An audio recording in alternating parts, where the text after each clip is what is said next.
Reliquary by Douglas Preston and Lincoln Child. Copyright 1997 by Douglas Preston and Lincoln Child, and performance copyright 1997 by Brilliance Corporation. All rights reserved. We listen to the unspoken. We gaze upon the unseen. Kakuzo Okakura, The Book of Tea. Old Bones. Part 1. Reliquary. Noun. A receptacle such as a shrine or coffer for keeping or displaying sacred relics, usually a piece of the body, a bone, or a personal item from a revered person, thing, saint, or deity. 1. Snow tested his regulator, checked both air valves, ran his hands along the slick neoprene of the suit. Everything was in order just as it had been when he last checked it, 60 seconds before. "Another 5 minutes," the dive sergeant said, cutting the launch to half speed. "Great," came the sarcastic voice of Fernandez over the sound of the big diesel. "Just great." Nobody else spoke. Already Snow had noticed that small talk seemed to die away when the team neared a sight. He looked back over the stern, watching the froth of the Harlem River spread out behind the propeller in a brown wedge. The river was wide here, rolling sluggishly under the hot gray haze of the August morning. He turned his gaze toward the shore, grimacing slightly as the rubber cowl pulled at the skin of his neck. Towering apartment buildings with broken windows, ghostly shells of warehouses and factories, an abandoned playground. No, not quite abandoned. One child, swinging from a rusty frame. "Hey, dive master," Fernandez's voice called to him. "Be sure you got your training diapers on." Snow tugged at the ends of his gloves and continued looking toward the shore. "Last time we let a virgin out on a dive like this," Fernandez continued, "he shit his suit. Christ, what a mess. We made him sit on the transom all the way back to base. And that was off Liberty Island, too. A friggin' cakewalk compared to the cloaca." "Fernandez, shut up," the sergeant said mildly. Snow continued to gaze over the stern. When he'd come to scuba from regular NYPD, he had made one big mistake, mentioning that he once worked a Sea of Cortez dive boat. Too late, he'd learned that several of the scuba team had at one time been commercial divers laying cable, maintaining pipelines, working oil platforms. To them, dive masters like him were pampered, underskilled wimps who liked clear water and clean sand. Fernandez, in particular, wouldn't let him forget. The boat leaned heavily to starboard as the sergeant angled in closer to shore. He cut the power even further as they approached a thick cluster of riverfront projects. Suddenly, a small, brick-lined tunnel came into view, breaking the monotony of the gray concrete facades. The sergeant nosed the boat through the tunnel and out into the half-light beyond. Snow became aware of an indescribable smell wafting up from the disturbed waters. Tears sprang involuntarily to his eyes, and he stifled a cough. In the bow, Fernandez looked back, sniggering. Beneath Fernandez's open suit, Snow could see a T-shirt with the police scuba team's unofficial motto, "We dive and shit and look for dead things." Only this time it wasn't a dead thing, but a massive, wrapped brick of heroin, thrown off the Humboldt Rail Bridge during a shootout with police the previous night. The narrow canal was lined on both sides by concrete embankments. Ahead, a police launch was waiting beneath the railroad bridge, engine off, bobbing slightly in the striped shadows. Snow could see 2 people on board, the pilot and a heavy-set man in a badly fitted polyester suit. He was balding, and a wet cigar projected from his lips. He hiked up his pants, spat into the creek, and raised one hand toward them in greeting. The sergeant nodded toward the launch. "Look who's here." "Lieutenant Dagosta," one of the divers in the bow replied. "Must be bad." "Anytime a cop is shot, it's bad," said the sergeant. The sergeant killed the engine, swinging the stern around so the 2 launches drifted together. Dagosta stepped back to speak with the dive team. As he moved, the police launch heeled over slightly under his shifting weight, and Snow could see that the water left an oily, greenish residue on the hull as it slid away. "Morning," Dagosta said. Normally ruddy-faced, in the darkness beneath the bridge the lieutenant blinked back at them like a pale cave creature that shunned the light. "Talk to me, sir," the dive sergeant replied, strapping a depth gauge to his wrist. "What's the deal?" "The bust went bad," the ghostess said. "Turns out it was just a messenger boy. He tossed the stuff off that bridge." He nodded upward toward the overhanging structure. "Then he shot up a cop and got his own ass aired out good. If we can find the brick, we can close this piece of shit case." The dive sergeant sighed. "If the guy was killed, why call us out?" The ghoster shook his head. "What? You're gonna leave a 600-grand brick of heroin down there?" Snow looked up. Between the blackened girders of the bridge, he could see the burnt facades of buildings. 1,000 dirty windows stared down at the dead river. Too bad, he thought. The messenger had to throw it into the humbled kill, a.k.a. Cloaca Maxima, named after the great central sewer of ancient Rome. The cloaca was so called because of its centuries-old accumulation of shit, toxic sludge, dead animals, and PCBs. A subway lumbered by above, shuddering and screeching. Beneath his feet, the boat quivered, and the surface of the glistening thick water seemed to jiggle slightly, like gelatin that had begun to set. "Okay, men," he heard the sergeant say. "Let's get wet." Snow busied himself with his suit. He knew he was a first-rate diver. Growing up in Portsmouth, practically living in the Piscataqua River, he'd saved a couple of lives over the years. Later, in the Sea of Cortez, he'd hunted shark, done technical diving below 200 feet. Even so, he wasn't looking forward to this particular dip. Though Snow had never been near it before, the team talked about the cloaca often enough back at the base. Of all the foul places to dive in New York City, the cloaca was the worst.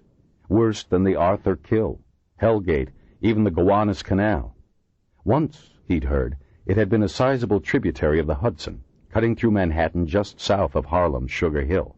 But centuries of sewage, commercial construction, and neglect had turned it into a stagnant, unmoving ribbon of filth, a liquid trash can for everything imaginable. Snow waited his turn to retrieve his oxygen tanks from the stainless steel rack, then stepped toward the stern, shrugging them over his shoulders. He still was not used to the heavy, constricting feel of the dry suit.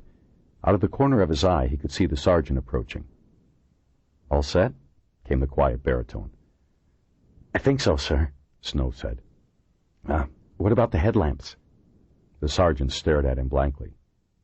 "Well, these buildings cut out all the sunlight. We'll need lamps if we're going to see anything, right?" The sergeant grinned. "It wouldn't make any difference. The cloaca's about 12 feet deep. Below that, there's 10, maybe 15 feet of suspended silt. As soon as your flippers touch that silt, it balloons out like a dust bomb. You won't be able to see beyond your visor. Below the silt is 30 feet of mud. The brick will be buried somewhere in that mud. Down there, you see with your hands." He looked at Snow appraisingly, hesitating a moment. "Listen," he said in a low voice.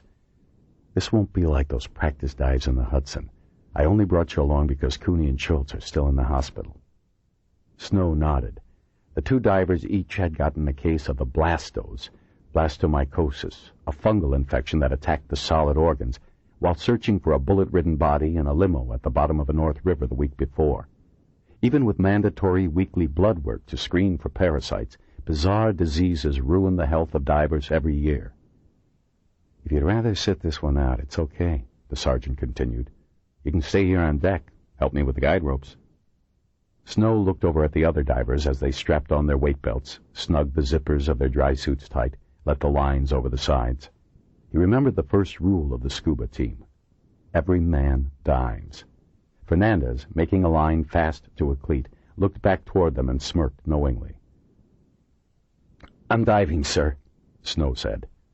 The sergeant stared at him for another long moment. "Remember basic training.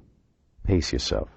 First time down in that muck, divers have a tendency to hold their breath. Don't do it. That's the fastest way to an embolism. Don't overinflate your suit. And for Christ's sake, don't let go of the rope. In the mud, you forget which way is up. Lose the rope and the next body we come looking for will be yours." He pointed to the sternmost guide rope. "That'll be you." Snow waited, slowing his breathing, while the suit cowl was slipped over his head and the lines attached. Then, after a final check, he went over the side. Even through the stifling, constrictive dry suit, the water felt strange. Viscous and syrupy, it didn't rush past his ears or eddy between his fingers. Pushing against it was an effort, like swimming in crankcase oil. Tightening his grip on the guide rope, he allowed himself to sink a few feet below the surface. Already the keel of the launch was invisible overhead, swallowed by a miasma of tiny particles that filled the fluid around him. He looked around through the feeble greenish light. Immediately in front of his face, he could see his gloved hand gripping the rope. At a greater distance, he could make out his other hand, outstretched, probing the water. An infinity of motes hung in the space between. He could not see below his feet. There was only blackness. 20 feet down into that blackness, he knew, lay the ceiling of a different world, a world of thick, encasing mud. For the first time in his life, Snow realized just how much he had depended on sunlight and clean water for his sense of security. Even at 50 meters down, the waters in the Sea of Cortez had been clear. Light from his torch had given a sense of openness and space. He let himself drop another several feet, eyes straining into the blackness below. Suddenly, at the outermost reaches of his vision, he saw, or thought he saw through the dim currents, a solid haze beneath him, an undulating, veined surface. It was a layer of silt. He sank toward it slowly, feeling a knot of apprehension grow in his stomach. The sergeant had said that divers often imagined they saw odd things in the thick waters. It was sometimes hard to tell what was real and what was not. His foot touched the strange floating surface, passed through it, and instantaneously a cloud roiled out, folding around him, shutting out all sight. Snow panicked for an instant, scrabbling at the guide rope. Steadying himself with the thought of sniggering Fernandez, he descended. Each movement sent a new storm of black liquid eddying against his visor. He found himself instinctively holding his breath against it, and he forced himself to breathe long, regular breaths. "This is bullshit," he thought. "My first real dive on the Force, and I'm practically a basket case." He stopped for a moment, controlling his breathing, forcing it back into a steady rhythm. He let himself down the rope a few feet at a time, moving sparingly, trying to relax. With some surprise, he realized that it no longer mattered whether his eyes were open or shut. His mind kept returning to the thick mantle of mud that waited beneath him. Things were in that mud, encased like insects in amber. Suddenly, his boots seemed to touch bottom, but it was unlike any seabed Snow had felt before. This bottom seemed to be decomposing. It yielded beneath his weight with a disgusting kind of rubbery resistance, sneaking up his ankles, then his knees, then his chest, like sinking into clammy quicksand. In a moment, it was over his head, and he was beneath it, and still descending, slower now, encased wholly in an ooze that could not be seen but only felt, pushing close against the neoprene of his dry suit.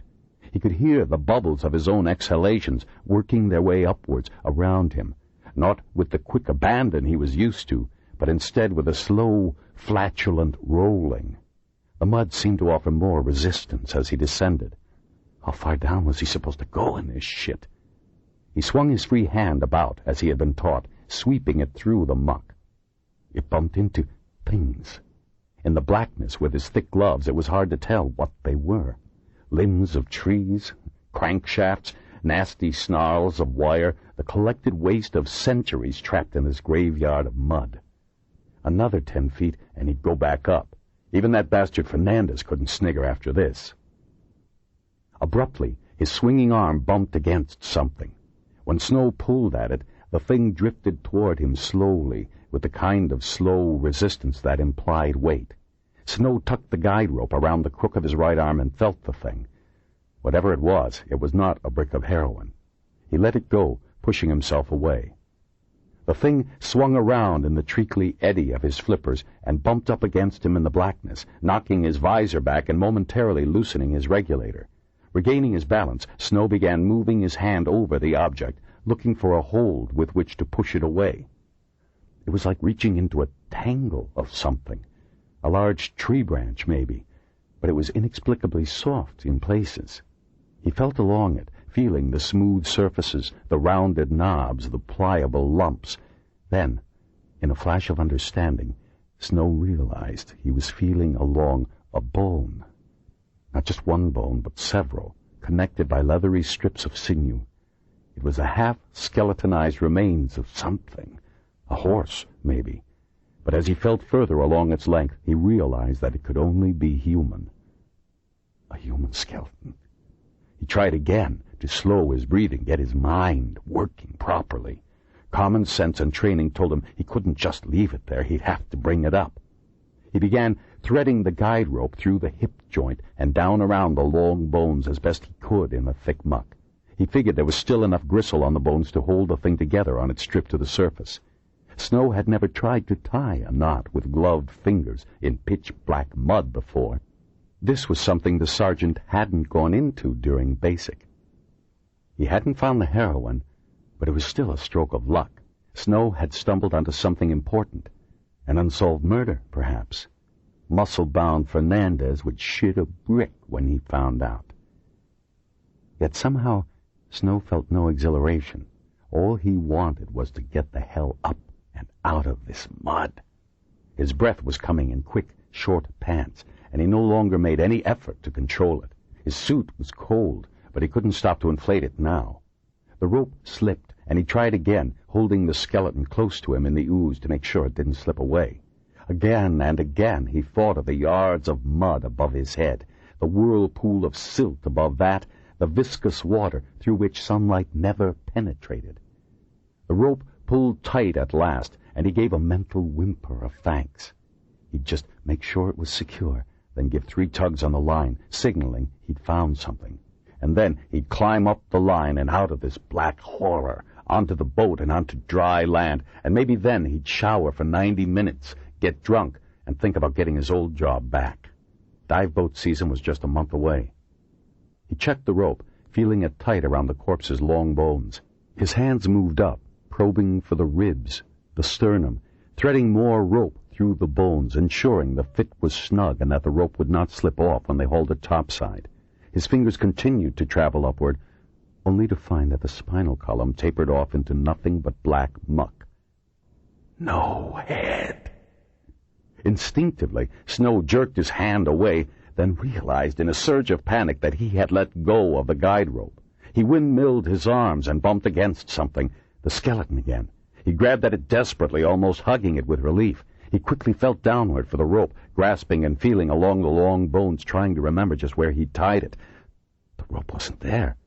Had it come loose? No, that was impossible. He tried to shove it, to turn it, looking for the rope, and suddenly felt his air hose catch on something. He jerked back, disoriented again, and felt the seal on his mask loosening. Something warm and thick began trickling underneath. He tried to shake loose and felt his mask pulled aside, a surge of mud flooding his eyes, oozing into his nose, sucking across his left ear. With escalating horror, he realized that he was tangled in a macabre embrace with a second skeleton. And then came blind, mindless, screaming panic. On the deck of the police launch, Lieutenant DaGosta watched with detached interest as the novice diver was hauled to the surface. He was a remarkable sight, thrashing around, bubbling yells partly muffled by mud, streams of the ochre-colored stuff bleeding away from his dry suit and staining the water chocolate. The diver must have lost his hold on the rope at some point. He was lucky, very lucky, to find his way back to the surface. DaGosta waited patiently while the hysterical diver was brought on board, unsuited, rinsed off, and calmed down. He watched the man vomit over the side. Not on deck, DaGosta noted approvingly. He'd found a skeleton. 2 of them, apparently. Not what he'd been sent down for, of course, but not bad for a virgin dive. He would write the poor guy a commendation. The kid would probably be okay if he hadn't breathed in any of that shit that clung to his nose and mouth. If he had, well, it was miraculous what they could do with antibiotics these days. The first skeleton, when it appeared at the churning surface, was still coated with sludge. A side-stroking diver dragged it to the side of Dagosta's launch, eased a net around it, and clambered onto the deck. It was hoisted up the side, scraping and dribbling, sliding onto a tarp at Dagosta's feet like some grisly catch.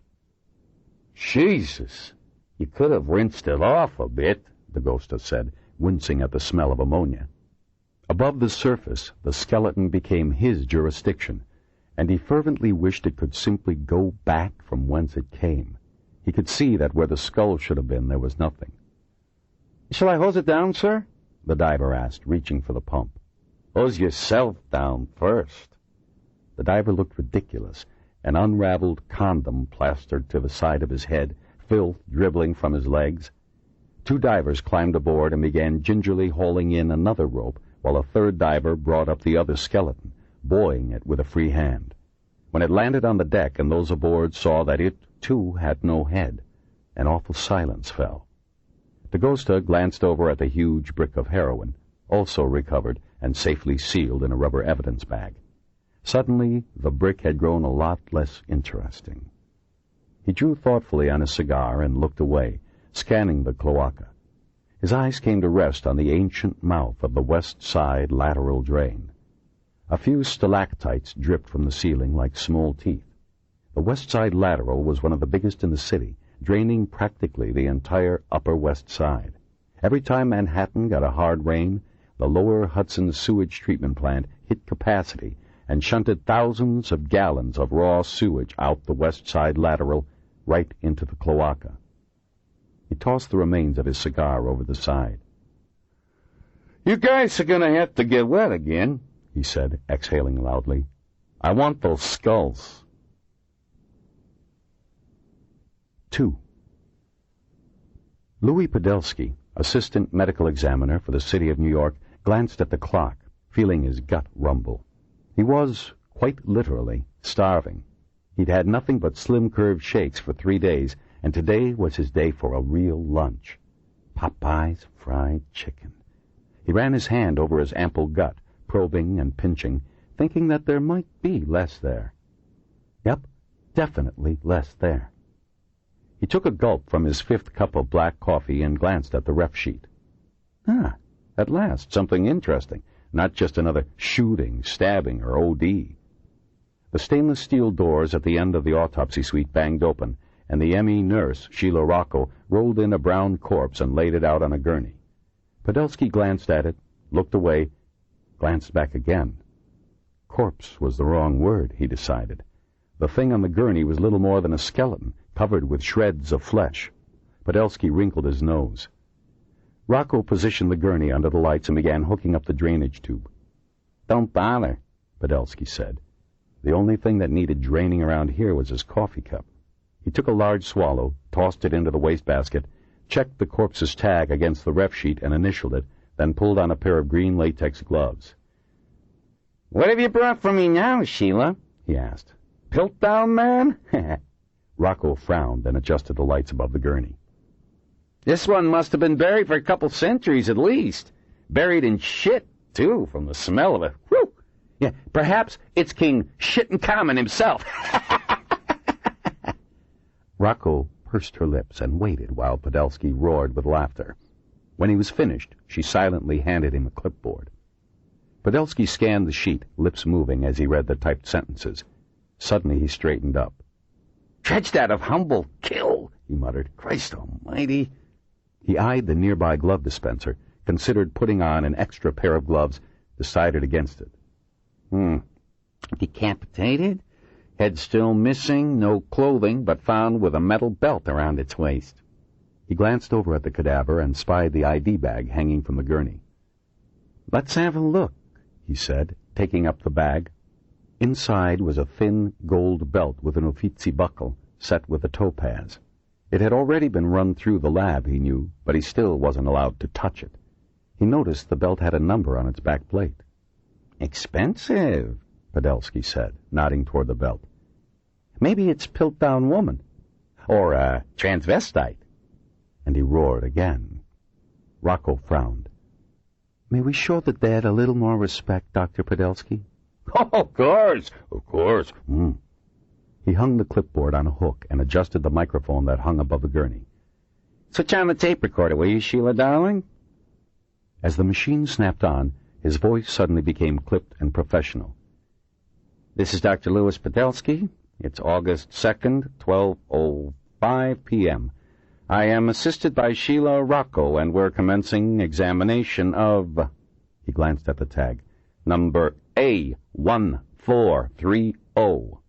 We have here a headless corpse, virtually skeletonized. Sheila, will you straighten it out? Perhaps 4 feet 8 inches in length. Add the missing skull, and you've probably got someone 5'6'7". Let's sex the skeleton. Pelvic rim's a little wide. Yep, it's gynecoid. We've got a woman here. No lipping of the lumbar vertebrae, so she's under 40. Hard to say how long she's been submerged. There is a distinct smell of sewage. The bones are a brownish-orange color and look like they've been in mud for a long time. On the other hand, there is sufficient connective tissue to hold the corpse together, and there are ragged ends of muscle tissue around the medial and lateral condyles of the femur, and more clinging to the sacrum and ischium. Plenty of material for blood typing and DNA analysis. Scissors, please." He snipped off a piece of tissue and slipped it into a bag. "Sheila, could you turn the pelvis over on its side?" Now, let's see. The skeleton is still mostly articulated, except, of course, for the missing skull. Looks like the axis is also missing. 6 cervical vertebrae remaining, missing the 2 floating ribs and the entire left foot. He continued, describing the skeleton. Finally, he moved away from the microphone. "Sheila, the rongeur, please." Rocco handed him a small instrument which Podolsky used to separate the humerus from the ulna. "Periosteum elevator?" He dug into the vertebrae, removing a few samples of connective tissue, cutting away at the bone. Then he pulled a pair of disposable plastic goggles over his head. "Saw, please." She handed him a small, nitrogen-driven saw, and he switched it on, waiting a moment while the tachometer reached the correct RPM. When the diamond blade touched the bone, a high-pitched whine, like an enraged mosquito, filled the small room. Along with it came the sudden smell of bone dust, sewage, rotten marrow, and death. Podolsky took sections at various points, which Rocco sealed in bags. "I want SEM and stereo zoom pictures of each microsection," Podolsky said, stepping away from the gurney and turning off the recorder. Rocco wrote the requests on the Ziploc bags with a large black marker. A knock sounded at the door. Sheila went to answer, stepped outside for a moment, then poked her head back in. "They have a tentative ID from the belt, Doctor," she said. "It's Pamela Wisher." "Pamela Wisher? The society girl?" asked Podolsky, taking off the goggles and backing off a little. "Jeez." "And there's a second skeleton," she continued, "from the same place." Podolsky had moved to a deep metal sink, preparing to remove his gloves and wash up. "Second one?" he asked irritably. "Why the hell didn't they bring it in with the first? I should have been looking at them side by side." He glanced at the clock. 1:15 already. God damn it! That meant no lunch until at least 3. He felt faint with hunger. The doors banged open, and the second skeleton was wheeled under the bright light. Podolsky turned the tape recorder back on and went to pour himself yet another cup of coffee while the nurse did the prep work. "This one's headless, too," Rocco said. "You're kidding, right?" Podolsky replied. He walked forward, glanced at the skeleton, then froze, coffee cup to his lips. "What the—" He lowered the cup and stared, open-mouthed. Laying the cup aside, he stepped up quickly to the gurney and bent over the skeleton, running the tips of his gloved fingers lightly over one of the ribs. "Dr. Podolsky?" Rocco asked. He straightened, went back to the tape recorder, and brusquely switched it off. "Cover it up and get Dr. Bramwell, and don't breathe a word about this," he nodded at the skeleton, "to anyone." She hesitated, looking at the skeleton with a puzzled expression, her eyes gradually widening. "I mean now, Sheila, darling." 3. The phone rang abruptly, shattering the stillness of the small museum office. Margo Green, face mere inches from her computer terminal, sat back guiltily in her chair, a shock of short brown hair falling across her eyes. The phone rang again, and she moved to answer it, then hesitated. No doubt it was one of the computer jocks in data processing, calling to complain about the enormous amount of CPU time her cladistic regression program was soaking up. She settled back and waited for the phone to stop ringing, the muscles of her back and legs pleasantly sore from the previous night's workout.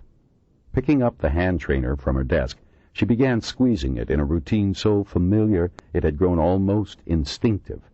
Another 5 minutes and her program would be finished. Then they could complain all they wanted. She knew about the new cost-cutting policy requiring that large batch jobs be submitted for approval, but that would have meant a flurry of email before she could run the program, and she needed the results right away. At least Columbia, where she'd been an instructor until accepting the assistant curatorship at the New York Museum of Natural History, wasn't always in the midst of some new round of budget cutting, and the more the museum got into financial trouble these days, the more it seemed to rely on show instead of substance. Already, Margo had noticed the early build-up for next year's blockbuster exhibition, 21st Century Plagues. She glanced up at the screen to check the progress of her regression program, then put down the hand trainer, reached into her bag, and drew out the New York Post. The Post and a cup of black Kilimanjaro coffee had become her weekday morning ritual. There was something refreshing about the Post's truculent attitude, like that of the fat boy in the Pickwick Papers. Besides, she knew she'd catch hell from her old friend Bill Smithback if he ever found out she'd missed a single homicide article carrying his byline. She smoothed the tabloid on her knees, grinning at the headline despite herself. It was vintage Postian, a screaming 96-point banner that covered 3/4 of the front page. Sewage corpse identified as missing Deb. She glanced down at the opening paragraph. Sure enough, it was Smithback's work. Second front-page article this month, she thought. On the strength of this, Smithback would be strutting and primping, even more impossible to be around than usual. She quickly skimmed the article. It was quintessential Smithback, sensationalist and macabre, full of loving attention to the gruesome details. In the opening paragraphs, he quickly summarized the facts that were by now well known to all New Yorkers. The beautiful trust funder, Pamela Wisher, known for her marathon late-night carousings, had disappeared 2 months earlier from a basement club on Central Park South. Ever since, her smiling face with its dazzling teeth, vacant blue eyes, and expensive blonde hair had been plastered at every street corner from 57th to 96th. Margo had often seen the color photocopies of Wisher as she jogged to the museum from her apartment on West End Avenue. Now, the article breathlessly announced the remains found the previous day, buried in raw sewage in Humboldt Kill and locked in a bony embrace with another skeleton, had been identified as Pamela Wisher's. The second skeleton remained unidentified. An accompanying photo showed Wisher's boyfriend, the young Viscount Adair, sitting on the curb in front of the Platypus Lounge with his head in his hands minutes after learning of her grisly death. The police were, of course, taking vigorous action. Smithback closed with several man-on-the-street quotations of the "I hope they fry the bastard who did this" variety. She lowered the paper, thinking of the grainy face of Pamela Wisher staring out at her from the numerous posters. She deserved a better fate than becoming New York's big story of the summer. The shrill sound of the phone again interrupted Margo's thoughts. She glanced over at her terminal, pleased to see that the program had finished at last. Might as well answer it, she thought. She'd have to get this lecture over with sooner or later. "This is Margo Green," she said. "Dr. Green?" came the voice. "About time." The thick Queen's accent was distantly familiar, like a half-forgotten dream.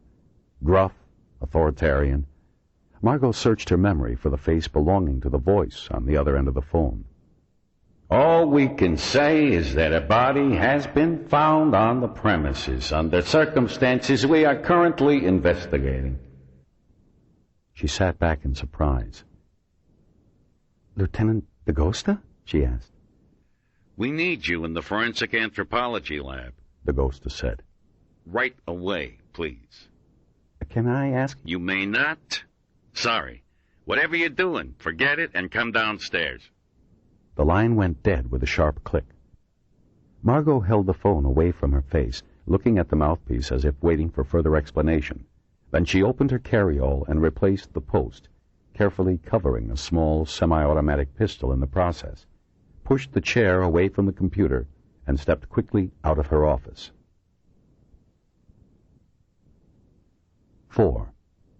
Bill Smithback strolled nonchalantly past the grand facade of 9 Central Park South, a stately McKim, Mead, and White building of brick and carved limestone. A brace of doormen stood beneath the gold-trimmed awning that stretched to the curb. He could see a variety of other service people standing at attention inside the opulent lobby. As he'd feared, it was one of those ridiculously overstaffed park-front apartment buildings. This was going to be tough, very tough. He turned the corner of 6th Avenue and paused, considering how best to proceed.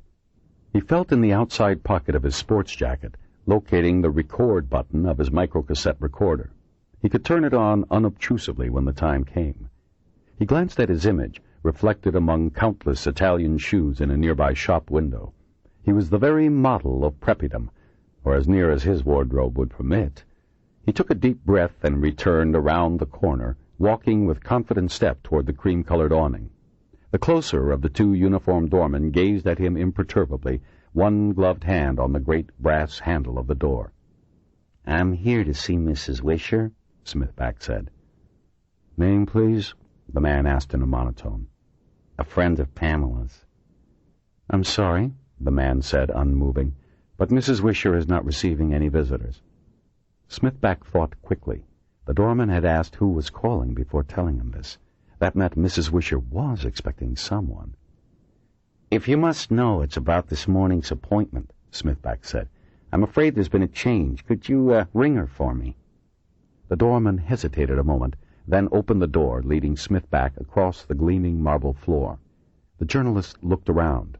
The concierge, a very old and very gaunt-looking man, was standing behind a bronze construction that looked more fortress than front desk. At the back of the lobby, a security guard sat behind a Louis XVI table. An elevator operator stood beside him, legs slightly apart, hands folded across his belt.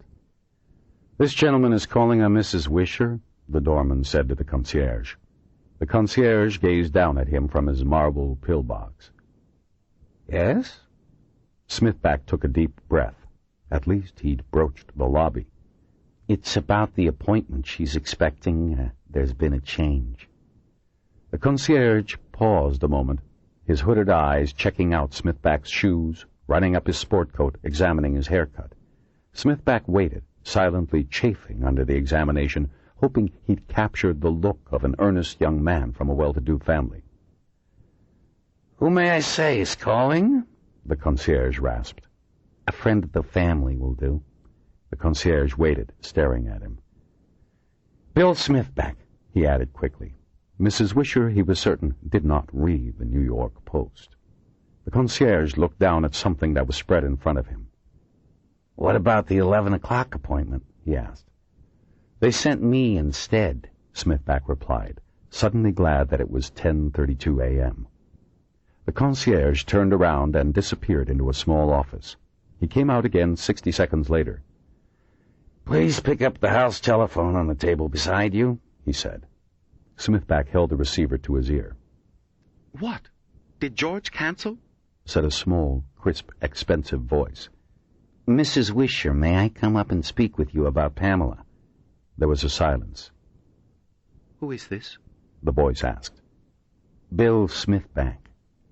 There was another silence, longer this time. Smithback continued. "I have something very important, some information about your daughter's death that I am sure the police haven't told you. I feel sure you would want to know." The voice broke in. Yes, I'm sure you do." "Wait," Smithback said, his mind racing again. There was a silence. "Mrs. Wisher." He heard a click. The woman had hung up. Well, Smithback thought, he had given it his best shot. Maybe he could wait outside on a park bench across the street on the chance she'd emerge later in the day. But even as he considered this, Smithback knew that Mrs. Wisher would not be leaving her elegant fastness for the foreseeable future. A phone rang at the concierge's elbow. Mrs. Wisher, no doubt. Eager to avoid a bum's rush, Smithback turned and started walking quickly out of the lobby. Mr. Smithback! The concierge called loudly. Smithback turned. This was the part he hated. The concierge gazed at him expressionlessly, telephone at his ear. The elevator is over there. Elevator? Smithback asked. The concierge nodded. 18th floor. The elevator operator slid open first the brass cage, then the heavy oak doors, depositing Smithback directly into a peach-colored foyer crammed top to bottom with flower arrangements. A side table was overflowing with sympathy cards, including a fresh stack that had not been opened. At the far end of the silent room, a set of French doors stood ajar. Smithback walked toward them slowly. Beyond the doors lay a large drawing room. Empire sofas and chaise lounges were placed at neat, symmetric angles on the dense carpet. Along the far wall stood a series of tall windows.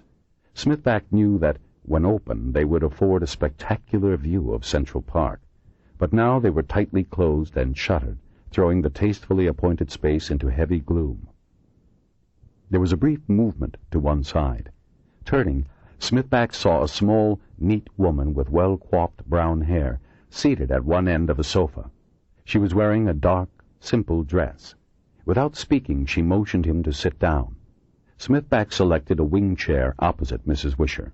A tea service had been laid out on a low table between them, and the journalist's eye roved over the array of scones, marmalades, dishes of honey, and clotted cream. The woman made no move to offer any, and Smithback realized the setting had been for the intended appointment. A brief uneasiness came across him at the thought that George, no doubt the real 11 o'clock arrival, might appear at any moment. Smithback cleared his throat. Mrs. Wisher, I'm very, very sorry about your daughter, he said. As he spoke, he realized he might actually mean it. Seeing this elegant room, seeing how little all this wealth mattered in the face of ultimate tragedy, somehow brought the woman's loss forcefully home to him. Mrs. Wisher continued to gaze back, hands folded in her lap. She may have made a barely perceptible nod, but Smithback couldn't be sure in the dim light. Time to get the show on the road, he thought, reaching casually into his jacket pocket and slowly pressing the record button. Turn off that tape recorder, said Mrs. Wisher quietly. Her voice was thin and a little strained, but remarkably commanding. Smithback jerked his hand out of the pocket. I'm sorry? Please remove the recorder from your pocket and place it here where I can see that it's turned off. Yes, of course, Smithback said, fumbling with the machine. Have you no sense of decency? The woman whispered. Smithback, placing the recorder on the low table, felt his ears begin to burn. You say you're sorry about my daughter's death, the quiet voice continued, while at the same time turning on that filthy thing, after I invited you into my home. Smithback shifted uncomfortably in his chair, reluctant to meet the woman's eyes. Yes, well, he babbled. I'm sorry, it's my job. The words sounded lame even as he spoke them. Yes, I've just lost my only child, the only family I had left. Whose sensitivities do you think should take precedence, Mr. Smithback? Smithback fell silent, forcing himself to look at the woman. She sat unmoving, staring steadily back at him across the gloom, hands still folded on her lap. A strange thing was happening to him, a very strange thing, so foreign to his nature that he almost didn't recognize the emotion. He was feeling embarrassed. No, that wasn't it. He was feeling ashamed. If he'd fought for the scoop, unearthed it himself, perhaps it would be different. But to be brought up here, to see the woman's grief, all the excitement of getting assigned a big story drained away beneath this novel sensation. Mrs. Wisher raised one of her hands and made the briefest of movements, indicating something on a reading table beside her. I assume you are the Smithback who writes for this paper?" Smithback followed her gesture and noticed, with a sinking feeling, a folded copy of the Post. "Yes," he said. She folded her hands again. "I just wanted to be sure. Now, what about that important information regarding my daughter's death? No, don't say it. No doubt that was a ruse as well." There was another silence. Now Smithback found himself almost wishing that the real 11 o'clock appointment would show up. Anything to get out of here. "How do you do it?" she asked at last. "Do what?" "Invent this garbage. It isn't enough for my daughter to be brutally murdered. People like you have to sully her memory." Smithback swallowed. "Mrs. Wisher, I'm just—" "Reading this filth," she continued. "One would think that Pamela was just some selfish society girl who got what she deserved. You make your readers glad my daughter was murdered. So what I wonder is simple. How do you do it?" "Mrs. Wisher, people in this town don't pay attention to something unless you slap them in the face with it," Smithback began, then stopped. Mrs. Wisher wasn't buying his self-justification any more than he was. The woman sat forward very slowly on the sofa. "You know absolutely nothing about her, Mr. Smithback. You only see what's on the surface. That's all you're interested in." "Not true," Smithback burst out, surprising himself. "I mean, that's not all I'm interested in. I want to know the real Pamela Wisher." The woman regarded him for a long moment. Then she stood up and left the room, returning with a framed photograph. She handed it to Smithback. A girl of about 6 was pictured, swinging on a rope tied to a massive oak branch. The girl was hollering at the camera, her 2 front teeth missing, pinafore and pigtails flying. "That's the Pamela I'll always remember, Mr. Smithback," Mrs. Wisher said evenly. "If you really are interested, then print this picture. Not that one you keep running that makes her look like a brainless debutante." She sat down again, smoothing her dress around her knees. She was just beginning to smile again after the death of her father 6 months ago, and she wanted to have some fun before starting work this fall. What's criminal about that? "Work?" Smithback asked. There was a short silence. Smithback felt Mrs. Wisher's eyes on him in the funereal gloom. "That's correct. She was starting a job in a hospice for AIDS patients. You would have known that if you'd done your research." Smithback swallowed. "That's the real Pamela," the woman said, her voice suddenly breaking. "Kind, generous, full of life. I want you to write about the real Pamela." "I'll do my best," Smithback mumbled. Then the moment was over, and Mrs. Wisher was again composed and distant. She inclined her head, made a brief movement of her hand, and Smithback realized he had been released. He mumbled his thanks, retrieved his tape recorder, and headed for the elevator as quickly as he dared. "One other thing," Mrs. Wisher said, her voice suddenly grown hard. Smithback stopped at the French doors. "They can't tell me when she died, why she died, or even how she died, but Pamela will not have died in vain. I promise you that." She spoke with a new intensity, and Smithback turned to face her. "You said something just now," she went on. "You said that people in this town don't pay attention to something unless you slap them in the face with it. That's what I intend to do." "How?" Smithback asked. But Mrs. Wisher withdrew onto the sofa, and her face fell into deep shadow. Smithback walked through the foyer and rang for the elevator, feeling drained. It wasn't until he was back on the street, blinking in the strong summer light, that he looked down again at the childhood picture of Pamela Wisher, still clutched in his right hand. It was beginning to dawn on him exactly how formidable a woman Mrs. Wisher was. 5. The metal door at the end of the gray hallway was discreetly marked Forensic Anthropology in stenciled capitals. It was the museum's state-of-the-art facility for analyzing human remains. Margo tried the knob, turned it, and to her surprise found it locked. This was odd.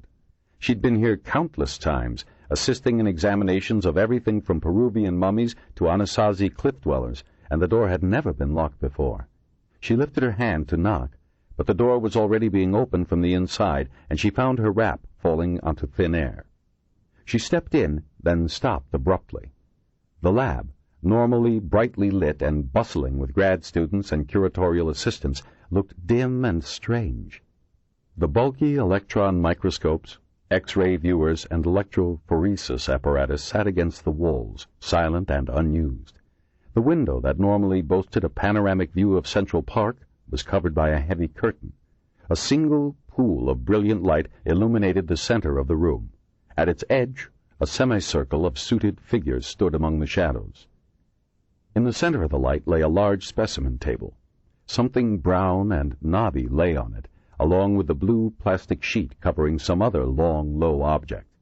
As she stared curiously, Margo realized that the knobby object was a human skeleton, decorated with desiccated strips of sinew and flesh. There was a faint but unmistakable odor of corpse reek. The door closed and locked behind her. Lieutenant Vincent d'Agosta, wearing what looked like the same suit she remembered from the museum beast murders of 18 months before, walked back to join the group, nodding briefly at her as he passed. He seemed to have shed a few pounds since she'd last seen him. Margo noticed that his suit matched the dirty brown color of the skeleton. Margo scanned the row of figures as her eyes adjusted to the dim light. To d'Agosta's left was a nervous man in a lab coat, a cup of coffee gripped in his pudgy hand. Next came the tall, thin form of the museum's new director, Olivia Merriam. Another figure stood farther back in the shadows, too dim for Margo to make out anything but a vague outline. The director gave Margo a wan smile. "Thank you for coming, Dr. Green. These gentlemen," she waved vaguely in d'Agosta's direction, "have asked for our help." There was a silence. Finally, d'Agosta sighed irritably. "We can't wait for him any longer. He lives way the hell out in Mendham and didn't seem too thrilled about coming in when I telephoned last night." He looked at each person in turn. "You saw the Post this morning, right?" The director looked at him with distaste. "No." "Let me backtrack a bit, then." d'Agosta gestured toward the skeleton on the stainless steel table. "Meet Pamela Wisher, daughter of Annette and the late Horace Wisher. No doubt you've seen her picture all over town. She disappeared around 3 a.m. on the morning of May 23rd. She spent the evening at the Wine Cellar, one of those basement clubs off Central Park South. Went to make a phone call and never came back. At least not until yesterday, when we found her skeleton, minus the skull, in the Humboldt Kill. Apparently it was flushed out of a West Side storm drain, probably during a recent heavy rain." Margo looked again at the remains on the table.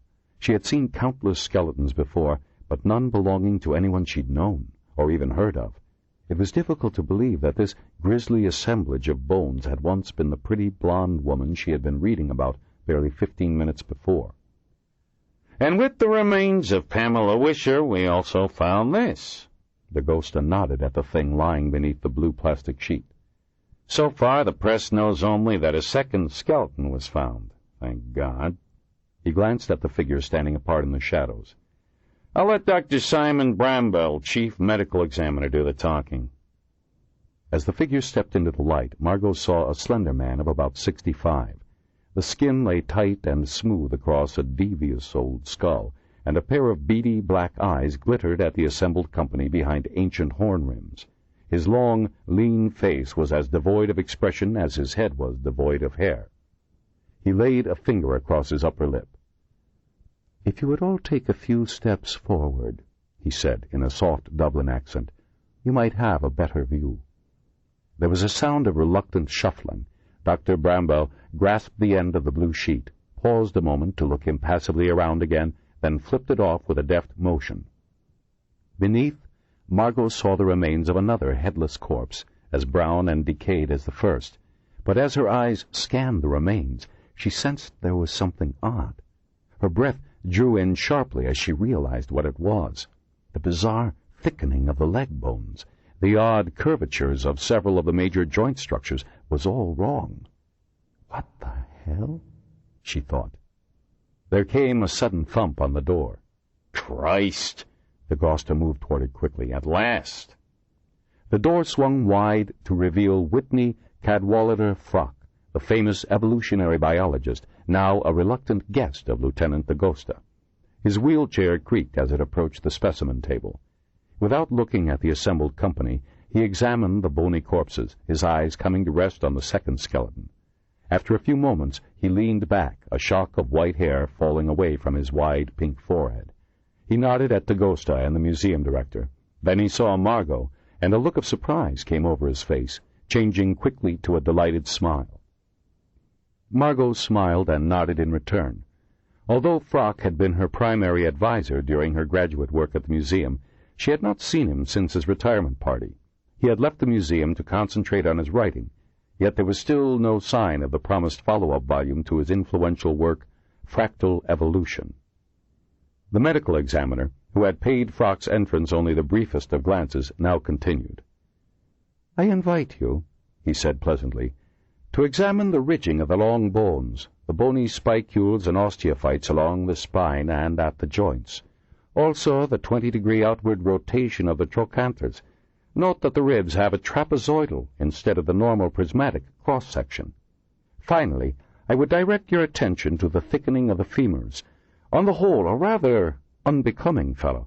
Of course, these are only some of the more outstanding features. You can no doubt see the rest for yourselves." The Dagosta breathed out through his nose. "No doubt." Frock cleared his throat. "Naturally, I haven't had a chance for a thorough examination, but I wonder if you've considered the possibility of dish." The M.E. looked at Frock again, more carefully this time. "A very intelligent guess," he said, "but quite wrong. Dr. Frock is referring to diffuse idiopathic skeletal hyperostosis, a type of severe degenerative arthritis." He shook his head dismissively. "Nor is it osteomalacia, though if this wasn't the 20th century, I'd say it was the worst nightmarish case of scurvy ever recorded. We've searched the medical databases and can find nothing that would account for this condition." Brumbell ran his fingers lightly, almost affectionately, along the spinal column.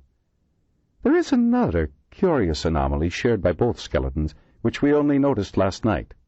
Dr. Podelsky, would you please bring the stereo zoom?"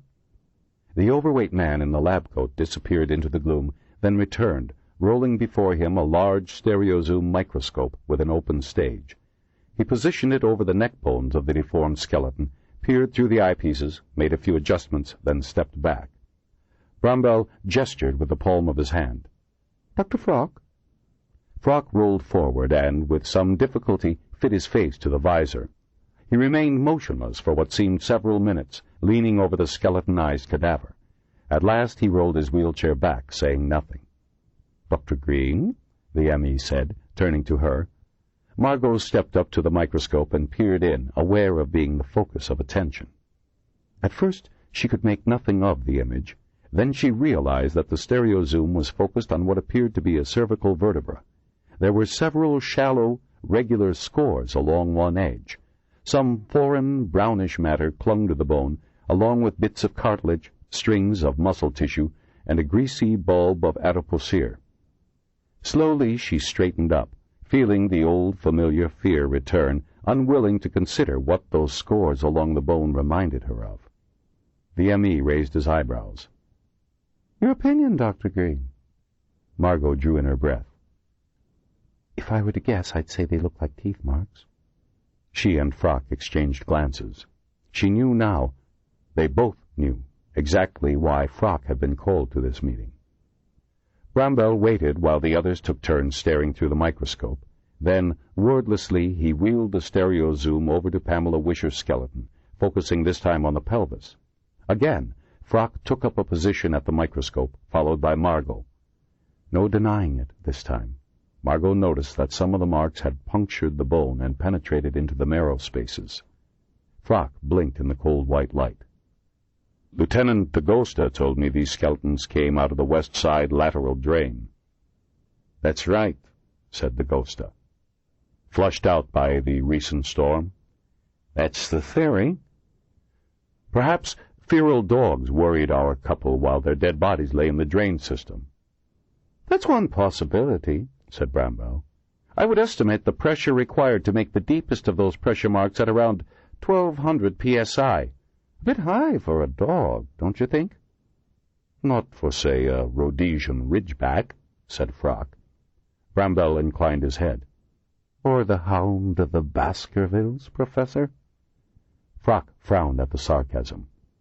I'm not convinced those marks are as powerful as you believe. Alligator, said the ghosta. All heads turned toward him. Alligator, he repeated, almost defensively. You know, they get flushed down the toilets as babies, then grow big in the sewers. He looked around. So I read somewhere. Bramwell issued a chuckle as dry as dust. Alligators, like all reptiles, have cone-shaped teeth. These marks were made by small, triangular mammalian teeth, probably canines. Canine, but not dog, Frock said. Let's not forget the principle of Occam's razor. The simplest explanation is usually the correct one. Bramwell tilted his head in Frock's direction.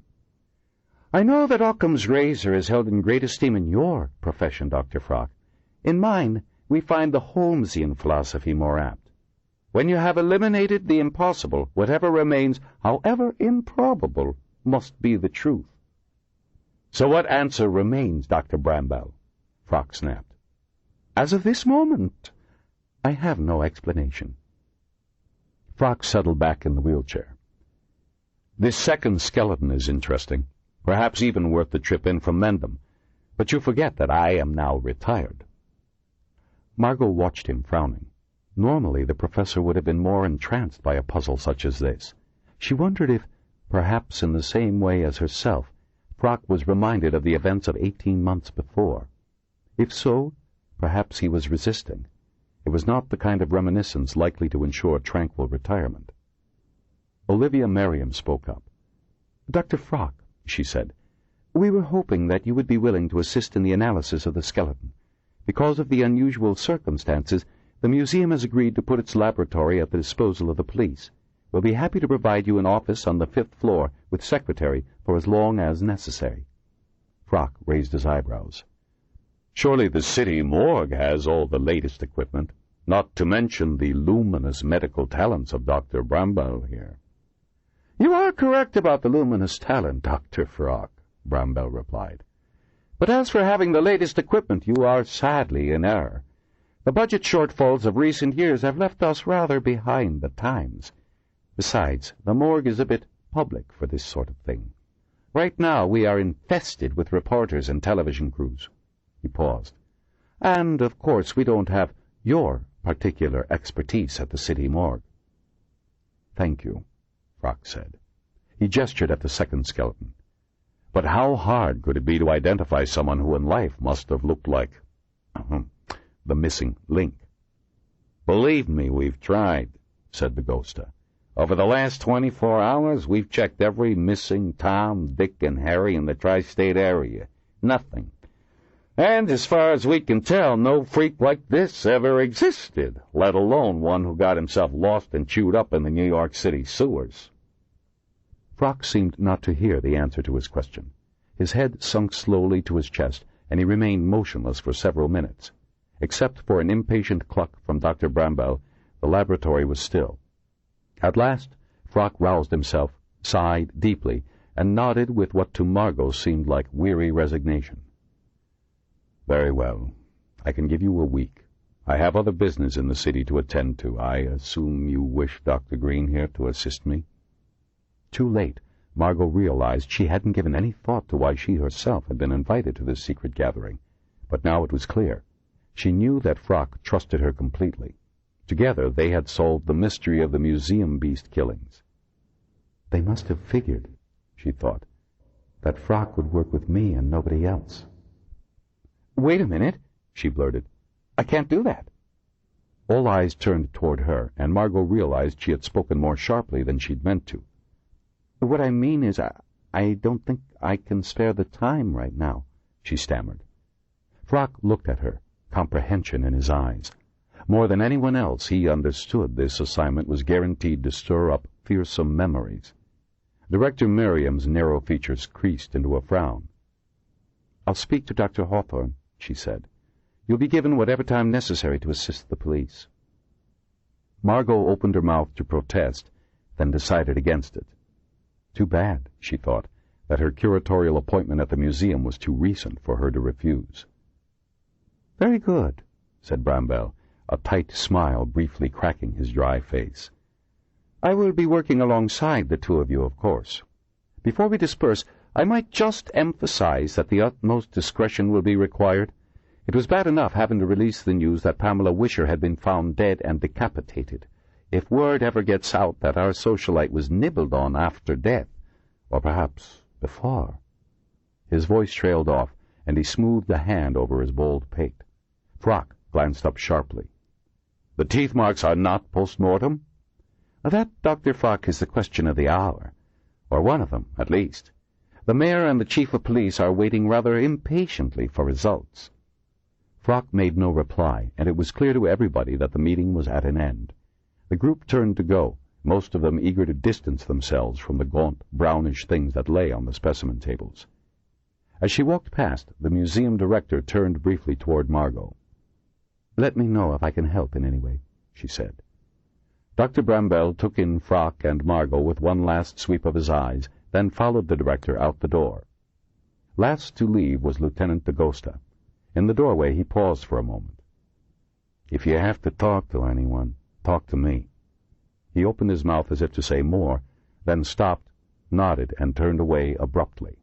The door closed behind him, and Margo was alone, with Frock, Pamela Wisher, and the bizarrely malformed skeleton. Frock sat up in his wheelchair. "Lock the door, please, Margo," he said, "and get the rest of the lights up." He wheeled himself toward the specimen table. "I guess you'd better wash and put on scrubs." Margo glanced at the two skeletons. Then she looked toward her old professor. "Dr. Frock," she began, "you don't think this could be the work of a—" He turned suddenly, an odd expression on his ruddy face. Their eyes locked, and he shook his head. "Don't," he whispered fiercely. "Not until we're certain." Margo held his gaze for a moment. Finally she nodded and turned toward the bank of light switches. What had not been said between them was much more unsettling than the two grisly skeletons. 6. In the smoky recesses of the Cat's Paw bar, Smithback wedged himself into a narrow telephone booth. Balancing his drink in one hand and squinting at the buttons in the dim light, he dialed the number of his office, wondering how many messages would be waiting for him this time. Smithback never doubted that he was one of the greatest journalists in New York, probably the greatest. A year and a half ago he'd brought the story of the museum beast to the world, and not in the usual dickless, detached way. He'd been there with D'Agosta and the others, struggling in the dark on that April night. On the strength of the book which quickly followed, he'd secured this position as post-crime correspondent. Now the Wisher thing had come along, and none too soon either. Big stories were rarer than he could have guessed, and there were always others like that stain-on-the-wall Bryce Harriman, crime reporter for the Times, out to scoop him. But if he played it right, this could be as big as the Mbun story had been. Maybe bigger. "A great journalist," he mused as he listened to the phone ring, "adapts himself to the options offered him." Take the Wisher story. He had been totally unprepared for the mother. She'd been impressive. Smithback found himself embarrassed and deeply moved. Fired by those unfamiliar emotions, he'd written a new article for that morning's edition, labeling Pamela Wisher the angel of Central Park South and painting her death in tragic colors. But the real stroke of genius had been the $100,000 reward for information leading to the murderer. The idea had come to him in the middle of writing the story. He had carried the half-written piece and his reward idea straight into the office of the Post's new editor, Arnold Murray. The man had loved it, authorizing it on the spot without even bothering to check with the publisher. Ginny, the pool secretary, came on the line excitedly. 20 phone calls about the reward, all of them bogus. "That's it?" Smithback asked, crestfallen. "Well, there was, this really weird visitor for you," the secretary gushed. She was short and skinny, lived in Ronkonkoma and had a crush on Smithback. Yeah? He was dressed in rags and he smelled. God, I could hardly breathe. And he was like high or something. Maybe it's a hot tip, Smithback thought excitedly. What did he want? He said he had information about the Wisher murder. He asked you to meet him in the Penn Station men's room. Smithback almost dropped his drink. The men's room? You've got to be kidding. That's what he said. You think he's a pervert? She spoke with undisguised relish. Which men's room? He heard papers shuffling. I've got it right here. North end, lower level, just to the left of the Track 12 escalator. At 8 o'clock tonight. What information exactly? That was all he said. Thanks. He hung up and checked his watch. 7:45. The men's room in Penn Station? I'd have to be crazy or desperate, he thought, to follow up a lead like that. Smithback had never been inside a men's room at Penn Station before. Nobody he knew would ever go in one either. As he opened the door into a vast, hot room, suffocating with the stench of urine and old diarrhea, he thought that, in fact, he'd rather piss his pants than use a Penn Station men's room. He was 5 minutes late. Probably the guy's gone already, Smithback thought gratefully, assuming he'd ever been here in the first place. He was just about to duck back outside when he heard a gravelly voice. William Smithback? What? Smithback looked around quickly, scanning the deserted men's room. Then he saw 2 legs descend in the farthest stall. The door opened. A small, skinny man stepped out and walked up to him unsteadily, his long face grimy, his clothes dark with grease and dirt, his hair matted and knotted into alarming shapes. A beard of indescribable color descended to twin points near his belly button, which was exposed through a long, ragged tear in his shirt.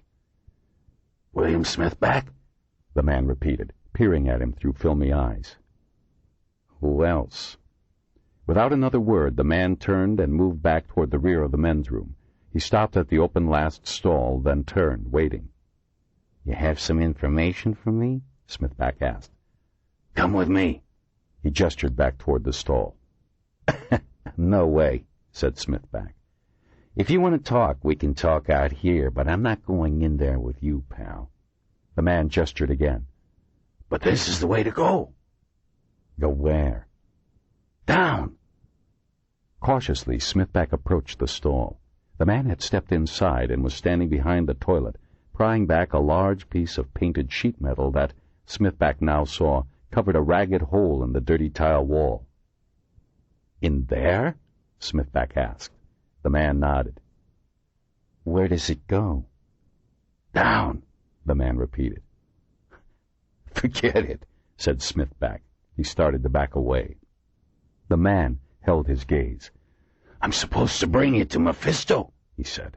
He has to talk to you about the murder of that girl. He knows important things. Give me a break. The man continued to stare at him. You can trust me, he said simply. Somehow, despite the filth and the drugged eyes, Smithback found himself believing the man. What things? You have to talk to Mephisto. Who's this Mephisto? He's our leader. The man shrugged as if no other information was necessary. Our? The man nodded. The Route 666 community. Despite his uncertainty, Smithback felt a tangle of excitement. An organized community underground? That would make good copy all by itself. And if this Mephisto really knew something about the Wisher murder... Where exactly is this Route 666 community? He asked. Can't tell you, but I'll show you the way. And your name? He asked. They call me Tail Gunner, the man said, a small gleam of pride flaring in his eyes. Look, said Smithback, I'd follow you, but you can't expect me to just crawl into a hole like this. I could get ambushed, mugged, anything. The man shook his head vehemently. I'll protect you. Everyone knows I'm Mephisto's chief runner. You'll be safe. Smithback stared at the man. Rheumy eyes, running nose, dirty wizard's beard. He had come all the way to the offices of the Post. That was a lot of trouble for a guy who looked both broke and homeless. Then the image of Bryce Harriman's smug face filled his mind. He imagined Bryce's editor at the Times asking him again how come that hack Smithback had gotten the story first. He liked that image. The man known as Tail Gunner held back the large piece of tin while Smithback clambered through. Once they were both inside, he carefully maneuvered it back into place, propping it closed with some loose bricks. Looking around, Smithback found himself in a long, narrow tunnel. Water and steam pipes ran overhead like thick gray veins. The ceiling was low, but not so low that a man as tall as Smithback couldn't stand upright. Evening light filtered in through ceiling grates, spaced at 100-yard intervals. The reporter followed the stooped, low figure, moving ahead of him in the dim light. Once in a while the rumble of a nearby train would fill the dank space. Smithback could feel the sound more in his bones than in his ears. They began walking northward along what seemed to be an endless tunnel. After 10 or 15 minutes, Smithback began to feel a nagging worry. "Excuse me," he said, "but why the long walk?" "Mephisto keeps the nearest entrances to our community secret." Smithback nodded, making a wide detour around the swollen body of a dead dog. It wasn't surprising these tunnel dwellers were a little paranoid, but this was getting ridiculous. They'd walked far enough north to be under Central Park. Soon, the tunnel began to curve gently to the right. Smithback could make out a series of steel doors set into the thick concrete wall. Overhead, a large pipe ran, water dripping from its padded covering. A sign on the padding read, "Danger contains asbestos fibers. Avoid creating dust. Cancer and lung disease hazard." Stopping and digging one hand into his rags, Tail Gunner extracted a key and placed it in the lock of the closest door. "How'd you get that key?" Smithback asked. "We have many skills in our community," the man replied, pulling open the door and ushering the journalist through. As the doors shut behind Smithback, the blackness of night rushed forward to meet him. Realizing how much he'd instinctively relied on the dim light that had filtered down from the grates, Smithback had a sudden feeling of panic. "Don't you have a flashlight?" he stammered. There was a scratching sound, then the flaring of a wooden match. In the flickering illumination, Smithback saw a series of cement steps leading downward as far as the matchlight penetrated. Tail Gunner snapped his wrist and the match went out. "Satisfied?" came the dull, monotonic voice. "No," Smithback replied quickly. "Light another." "When it is necessary." Smithback felt his way down the staircase, his hands spread on the cool, slick walls for balance. They descended for what seemed eternity.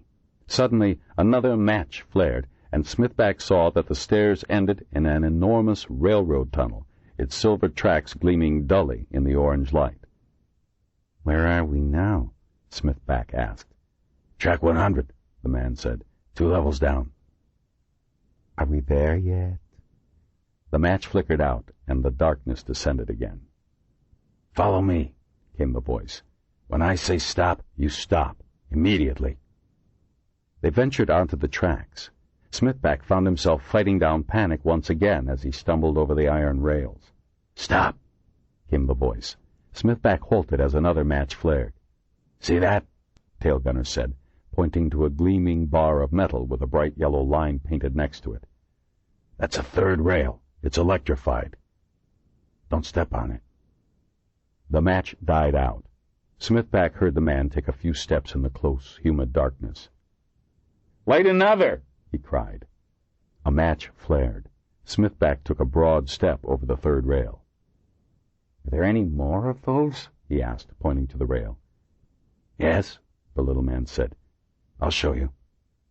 "Jesus," said Smithback as the match died. "What happens if you step on one?"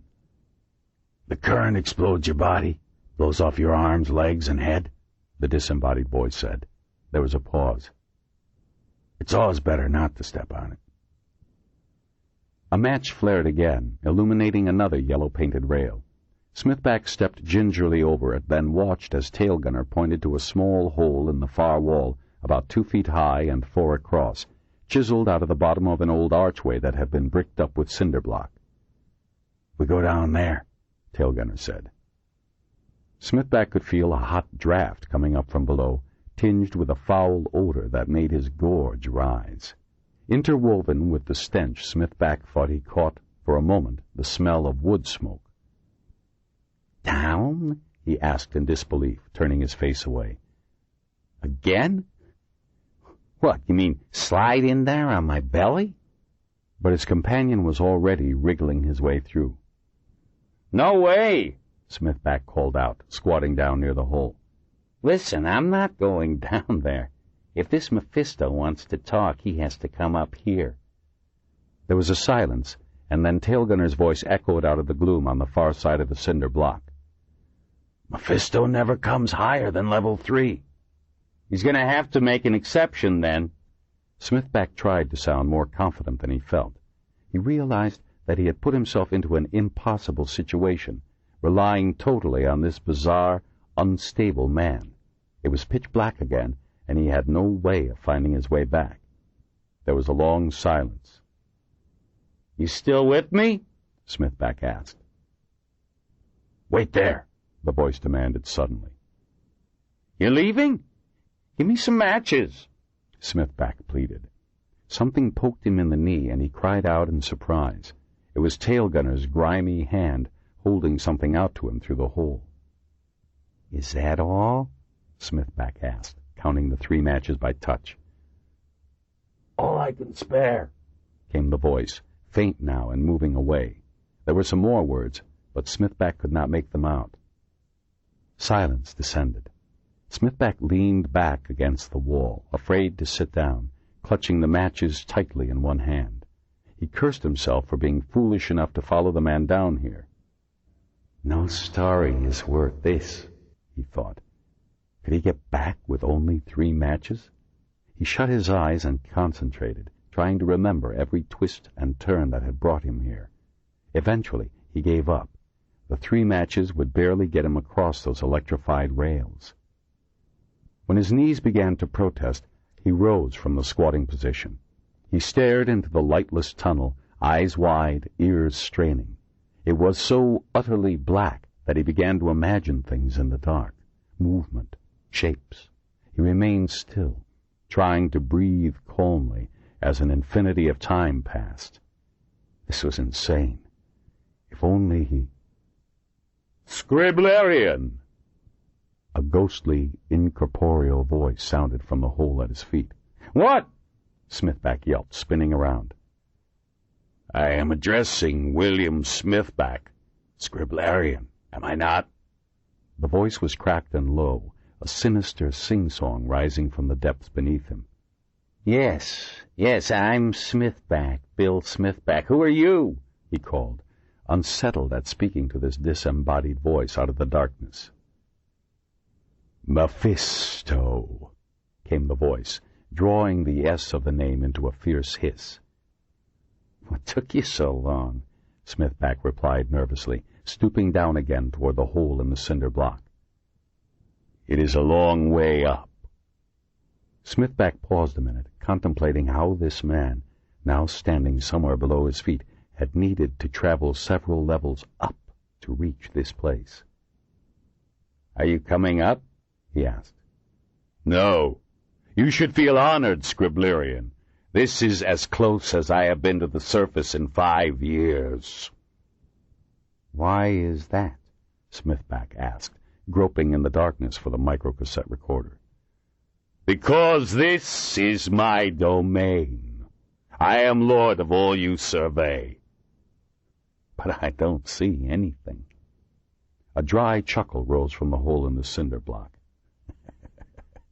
"Wrong. You see blackness, and blackness is my domain. Above your head the trains rumble past, the surface dwellers scurry on their pointless errands, but the territory below Central Park, Route 666, the Ho Chi Minh Trail, the blockhouse, is mine." Smithback thought for a moment. The ironic place name of Route 666 made sense, but the others confused him. "The Ho Chi Minh Trail?" he echoed. "What's that?" "A community, like the rest. hissed the voice. "Join now with mine for protection. Once upon a time, we knew the trail well.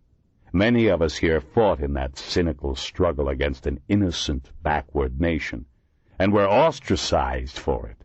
Now we live our lives down here in self-imposed exile, breathing, mating, dying. Our greatest wish is to be left alone." Smithback fingered the tape recorder again, hoping it was catching everything. He'd heard of the occasional vagrant retreating to subway tunnels for shelter, but an entire population. "So, all your citizens are homeless people?" he asked. There was a pause. "We do not like that word, scriblarian. We have a home, and were you not so timid, I could show it to you. We have everything we need. The pipes provide water for cooking and hygiene. The cables provide electricity. What few things we require from the surface, our runners supply. In the blockhouse we even have a nurse and a school teacher. Other underground spaces, like the West Side rail yards, are untamed, dangerous. But here we live in dignity." "School teacher? You mean there are children down here?" "You are naive, scriblarian. Many are here because they have children, and the evil state machine is trying to take them away and put them in foster care. They choose my world of warmth and darkness over your world of despair, scriblarian." "Why do you keep calling me that?" The dry chuckle rose again from the hole in the cinder block. "That is you, is it not? William Smithback, scriblarian?" "Yes, but for a journalist you are ill-read. Study Pope's The Dunciad before we speak again." It began to dawn on Smithback that there was more to this person than he had originally supposed. "Who are you, really?" he asked. "I mean, what's your real name?" There was another silence. "I left that, along with everything else, upstairs," the disembodied voice hissed. "Now I am Mephisto. Never ask me, or anyone, that question again." Smithback swallowed. "Sorry," he said. Mephisto seemed to have grown angry. His tone became sharper, cutting through the darkness. "You were brought here for a reason," he said. "The Wisher murder?" asked Smithback eagerly. "Your articles have described her and the other corpse as being headless. I am here to tell you that being headless is the least of it." His voice broke into a rasping, mirthless laugh. "What do you mean?" Smithback asked. "You know who did it?" "To a certain extent, yes," Mephisto hissed. "They are the same that have been preying on my people. The Wrinklers." "Wrinklers?" Smithback said. I don't understand." "Then be silent, and mark me, scriblarian. I have said my community is a safe haven, and so it has always been, until 1 year ago. Now we are under attack. Those who venture beyond the safe areas disappear or are murdered in the most horrific ways. Our people have grown afraid. My runners have tried time and again to bring this matter to the police." "The police!" There was an angry spitting sound, then the voice rose in pitch. "The corrupt watchdogs of a society grown morally bankrupt. To them we are filth, to be beaten and rousted. Our lives mean nothing. How many of our people have died or disappeared? Fat Boy, Hector, Dark Annie, Master Sergeant, others. But one shiny thing in silks gets her head torn off, and the entire city grows enraged." Smithback licked his lips. He was beginning to wonder just what information this Mephisto had. "What do you mean exactly, under attack?" he asked. There was a silence. "From outside," came the whispered answer at last. "Outside?" Smithback asked. "What do you mean? Outside meaning out here?" He looked around the blackness wildly. "No, outside Route 666. Outside the blockhouse," came the answer.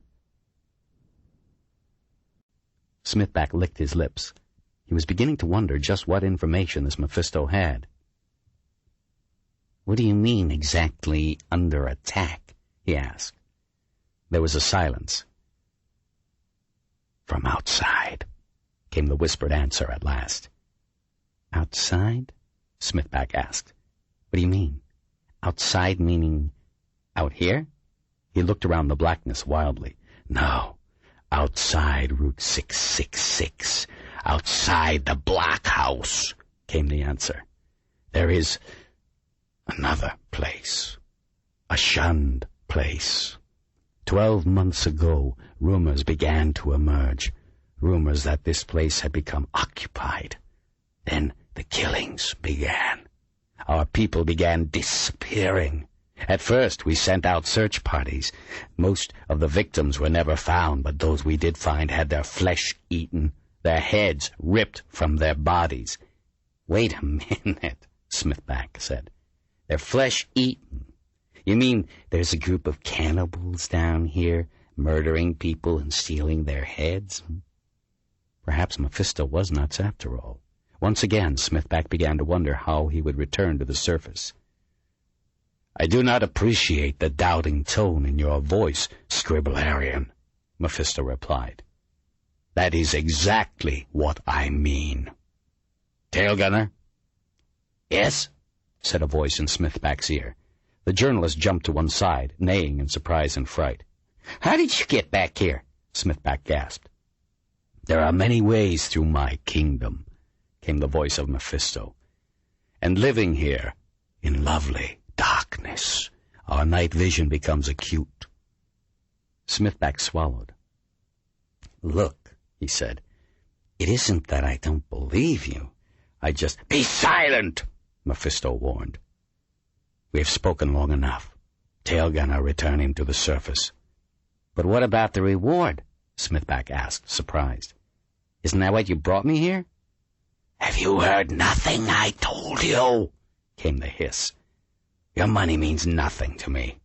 It is the safety of my people I care about. Return to your world. Write your article. Tell those on the surface what I have told you. Tell them that whatever killed Pamela Wisher is also killing my people. And the killings must stop." The disembodied voice seemed farther away now, echoing through the dark corridors beneath Smithback's feet. "Otherwise," he added with a fearful intensity, "we will find other ways to make our voices heard." "But I need—" Smithback began. A hand closed around his elbow. "Mephisto is gone," came the voice of Tail Gunner beside him. "I'll take you topside." 7. Lieutenant D'Agosta sat in his cramped, glass-sided office, fingering the cigar in his breast pocket and eyeing a stack of reports about the Humboldt Kill dive. Instead of closing one case, he now had 2 cases, both wide open. As usual, nobody knew nothing, nobody saw nothing. The boyfriend was prostrate with grief and useless as an eyewitness. The father was long dead. The mother was as uncommunicative and remote as an ice goddess. He frowned. The whole Pamela Wisher business felt like nitroglycerin to him. His eye traveled from the stack of reports to the no smoking sign outside his door, and the frown deepened. It and a dozen like it had gone up around the precinct station just the week before. He slid the cigar out of his pocket and removed its plastic wrapping. No law against chewing on the thing, at any rate. He rolled it lovingly between thumb and index finger for a moment, examining the wrapper with a critical eye. Then he placed it in his mouth. He sat for a moment, motionless. Then, with a curse, he jerked open the top drawer of his desk, hunted around until he located a kitchen match, and lit it on the sole of his shoe. He applied the flame to the end of the cigar and sat back with a sigh, listening to the faint crackle of tobacco as he drew in the smoke and bled it slowly out his nose. The internal phone rang shrilly. "Yes," DaGosta answered. Couldn't be a complaint already. He'd just lit up. "Lieutenant?" came the voice of the departmental secretary. "There's a Sergeant Haywood here to see you." DaGosta grunted and sat up in his chair. "Who?" "Sergeant Hayward says it's by your request." "I didn't ask for any Sergeant Hayward." A uniformed woman appeared in the open doorway. Almost instinctively, DaGosta took in the salient features. Petite, thin, heavy breasts, jet black hair against pale skin. "Lieutenant DaGosta?" she asked. DaGosta couldn't believe such a deep contralto could come from such a small frame. "Take a seat," he said, and watched as the sergeant settled herself in a chair. She seemed to be unconscious of anything irregular, as if it was standard procedure for a sergeant to burst in on a superior any time he or she felt like it. "I don't recall asking for you, Sergeant," DaGosta finally said. "You didn't," Hayward answered, "but I knew you'd want to see me anyway." DaGosta sat back, drawing slowly on his cigar. He'd let the sergeant say her piece, then chew her out. DaGosta wasn't a stickler for process, but approaching a senior officer like this was way out of line. He wondered if perhaps one of his men had come on to her in some filing room or something. Just what he needed, a sexual harassment suit on his hands. "Those corpses you found in the cloaca," Hayward began. "What about them?" DaGosta snapped, suddenly suspicious. A security lid was supposed to be clamped down over the details of that business. "Before the merger, I used to be with the transit police." Hayward nodded, as if that explained everything. "I still do the West Side duty, clearing the homeless out of Penn Station, Hell's Kitchen, the rail yards, under the—" "Wait a minute," DaGosta interrupted. "You?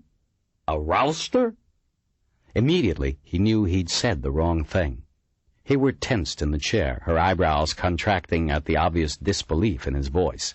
There was a moment of awkward silence. "We don't like that term, Lieutenant," she said at last. DaGosta decided he had enough to worry about without humoring this uninvited guest. "It's my office," he said, shrugging. Hayward looked at him a moment, and in those brown eyes DaGosta could almost see her good opinion of him falling away. "Okay," she said, "if that's how you want to play it." She took a deep breath. "When I heard about these skeletons of yours, they rang a bell. Reminded me of some recent homicides among the moles." "Moles?"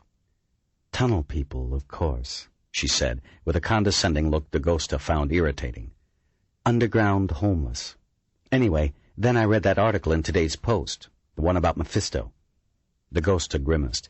Trust that scandal hound Bill Smithback to whip readers into a frenzy, make a bad situation worse. The two of them had been friends, after a fashion, but now that Smithback was a homicide reporter, he'd grown almost intolerable, and DaGosta knew better than to give him the slightest speck of the inside information he was always demanding. "The life expectancy of a homeless person is very short," Hayward said. "It's even worse for the moles. But that journalist was right. Lately some of the killings have been unusually nasty. Heads missing, bodies ripped up. I thought I'd better come to you about it." She shifted in her seat and gave DaGosta an unsettling gaze with her clear brown eyes. "Maybe I should have saved my breath."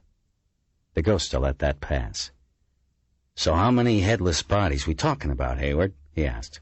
2? 3? Hayward paused. "More like half a dozen," she said at last. DaGosta looked at her, cigar halfway to mouth. "Half a dozen?" "That's what I said. Before coming up here, I looked through the files. 7 murders among the moles in the last 4 months match this M.O. DaGosta lowered the cigar. "Sergeant, let me get this straight. You got some kind of underground Jack the Ripper here, and nobody's on top of it?" "Look, it was just a hunch on my part, okay?" Hayward said defensively. "Back off me. These aren't my homicides." "So why didn't you go through channels and report this to your superior? Why are you coming to me?" "I did go to my boss, Captain Waxy. Know him?" Everyone knew Jack Waxy, the fattest, laziest precinct captain in the city, a man who had reached his position by doing nothing and offending nobody. A year earlier, DaGosta had been up for promotion to captain himself, thanks to a grateful mayor. Then there was the election, Mayor Harper was thrown out of office, and a new mayor rode into City Hall on promises of tax cuts and reduced spending. In the resulting fallout at One Police Plaza, Waxy got a captainship and a precinct, but the Ghosta was passed over. Some world. Hayward crossed one leg over the other. Mole homicides aren't like homicides on the surface. Most of the corpses we don't even find, and when we do, the rats and dogs have usually found them long before. Many are John Does, can't be ID'd even in good condition, and the other moles sure as hell won't talk. And Jack Waxy just files everything away. Hayward frowned again. He doesn't give a shit about those people. The Ghosta looked at her for a minute, wondering why an old-school chauvinist like Waxy would have taken a 5'3" female rouster onto his staff. Then his eyes lighted once again on her narrow waist, pale skin, and brown eyes, and he knew the answer. "Okay, Sergeant," he said at last. "I'll bite. You got locations?" "Locations is about all I've got." The Ghosta's cigar had gone out, and he fumbled through his drawer for another match. "So, where were they found?" he asked. "Here and there." Hayward dug a computer printout out of a pocket, unfolded it, and slid it across the desk. The Ghosta glanced at the sheet as he lit up. "First one was found April 30 at 624 West 58th Street. Boiler room in the basement. There's an old access to a railway turnabout there, which is why it was TA jurisdiction." The Ghosta nodded and glanced at the sheet. "Next was found May 7 beneath the Columbus Circle IRT station. The third one was found May 20, Railroad Stem B4, Track 22, Milepost 1.2. Where the hell is that?" "Closed freight tunnel that used to connect to the West Side rail yard. The moles break through the walls to get into some of those tunnels." The Ghosta listened, enjoying his cigar. A year earlier, after hearing about the promised promotion, he'd switched from Garcia y Vegas to Dunhill's. Though the promotion had never materialized, the Ghosta hadn't been able to convince himself to switch back. He glanced again at Hayward, still looking back at him impassively. She wasn't very good at respecting superior officers, but despite her small frame, she carried an air of natural self-confidence and authority. It had taken initiative, coming to him like this. Guts, too. For a moment he regretted starting off on the wrong foot with her. "This isn't exactly departmental procedure, you're coming to see me like this," he said. "Still, I appreciate you taking the time." Hayward nodded almost imperceptibly, as if acknowledging his compliment without accepting it. "I don't want to bust in on Captain Waxy's jurisdiction," the Ghosta continued, "but I can't pass this up, just in case there's a connection. I guess you figured that out already. So what we're going to do is we're going to forget you came to see me." Hayward nodded again. "And I'm going to call up Waxy like I got these reports on my own, and then we'll do a little sightseeing." "He isn't going to like that. The only sight he likes is the view out the precinct window."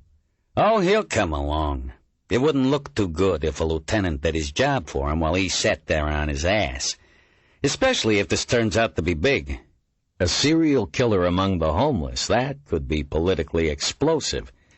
So we'll take a little stroll, just the three of us. No use getting the brass stirred up." Immediately Hayward frowned. "Not smart," she said. "Lieutenant, it's dangerous down there. It's not our turf, it's theirs, and it's not what you think, either. These aren't just a handful of burnt-out mainliners. There's some pretty radicalized people down there, whole communities, Vietnam vets, ex-cons, hardcore SDS remnants, parole violators. There's nothing they hate more than cops. We'll need at least a squad." The Ghosta found himself growing irritated at her brusque, disrespectful tone. "Look, Hayward, we're not talking about D-Day here. We're talking about a quiet peek. I'm going out on a limb as it is. If it looks like something, then we can make it official." Hayward said nothing. "And Hayward, if I hear any talk about this little party of ours, I'll know where it came from." Hayward stood up, smoothed her dark blue trousers, straightened her service belt. "Understood." "I knew it would be." The Ghosta stood up, exhaling a jet of smoke in the direction of the no-smoking sign. He watched as Hayward glanced at the cigar with either disdain or disapproval. He wasn't sure which. "Care for one?" he asked sarcastically, sliding another out of his breast pocket. For the first time, Hayward's lips twitched in what might almost have been a smile. "Thanks, but no thanks. Not after what happened to my uncle." "What was that?" "Mouth cancer. They had to cut his lips off." Dagosta watched as Hayward turned on her heel and walked quickly out of his office. He noticed she hadn't bothered to say goodbye. He also noticed that, suddenly, the cigar didn't taste as good anymore. 8. He sat in the listening darkness, unmoving. Although the chamber was devoid of light, his eyes flickered from surface to surface, lingering with a loving glance on each object they encountered. It was still a novelty.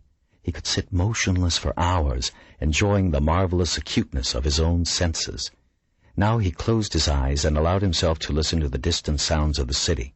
Slowly, from the background murmur, he sorted out the various strands of conversation, filtering the nearest and loudest from those more distant, many rooms or even floors away. Then those, too, faded into the haze of his concentration, and he could hear the faint scamperings and squeals of the mice as they carried out their own secret cycles of life within the walls. At times, he thought he could hear the sound of the earth itself, rolling and churning, swathed in its atmosphere. Later, he was not sure how much later, the hunger started again. Not a hunger exactly, but the feeling of something missing, a deep craving, unlocalized, subtle, for the time being. He never allowed the craving time to grow. Standing quickly, he stepped across the laboratory, sure-footed in the blackness. Turning on one of the gas spigots along the far wall, he lit the attached nozzle with a sparker, then positioned a retort of distilled water over the burner. As the water heated, he reached into a secret pocket sewn into the lining of his coat and withdrew a slender metal capsule. Unscrewing its end, he poured a trace of powder onto the surface of the water. Had there been light, the powder would have shown the color of light jade. As the temperature rose, a thin cloud began to spread downward from the surface until the entire retort became a miniature storm of roiling liquid. He turned off the heat, then emptied the distillate into a Pyrex beaker.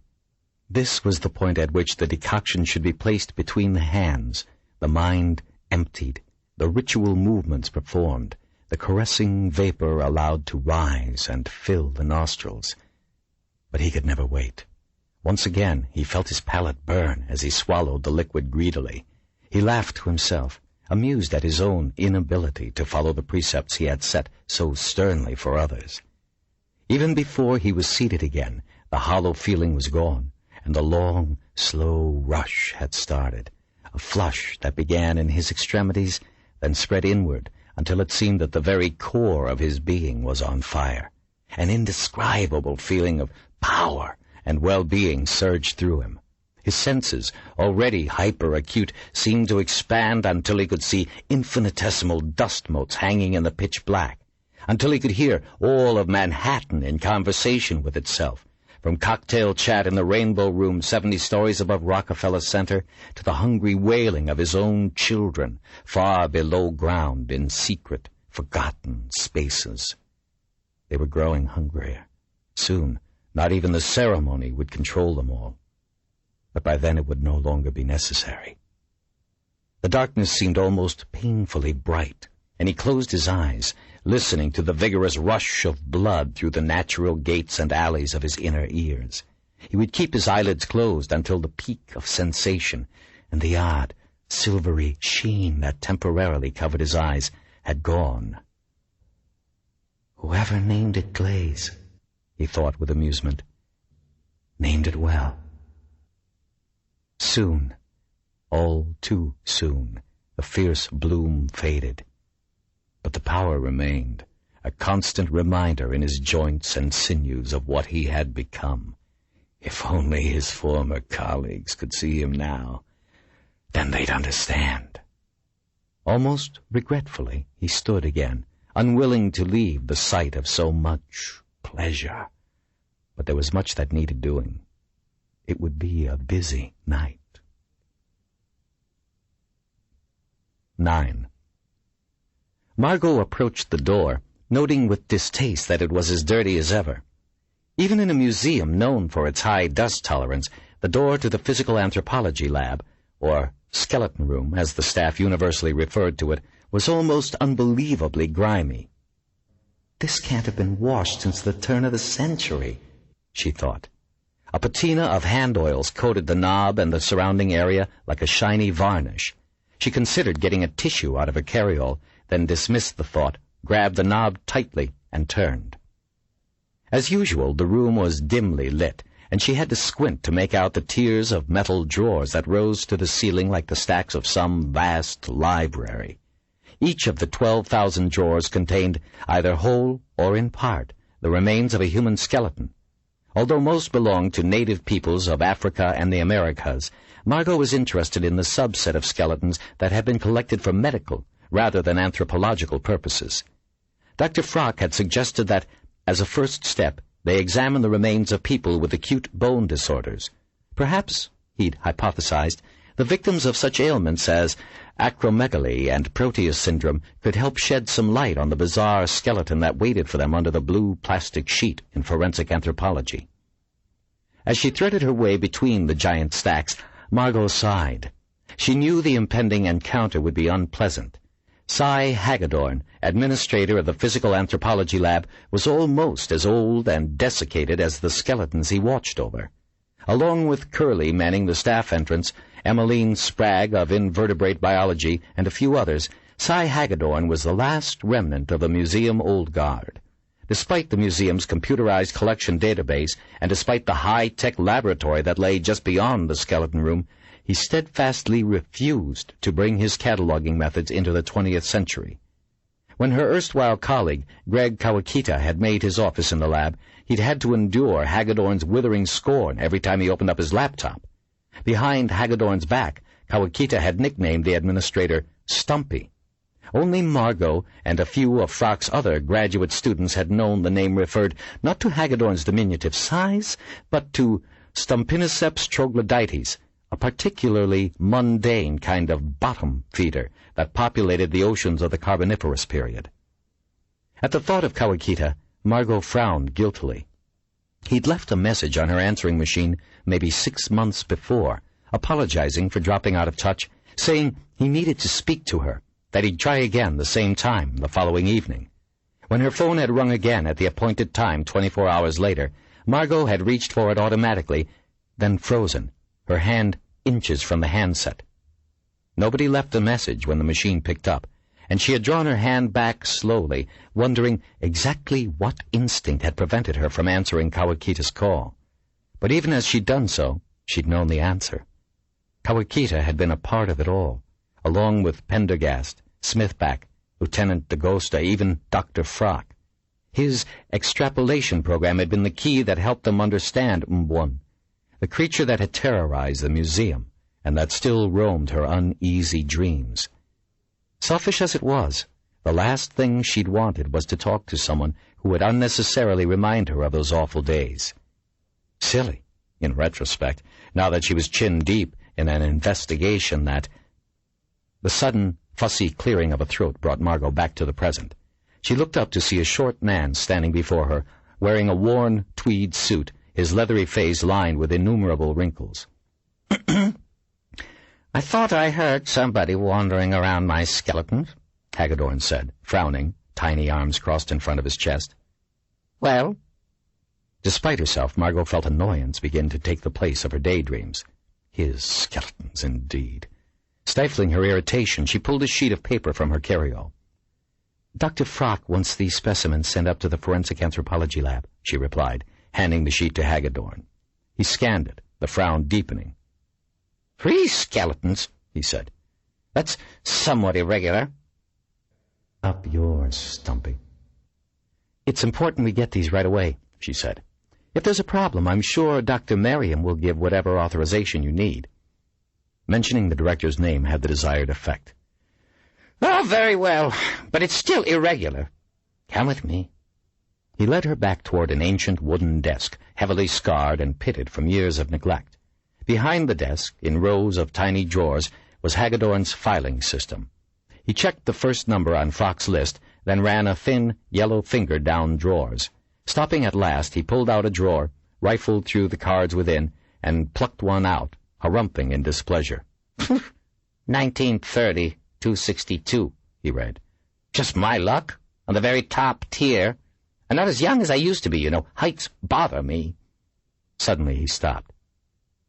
"This is a medical skeleton," he said, pointing to a red dot in the upper right-hand corner of the card.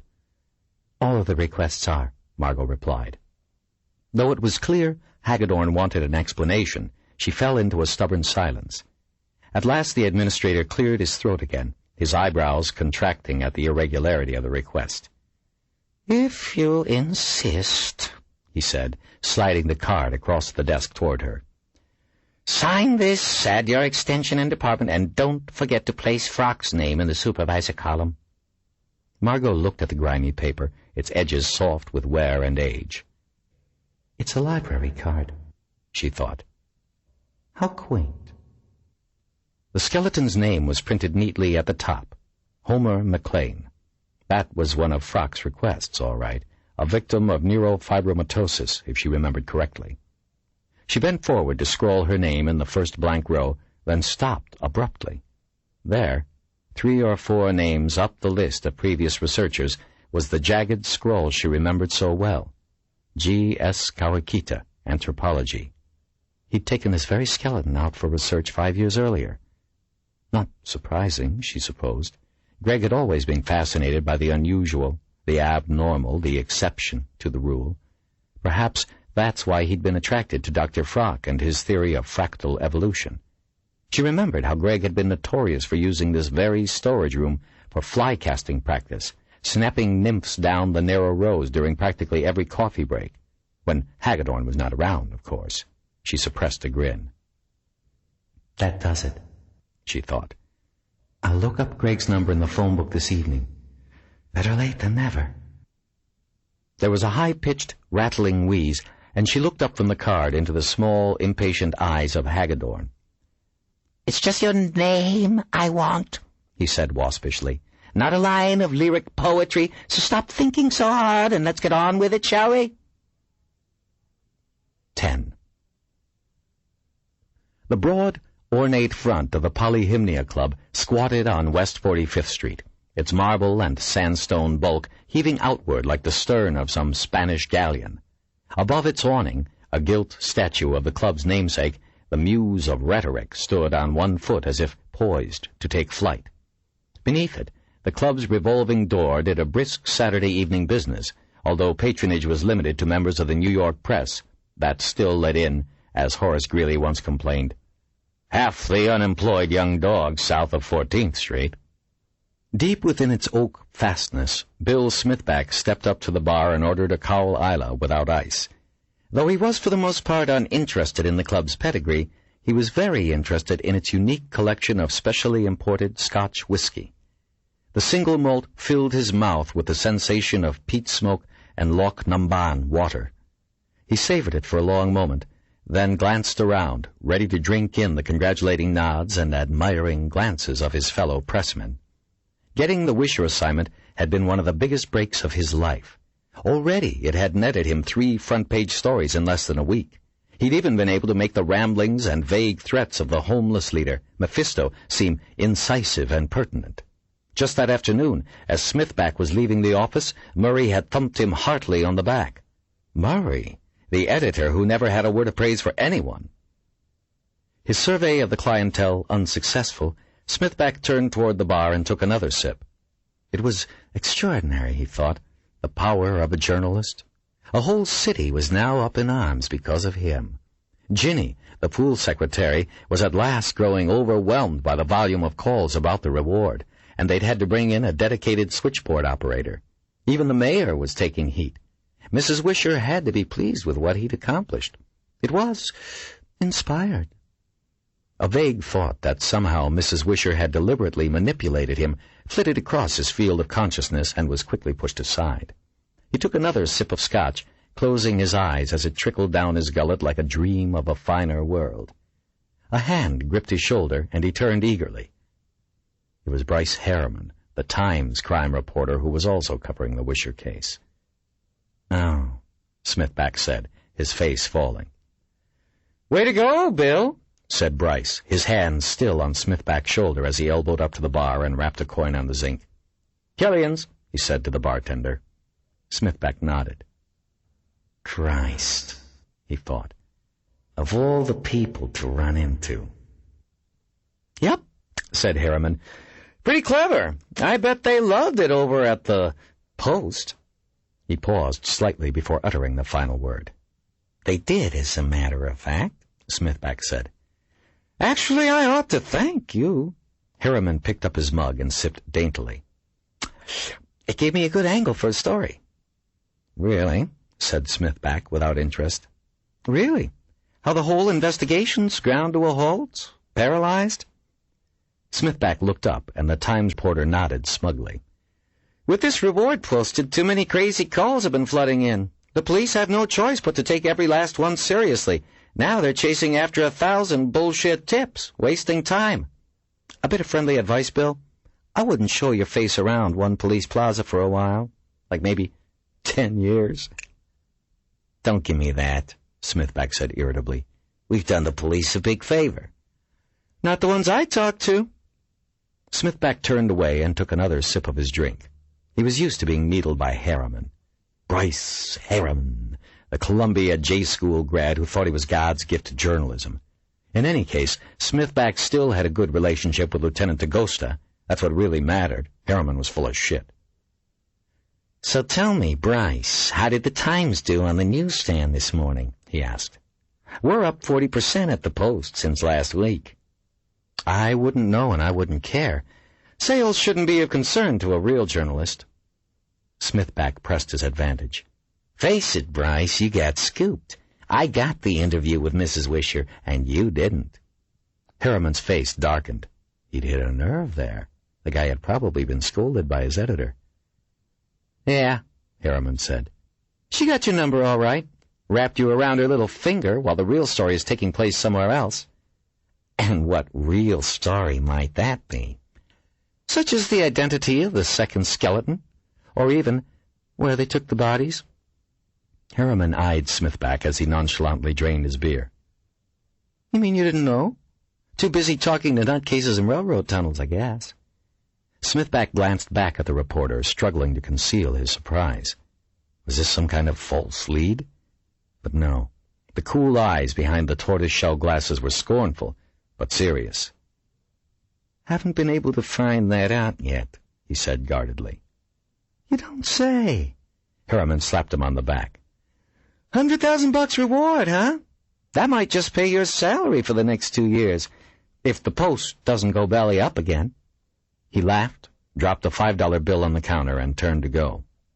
Smithback watched Harriman's retreating back with irritation. So the bodies have been moved from the medical examiner's office. He should have learned that himself. But where? There had been no funeral arrangements, no burial. They must be in a lab somewhere. A lab with better equipment than the NYME. Someplace secure, not like Columbia or Rockefeller University with students wandering around everywhere. After all, Lieutenant DeGosta was in charge of the case. He was a cool customer, Smithback knew, not the kind of guy to do something rash. Why would DeGosta move the bodies? DeGosta. Suddenly Smithback guessed, no, he knew where the bodies must be. Draining his glass, he slid off the stool and moved across the plush red carpet to a bank of phones in the front foyer. Dropping a quarter in the nearest one, he dialed a number. Curly here, said a voice thick with age. Curly, said Smithback. It's Bill Smithback. How you doing? Fine, Dr. Smithback. Haven't seen you around for a while. Curly, who checked badges at the staff entrance to the Museum of Natural History, called everyone doctor. Princes lived and died. Dynasties rose and fell. But Curly, Smithback knew, would remain in his ornate bronze pillbox, checking IDs forever. Hey, Curly, what time on Wednesday night did those ambulances come in? You know, the two that drove in together?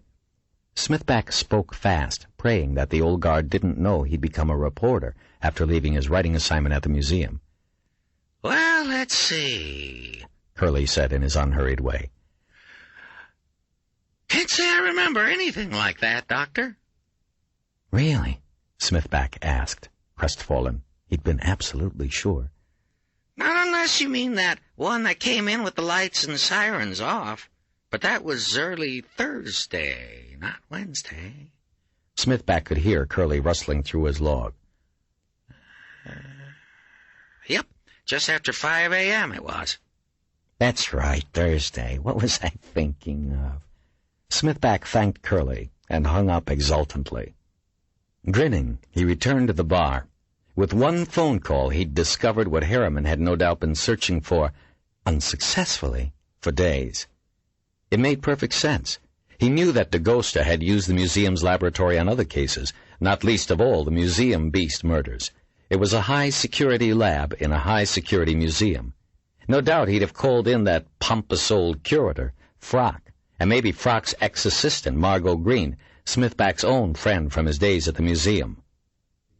Margo Green, Smithback thought. That merited some looking into. He called the bartender over. Patty, I think I'll stay on Isla, but switch distilleries. Lefroy, please. The 15-year-old. He took a sip of the marvelous whiskey. $10 a shot, but worth every penny. 100,000 might just pay your salary for the next 2 years, Harriman had teased. Smithback decided that, after the next front-page story, he'd have to hit Murray up for a raise. Nothing like striking while the iron was hot. 11. Sergeant Hayward descended a long metal staircase, opened a narrow door filmed in brown rust, and stepped out onto an abandoned railroad siding. Behind her, DeGosta emerged from the doorway, hands in pockets. Murky sunlight filtered down through a series of gratings far above their heads, illuminating dust motes in the still air. DeGosta looked first left, then right. In both directions the tracks dissolved into the gloom of the tunnel. He noticed that Hayward had an unusual way of moving below ground, a kind of silent, wary step. "Where's the captain?" Hayward asked. "He's coming," said DeGosta, scraping the underside of his heel on the metal rail of the siding. "You go ahead."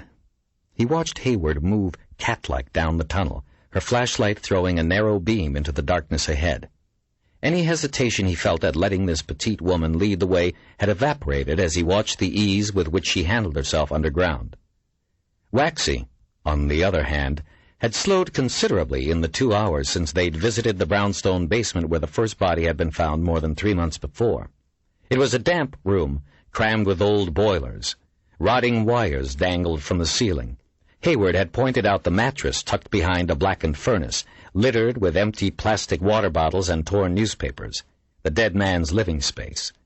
There was an old blood stain on the mattress, 3 feet in diameter, heavily chewed on by rats. Above it, a pair of ragged athletic socks were draped over a pipe, covered in a furry mantle of green mold. The body found there had been Hank Jasper, Hayward said. No witnesses, no known relatives or friends. The case file had been equally useless. No photographs or scene reports, just some routine paperwork, a brief report referring to extensive lacerations and a badly crushed skull, and the notice of a quick burial at Potter's Field on Hart Island. Nor had they found much of anything in the defunct Columbus Circle Station bathroom, where the second body had been discovered. A lot of trash, and a half-hearted attempt to clean up the red blizzard of blood that clung to the ancient tile sinks and cracked mirrors. No idea on that one at all. The head was missing. There was a stifled curse behind him, and DeGosta turned to see the round form of Captain Waxy emerging from the rusted door. He looked around distastefully, his pasty visage shining unnaturally in the half-light. "Jesus, Vinny," he said, picking his way over the tracks toward DeGosta. "What the hell are we doing? I told you before, this isn't any job for a police captain, especially on a Sunday afternoon." He nodded his head in the direction of the dark tunnel. "That cute little thing put you up to this, didn't she? Amazing set of knockers. You know, I offered her a job as my personal assistant. Instead, she chose to stay on rousting detail, dragging bums out of holes. Go figure." Funny thing about that, DeGosta thought, imagining what life under Waxy would be like for a woman as attractive as Hayward. "And now my damn radio's gone on the fritz," Waxy said irritably. DeGosta pointed upward. "Hayward tells me they don't work underground. Not reliably, anyway." "Great. How are we supposed to call for backup?" "We don't. We're on our own." "Great," Waxy repeated. DeGosta looked at Waxy. Beads of sweat had sprung up along his upper lip, and his dough-colored jowls, usually firm, were starting to sag. "This is your jurisdiction, not mine," the ghost said. "Just think how good it will make you look if this turns out to be big. Taking charge right away, visiting the scene personally, for a change." He fingered his jacket pocket for a cigar, then decided against it. "And think how bad it will look if these deaths are connected somehow, and the press starts talking about how you just looked the other way." Waxy scowled at him. "I'm not running for mayor, Vinny." "I'm not talking about being mayor. All I know is when the rain of shit begins to fall like it always does, your ass will be covered." Waxy grunted, looking somewhat mollified. The ghost could see Hayward's light playing down the tracks toward them, and soon the woman appeared again out of the gloom. "Almost there," she said. "It's one more down." "Down?" said Waxy. "Sergeant, I thought this was the lowest level." Hayward said nothing. "So, how are we supposed to go down?" the ghost asked her.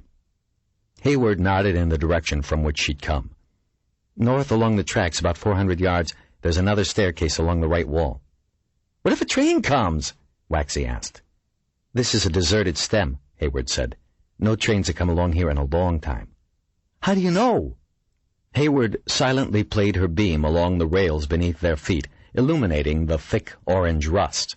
The ghosta's eyes traveled up the flashlight beam until they reached Hayward's face. She did not look very happy.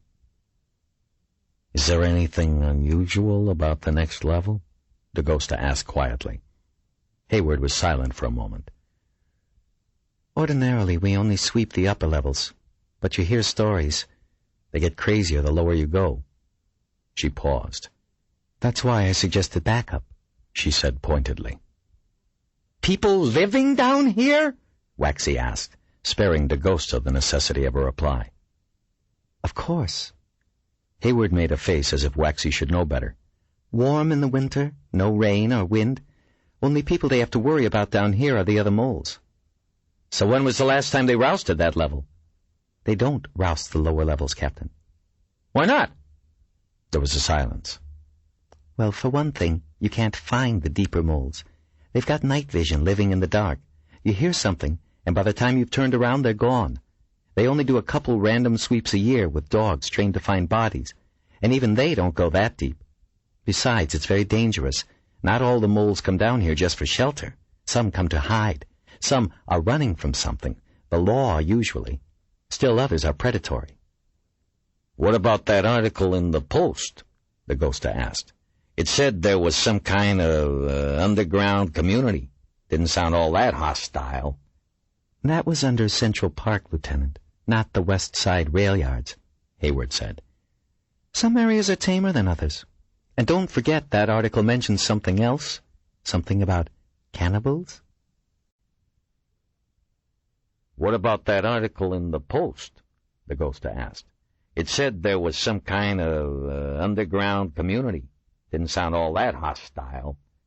"That was under Central Park, Lieutenant, not the West Side rail yards," Hayward said. "Some areas are tamer than others. And don't forget that article mentions something else. Something about cannibals."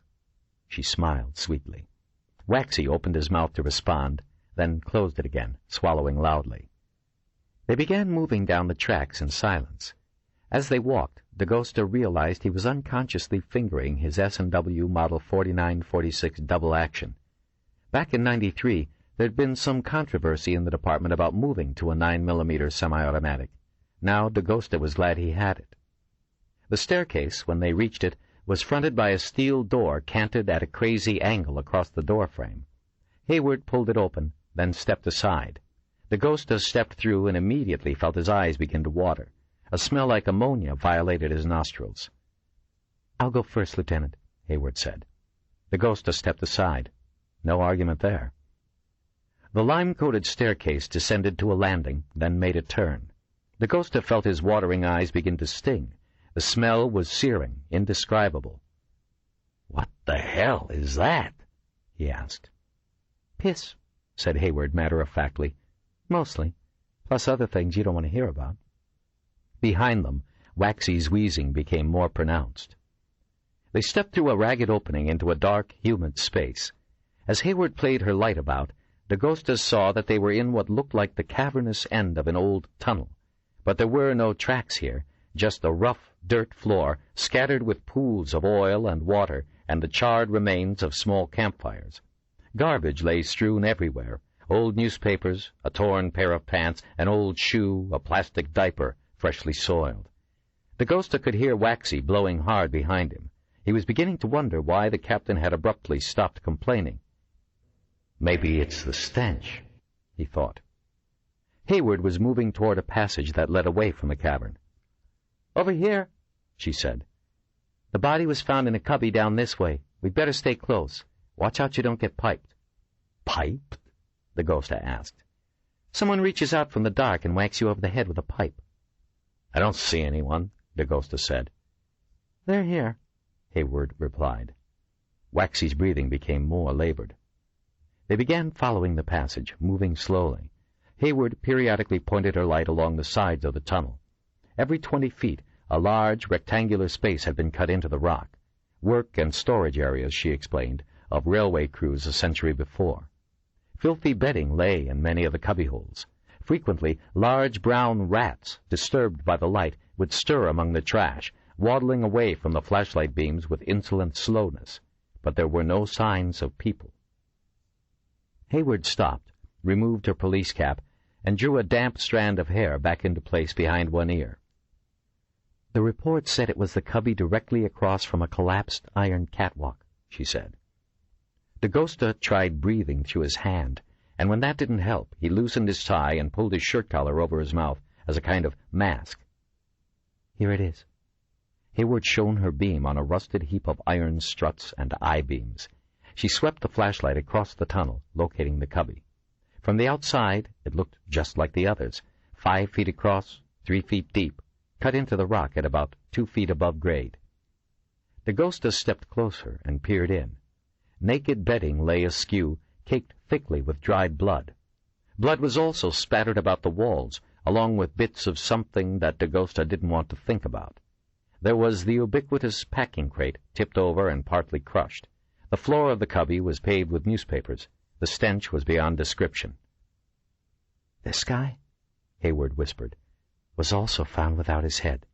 They identified him from prints. Shasheen Walker, 32 years old, rap sheet as long as your arm, a serious user." At any other time, D'Agosta would have found it ludicrous to hear a police officer whispering. Now he felt somehow glad. There was a long silence while D'Agosta played his own light around. "Did they find the head?" he asked at last. "Nope," said Hayward. The foul little den showed zero signs of a police search. Thinking he'd rather be anywhere else, doing anything else, D'Agosta reached into the cubby, took hold of a corner of a filthy blanket, and jerked it back. Something brown tumbled out of the folds and rolled toward the nearest edge. What was left of its mouth was wide open in a frozen scream. "I guess they didn't look too hard," D'Agosta said. He heard a small moan escape from Waxy. "You okay, Jack?" he asked, glancing back. Waxy said nothing. His face looked like a pale moon, hovering in the noisome dark. D'Agosta turned his light back on the head. "We're going to have to get an SLC team down here for a full series." He reached for his radio, then remembered it wouldn't work. Hayward edged forward. "Lieutenant?" D'Agosta paused. "Yes?" "The moles left this place alone because someone died in it. They're superstitious that way, some of them. But as soon as we leave, they're going to clean this whole mess up, get rid of the head themselves, and you'll never find it. More than anything else, they don't want cops down here."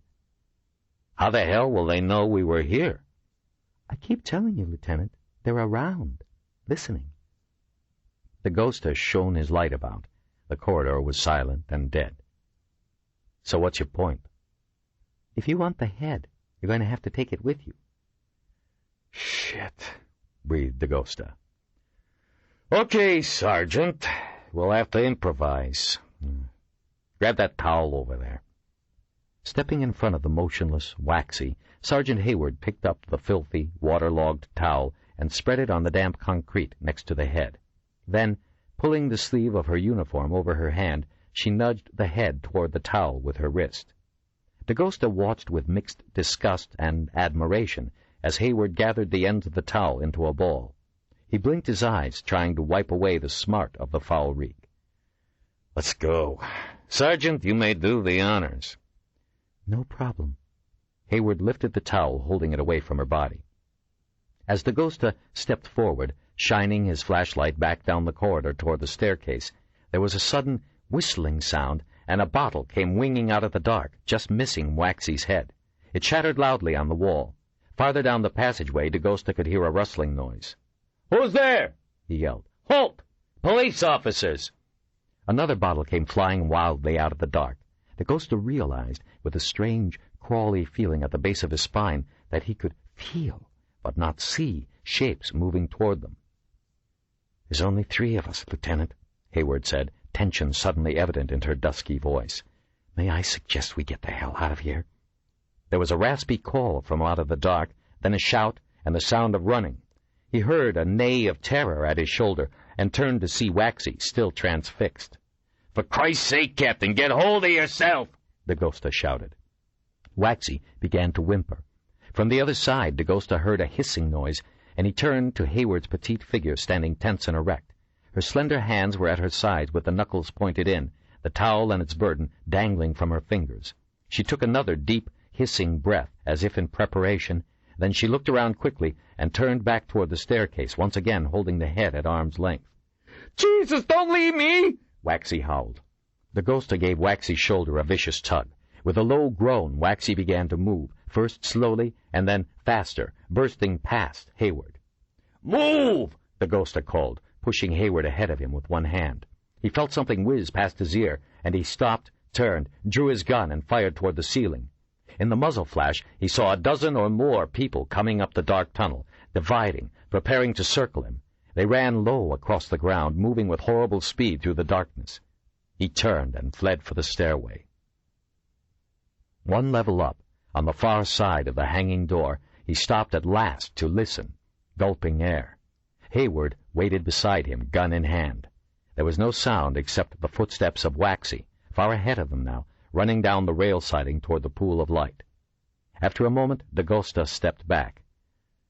"Sergeant, if you ever suggest backup in the future, or make any other suggestion for that matter, remind me to pay attention to it." Hayward holstered her gun.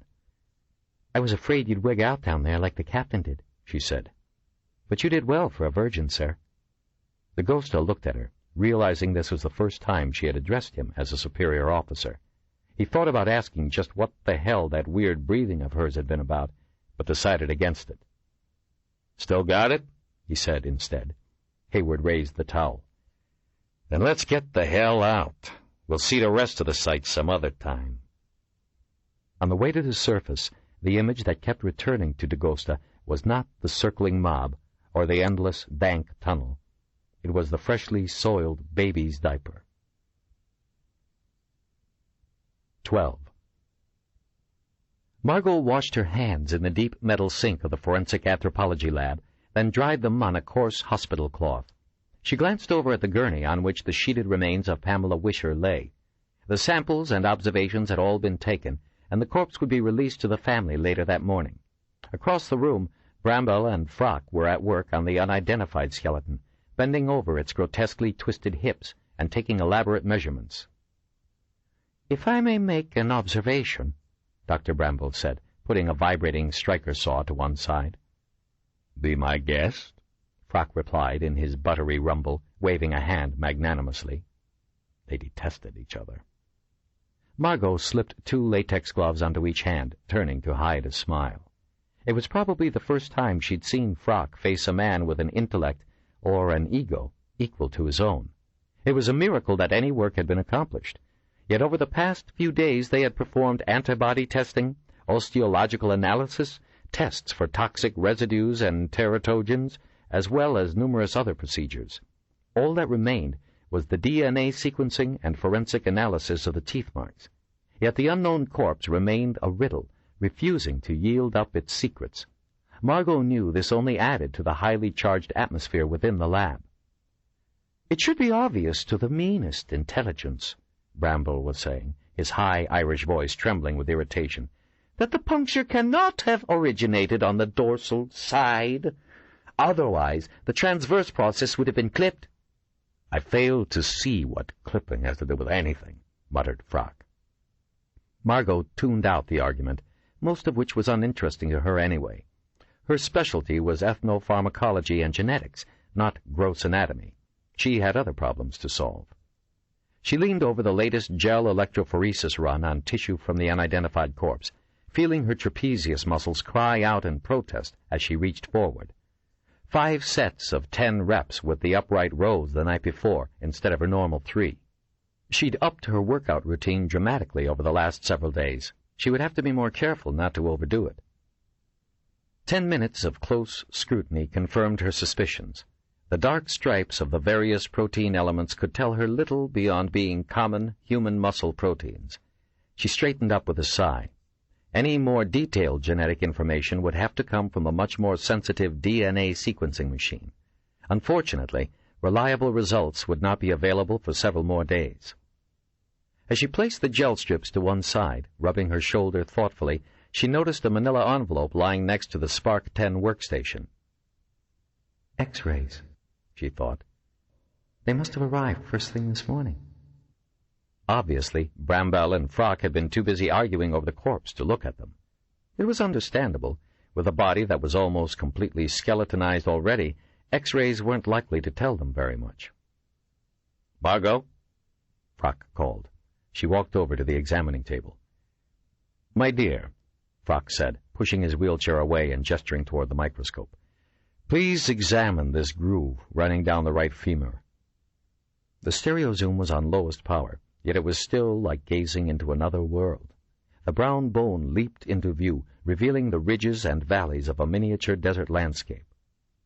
What do you make of this? He asked. It wasn't the first time Margo had been called to give an opinion in a dispute, and she didn't relish the role. It looks like a natural fissure in the bone, she said, keeping her voice neutral. Part of the suite of bone spurs and ridges that seem to have affected the skeleton. I wouldn't necessarily say it was caused by a tooth. Frock settled back in his wheelchair, not quite able to mask a smile of triumph. Bramble blinked. I'm sorry? He asked in disbelief. Dr. Green, I don't mean to contradict you, but that's a longitudinal tooth mark if ever I saw one. I don't mean to contradict you, Dr. Bramble. She switched the stereo zoom to higher power, and the small fissure immediately turned into a vast canyon. But I can see some natural pores along the inside. Here. Bramble bustled over and looked into the eyepieces, holding his old horn rims to one side. He stared at the image for several moments, then stepped away much more slowly than he had approached. He said, replacing his glasses. It pains me to say it, Frock, but you may have a point. You mean Margo may have a point, said Frock. Yes, of course. Very good, Dr. Green. Margo was spared a reply by the ringing of the lab phone. Frock wheeled over and answered it energetically.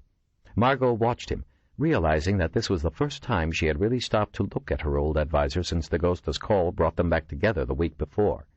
Though still portly, he seemed thinner than she remembered from their days together at the museum. His wheelchair, too, was different, old and scuffed. She wondered, in sudden sympathy, if her mentor had fallen on hard times. Yet if so, it hadn't seemed to affect him adversely. If anything, he looked more alert, more vigorous than during his tenure as anthropology department chairman. Frock was listening, clearly upset about something. Margo's gaze drifted away from him and up to the laboratory window and its gorgeous view of Central Park. The trees were rich with the dark green foliage of summer, and the reservoir shimmered in the brilliant light. To the south, several rowboats drifted lazily across the pond. She thought how infinitely preferable it would be in one of those boats, basking in the sun, instead of here in the museum, pulling apart rotten bodies. That was DeGosta, Frock said, hanging up with a sigh. He says our friend here is going to have some company. Close the blinds, will you? Artificial light is preferable for microscope work. What do you mean, company? Margo asked sharply. That's how he put it. Apparently they discovered a badly decomposed head during a search of some railroad tunnels yesterday afternoon. They're sending it over for analysis. Dr. Bramble muttered something in fervent Gaelic. Does the head belong? Margo began, then nodded in the direction of the corpses. Frock shook his head, a somber expression on his face. Apparently it's unrelated. Silence descended on the lab for a moment. Then, as if on cue, the two men slowly returned to the unidentified skeleton. Soon murmurs of dissent began to rise once again. Margo sighed deeply and turned back toward the electrophoresis equipment. She had at least a morning's worth of cataloging to get through. Her eye moved toward the X-rays. They'd raised a fearful stink with the lab in order to get them that morning. Maybe she ought to take a quick look before starting the cataloging. She slid out the first series, clipping them to the viewer. 3 shots of the unidentified skeleton's upper torso. As she expected, they showed, much less clearly, what they had already observed from direct examination, a skeleton suffering bizarre bone deformities with a grotesque thickening and ridging of almost every osteological process in the body. She pulled them down and slid the next series into the clips. Another set of 3 views, this time of the lumbar region. She saw it immediately, 4 small spots, crisp and white. Curious, she swiveled the magnifier over for a closer look. The 4 spots were sharp triangles, arranged in a precise square at the very bottom of the spine, completely enclosed in a fused mass of bony growth. They had to be metal, Margo knew. Only metal would be that opaque to X-rays. She straightened up. The 2 men were still bending over the cadaver, their mutterings floating toward her across the quiet room. "There's something over here you should take a look at," she said. Bramble reached the viewer first and peered closely. He stepped away, adjusted his horn rims, and peered again. Frock rumbled over a moment later, curious, brushing against the medical examiner's legs in his haste. "If you don't mind," he said, using the heavy wheelchair to crowd Bramble off to the side. He leaned forward, face inches from the viewer. The room fell silent except for the hiss of air from the duct above the gurney. For once, Margo thought, both Bramble and Frock were completely baffled. 13. It was the first time DaGosta had been in the chief's office since Horlocker's appointment, and he gazed around in disbelief. It looked to him like a suburban steakhouse trying to go upscale. The heavy, fake mahogany furniture, the low lighting, the thick drapes, the cheap Mediterranean-style ironwork fixtures with the ripply yellow glass. It was so perfect it made him want to ask a waiter to bring him a Gibson. Chief Redmond Horlocker sat behind a vast desk absolutely bare of paper. In the nearest wing chair, Waxy had settled his bulk comfortably and was describing their movements of the previous day. He had just gotten to the point where the 3 of them had been set upon by a mob of enraged homeless, and he, Waxy, was holding them at bay so that DaGosta and Hayward could escape. Horlocker listened, his face impassive. DaGosta's gaze fastened on Waxy, growing ever more animated as he talked. He considered speaking up himself, but long experience told him it wouldn't make any difference. Waxy was a precinct captain. He didn't get many chances to come down to One Police Plaza and impress the head honcho. Maybe the end result would be more manpower allocated to the case. Besides, a little voice in the back of DaGosta's head said, this was going to be one of those cases where the shit rain would fall especially hard. Even though he was officially in charge, it didn't hurt to let Waxy take some credit. The more visible you were at the beginning, the closer they mowed your ass at the end. Waxy finished his story, and there was a silence as Horlocker let a bit of gravitas build up in the room. Then he cleared his throat. "Your take, Lieutenant?" he asked, turning to DaGosta. DaGosta straightened up. "Well, sir, it's too early to tell whether there's a connection or not. It bears looking into, though, and I could use some extra manpower to—" The antique phone jangled, and Horlocker picked up the receiver, listening for a moment. "It can wait," he said curtly, then hung up and turned back to DaGosta. "You a post reader?" he asked. "Sometimes," DaGosta replied. He knew where this was leading. "And you know this Smithback who's writing all the garbage?" "Yes, sir," said DaGosta. "He's a friend of yours?" DaGosta paused. "Not exactly, sir." "Not exactly," the chief repeated. In that book of his about the museum beast, Smithback made it seem like you two were bosom buddies. To hear him tell it, the pair of you single-handedly saved the world during that little problem at the Museum of Natural History. DeGosta kept quiet. The role he'd played in the disastrous opening night party for the Superstition exhibition was ancient history, and nobody in the new administration wanted to give him any credit for it. Well, you're not exactly pal Smithback is running us ragged, chasing down all the crank calls his reward offer has generated. That's where your extra manpower has gone. You should know that better than anyone. The chief shifted irritably in his huge leather throne. So you're telling me that the homeless murders and the Wisher murder have the same M.O.? DeGosta nodded. Okay. Now, we don't like homeless being murdered here in New York. It's a problem. It doesn't look good. But when we get socialites being murdered, then we got a real problem. You get my drift? Absolutely, said Waxy. DeGosta said nothing. What I'm saying is, we're concerned about the homeless murders, and we're going to try to take care of it. But look, DeGosta, we've got homeless dying every day. Between you and me, they're a dime a dozen. We both know it. On the other hand, I got a whole city on my butt about this headless debutante. The mayor wants that case solved. He leaned forward and put his elbows on the desk, a magnanimous look settling across his features. Look, I know you're going to need more help on this, so I'm going to keep Captain Waxy here on the case. I've put someone else on the 24th Precinct desk to free him up. Yes, sir, said Waxy, straightening up. As he listened, something inside DeGosta crumpled and died. A walking disaster like Waxy was exactly what he didn't need. Now, instead of more manpower, he'd have to nursemaid Waxy through every step. He'd better put him on some peripheral assignment where he couldn't screw up.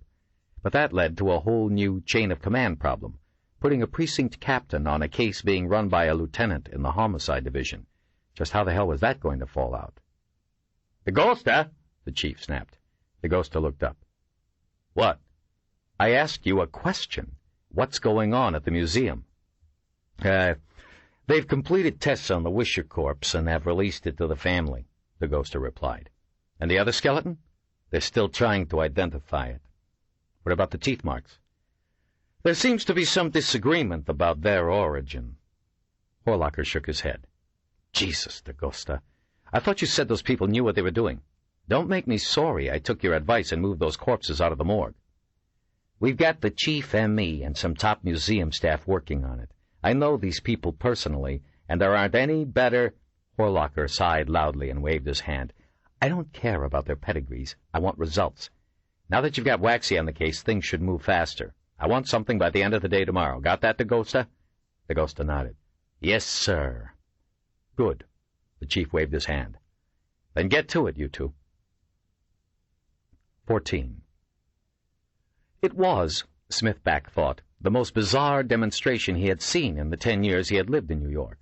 The signs had been professionally painted, the sound system was first class, and Smithback felt distinctly underdressed. The crowd was remarkably diverse. Central Park South and Fifth Avenue ladies dressed in diamonds and Donna Karan, along with young bankers, bond salesmen, commodity traders, and various young Turks eager for civil disobedience. There were also some well-dressed prep school teenagers. But what astonished Smithback was the size of the crowd. There must have been 2,000 people milling around him, and whoever organized the rally obviously had political clout. Their permit allowed them to close off Grand Army Plaza on a weekday rush hour. Behind a series of well-manned police barricades and ranks of television cameras were endless lines of angry traffic. Smithback knew that this group represented tremendous wealth and power in New York City. Their demonstration was no joke, not for the mayor, not for the police chief, not for anyone involved in New York City politics. These people simply did not go into the streets and hold demonstrations, and yet here they were. Mrs. Horace Wisher stood on a large redwood platform in front of the gilded Victory statue at the intersection of Central Park South and Fifth Avenue. She was speaking into a microphone, the powerful PA system amplifying her crisp tones into an unavoidable presence. Behind her was a massive, full-color blow-up of the now famous childhood picture of her daughter Pamela. "How long," she asked the assembled throng, "how long are we going to let our city die? How long are we going to tolerate The murders of our daughters, our sons, our brothers, our sisters, our parents. How long are we going to live in fear in our own homes and in our own neighborhoods? She gazed over the crowd, listening to the rising murmur of assent. She began again, more softly. My ancestors came to New Amsterdam 300 years ago. It has been our home ever since, and it has been a good home. When I was a little girl, my grandmother used to take me for evening walks in Central Park. We used to walk home alone from school after nightfall. We did not even lock the door to our townhouse. Why has nothing been done while crime, drugs, and murder have reared up all around us? How many mothers will have to lose their children before we say, enough? She stood back from the microphone, collecting herself. A murmur of anger was beginning to ripple through the crowd. This woman had the simplicity and dignity of a born orator. Smithback held his cassette recorder higher, scenting another front-page story.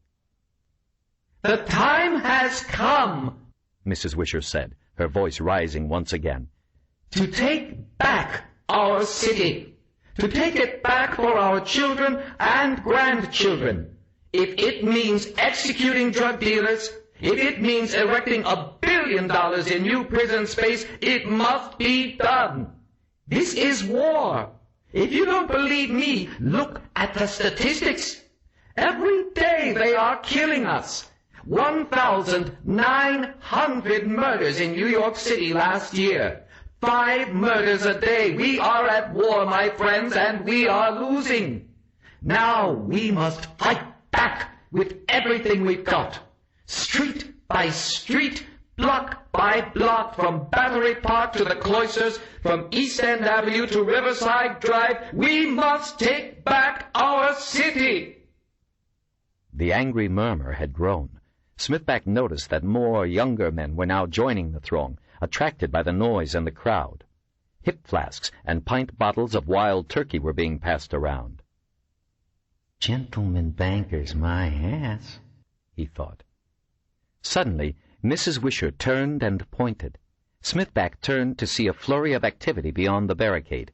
A sleek black limousine had pulled up, and the mayor, a small, balding man in a dark suit, stepped out, accompanied by several aides. Smithback waited, eager to see what would happen. The size of this rally had obviously taken the mayor by surprise, and now he was scrambling to get involved, to show his concern. The mayor of New York! Mrs. Wisher cried as the mayor made his way toward the podium with the help of several policemen. Here he is, come to speak to us. The voice of the crowd rose. But he shall not speak. We want action, Mr. Mayor, not talk. The crowd roared.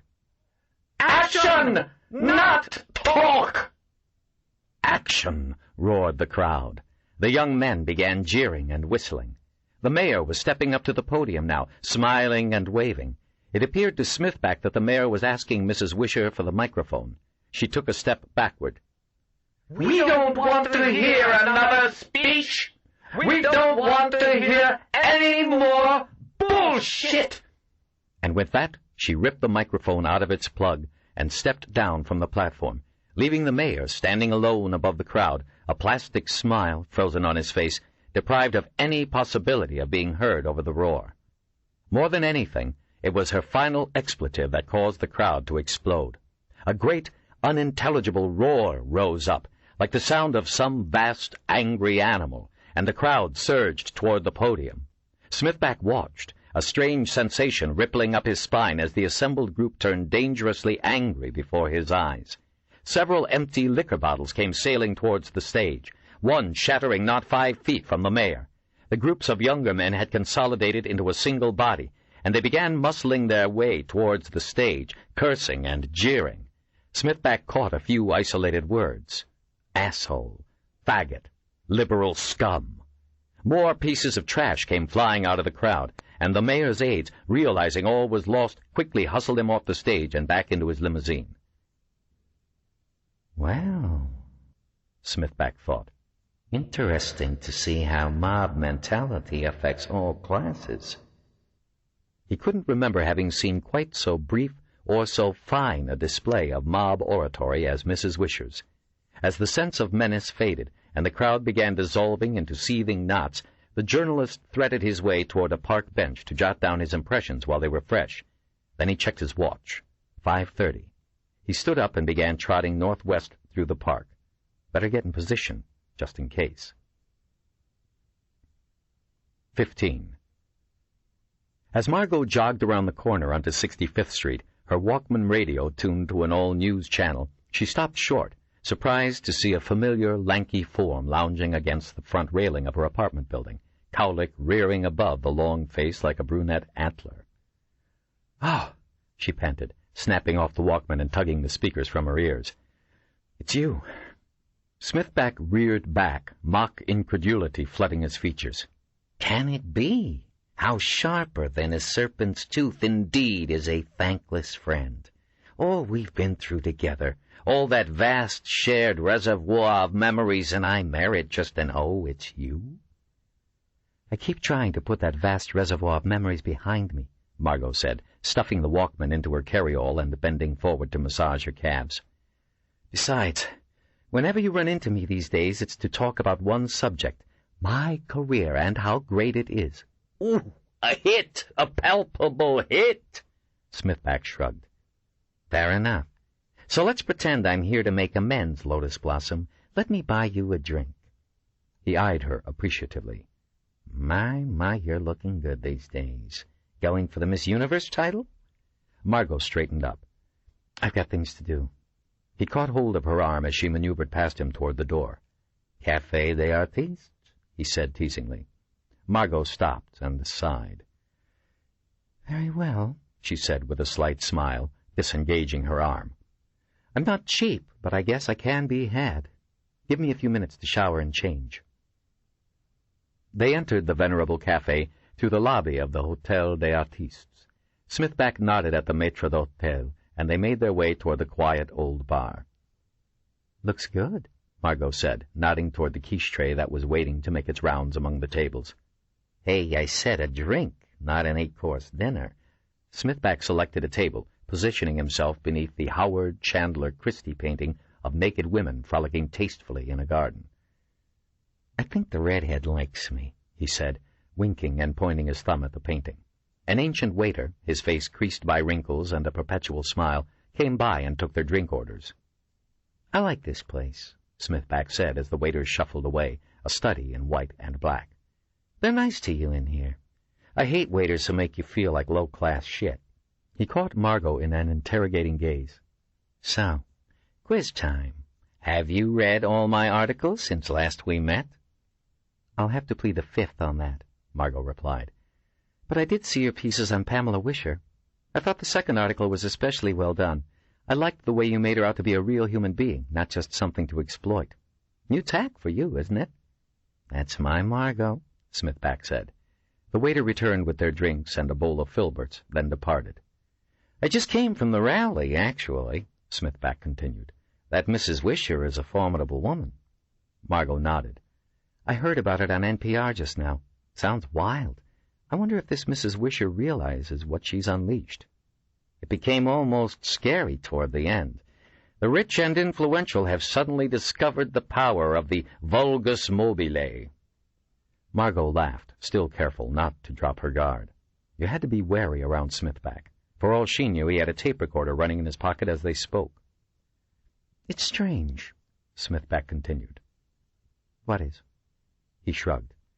"How little it takes, a few drinks, maybe the stimulant of being part of a mob, to strip a group of its upper-class veneer, make it ugly and violent." "If you knew about anthropology," Margo said, "you wouldn't be so surprised. Besides, from what I heard, that crowd wasn't as uniformly upper crust as some of the press likes to think." She took another sip from her drink and sat back. "Anyway, I assume this isn't just a friendly drink. I've never known you to spend money without an ulterior motive." Smithback put down his glass, looking genuinely wounded. "I'm surprised. I really am. That doesn't sound like the Margo I knew. I hardly see you these days. When I do, you talk this kind of trash. And just look at you, all muscled up like some gazelle. Where's the frumpy, slope-shouldered Margo I used to know and love? What's happened to you, anyway?" Margo started to reply, then paused. God only knew what Smithback would say if he knew she now carried a pistol in her carryall. "What has happened to me?" she wondered. But even as she asked the question, she knew the answer. It's true, she hadn't seen much of Smithback, but it was for the same reason she hadn't seen much of her old mentor, Dr. Frock, or Kawakita, or Pendergast, the FBI agent, or anyone she'd known from her earlier days at the museum. The memories they all shared were still too fresh, too dreadful. The nightmares that still troubled her sleep were bad enough. The last thing she'd wanted was more reminders of that terrible ordeal. But even as she pondered, Smithback's hurt expression dissolved into a smile. "Oh, Gad, there's no point in dissembling," he cackled. "You know me too well. There is an ulterior motive. I know what you've been doing, working late at the museum." Margo froze. How had it leaked? But then she checked herself. Smithback was a clever fisherman, and there might be less bait on his line than he was letting on. "I thought as much," she said. "So exactly what am I doing, and how did you find out about it?" Smithback shrugged. "I have my sources. You of all people should remember that. I looked up some old museum friends and learned that Pamela Wisher's body and the unidentified body were brought to the museum last Thursday. You and Frock are assisting in the autopsies." Margo said nothing. "Don't worry, this is not for attribution," Smithback said. "I think I've finished my drink," said Margo. "Time to go." She stood up. "Wait!" Smithback put a restraining hand on her wrist. "There's one thing I don't know. Was the reason you were called in the teeth marks on the bones?" Margo jerked around. "How did you know that?" she demanded. Smithback grinned in triumph, and Margo realized, with a sinking feeling, how expertly she had been baited. He'd been guessing after all, but her reaction had confirmed it. She sat down again. "You're a real bastard, you know that?" The journalist shrugged. "It wasn't all guesswork. I knew the bodies had been brought to the museum. And if you read my interview with Mephisto, the underground leader, you know what he said about cannibals living beneath Manhattan." Margo shook her head. "You can't print it, Bill." "Why not? They'll never know it came from you." "That's not what I'm worried about," she snapped. "Think, just for one moment beyond your next deadline. Can you imagine what a story like that could do to the city? And how about your new friend, Mrs. Wisher? She doesn't know. What do you suppose she'd say if she knew her daughter was not only murdered and decapitated, but partially devoured as well?" A look of pain briefly crossed Smithback's face. "I know all that, but it's news, Margo. Delay it one day." "Why?" Margo hesitated. "You better give me a reason, Lotus Blossom," Smithback urged. Margo sighed. "Very well. Because the teeth marks may be canine. Apparently the bodies were lying underground for a long time before they were washed out in a storm. Probably some stray dog took a few bites out of them." Smithback's face fell. "You mean it wasn't cannibals?" Margo shook her head. "Sorry to disappoint you. We should know tomorrow when the lab tests are finished. Then you can have the exclusive, I promise. We have a meeting scheduled at the museum for tomorrow afternoon. I'll talk to Frock and Dagosta about it myself afterwards." "But what difference will a day make?" "I already told you. Break the story now and you'll cause an unholy panic. You saw those upper crusters out there today. You said so yourself. What happens if they think some kind of monster is loose? Another Mbwonse, or some weird cannibalistic serial killer? Then the next day we'll announce it was a dog bite and you'll look like an idiot. You've already pissed off the police with that reward business. If you panic the city for no reason, they'll ride you out of town on a rail." Smithback sat back.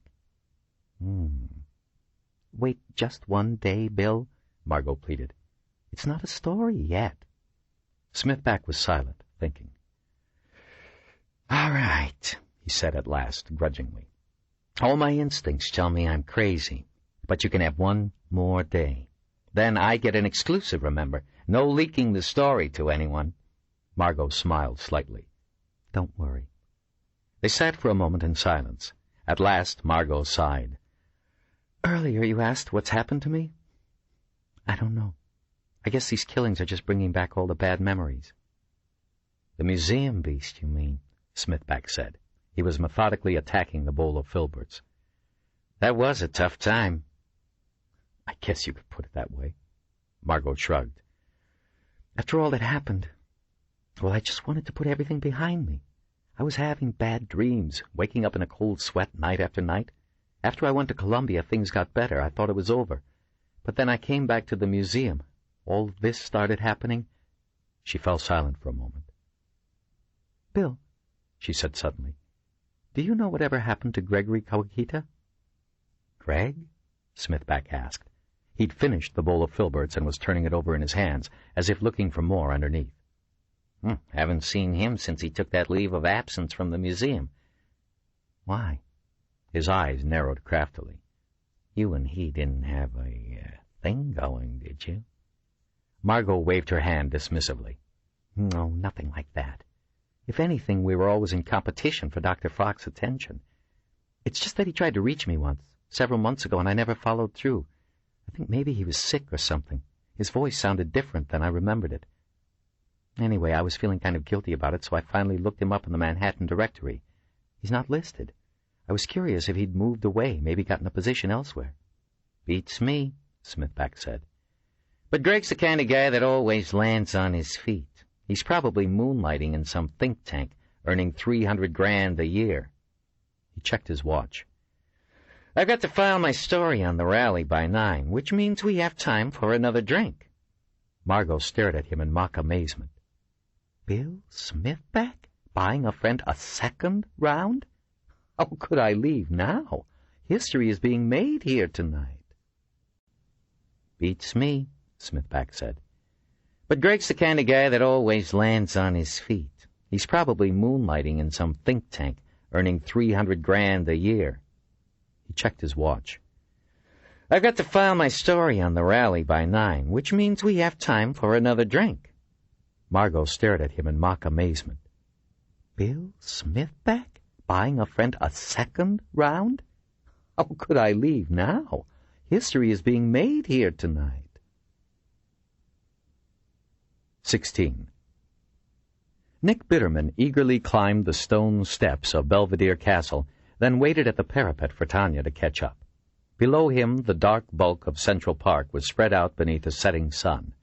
Nick could feel the icy coldness of the bottle of Dom Perignon creeping through the paper bag under his arm. It felt pleasant in the heat of evening. The glasses clinked in his jacket pocket as he moved. Automatically, he felt for the square box that contained the ring, a Tiffany-cut 1-carat diamond set in platinum that had cost him $4 large on 47th Street. He'd done well. Here came Tanya, giggling and gasping. She knew about the champagne, but she didn't know about the ring. He remembered seeing a movie in which two characters drank champagne on the Brooklyn Bridge, then threw the glasses into the river. That was pretty good, but this was going to be better. You couldn't get a more spectacular view of Manhattan than from the ramparts of Belvedere Castle at sunset. You just had to make sure you got your ass out of the park before dark. He grabbed Tanya's hand as she climbed the last steps, and they walked together to the edge of the stone parapet. The tower rose above them, black in the gloaming, its Gothic trappings humorously offset by the weather apparatus protruding from the topmost crenellations. He looked back the way they had come. At their feet lay the small castle pond, and beside it the great lawn, leading up to the row of trees that shaded the reservoir. The reservoir itself was a sheet of beaten gold in the sunset. To his right, the buildings of Fifth Avenue marched stolidly northward, their windows flashing orange. To his left sat the dark outlines of the ramparts of Central Park West, in shadow below a layer of clouds. He pulled the bottle of champagne from its brown paper, tore off the foil and the wire netting, took careful aim, then wiggled the cork inexpertly out of the neck. They watched as it burst free with a loud pop, sailing out of sight. In a few seconds there was a splash as it hit the pond far below. "Bravo!" cried Tanya. He filled the glasses and handed her one. "Cheers." They clinked glasses, and he drank his down in a gulp, then watched as Tanya sipped gingerly. "Drink up," he urged, and she drained the glass, wrinkling her nose as she did so. "It tickles," she giggled as he refilled the glasses, drinking his off again in a few quick gulps. "Attention, citizens of Manhattan!" he yelled from the ramparts, holding up the empty glass, his voice disappearing into space. "This is Nick Bitterman speaking. I proclaim August 7th to be Tanya Schmidt Day in perpetuity!" Tanya laughed as he filled the glasses a third time, overflowing the rims and draining the bottle. When the glasses were empty, Nick wrapped his arm around the girl. "Custom demands that we throw them off, too," he said sternly. They winged the glasses into space, leaning over the parapet to watch as they flashed in a downward arc, landing in the pond with a splash. As he watched, Nick noticed that the sunbathers, roller skaters, and various park lounges were now gone, and the base of the castle was deserted. He'd better get the show on the road. Plunging his hand into his jacket pocket, he removed the box and handed it to her. He stepped backwards, watching proudly as she opened it. "Nick! My God!" she cried. "It must have cost a fortune!" "You're worth a fortune," Nick replied. He smiled as she placed it on her finger, then pulled her to him and gave her a quick, hard kiss. "You know what it means?" he asked. She turned to him, eyes shining. Over her shoulders the gloom was starting to gather in the trees.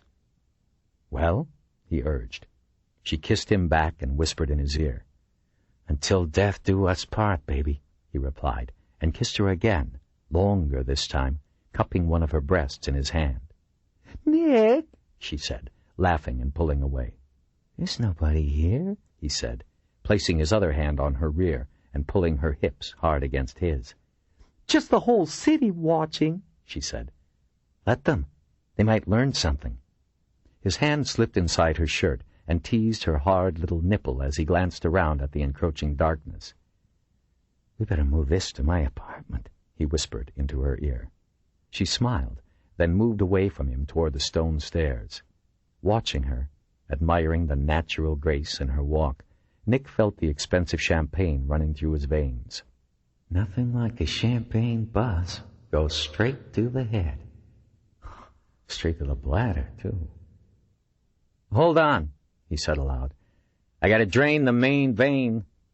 She turned to wait as he walked to the tower. There were restrooms hidden on its back side, he remembered, beside the metal maintenance staircase that led up to the weather equipment and down to the pond. Under the shadow of the tower it was still. The sounds of the traffic on the East Drive seemed muffled and distant. He located the men's room door and pushed through, unzipping his fly as he crossed the scuffed tile, past the row of dark stalls toward the bank of urinals.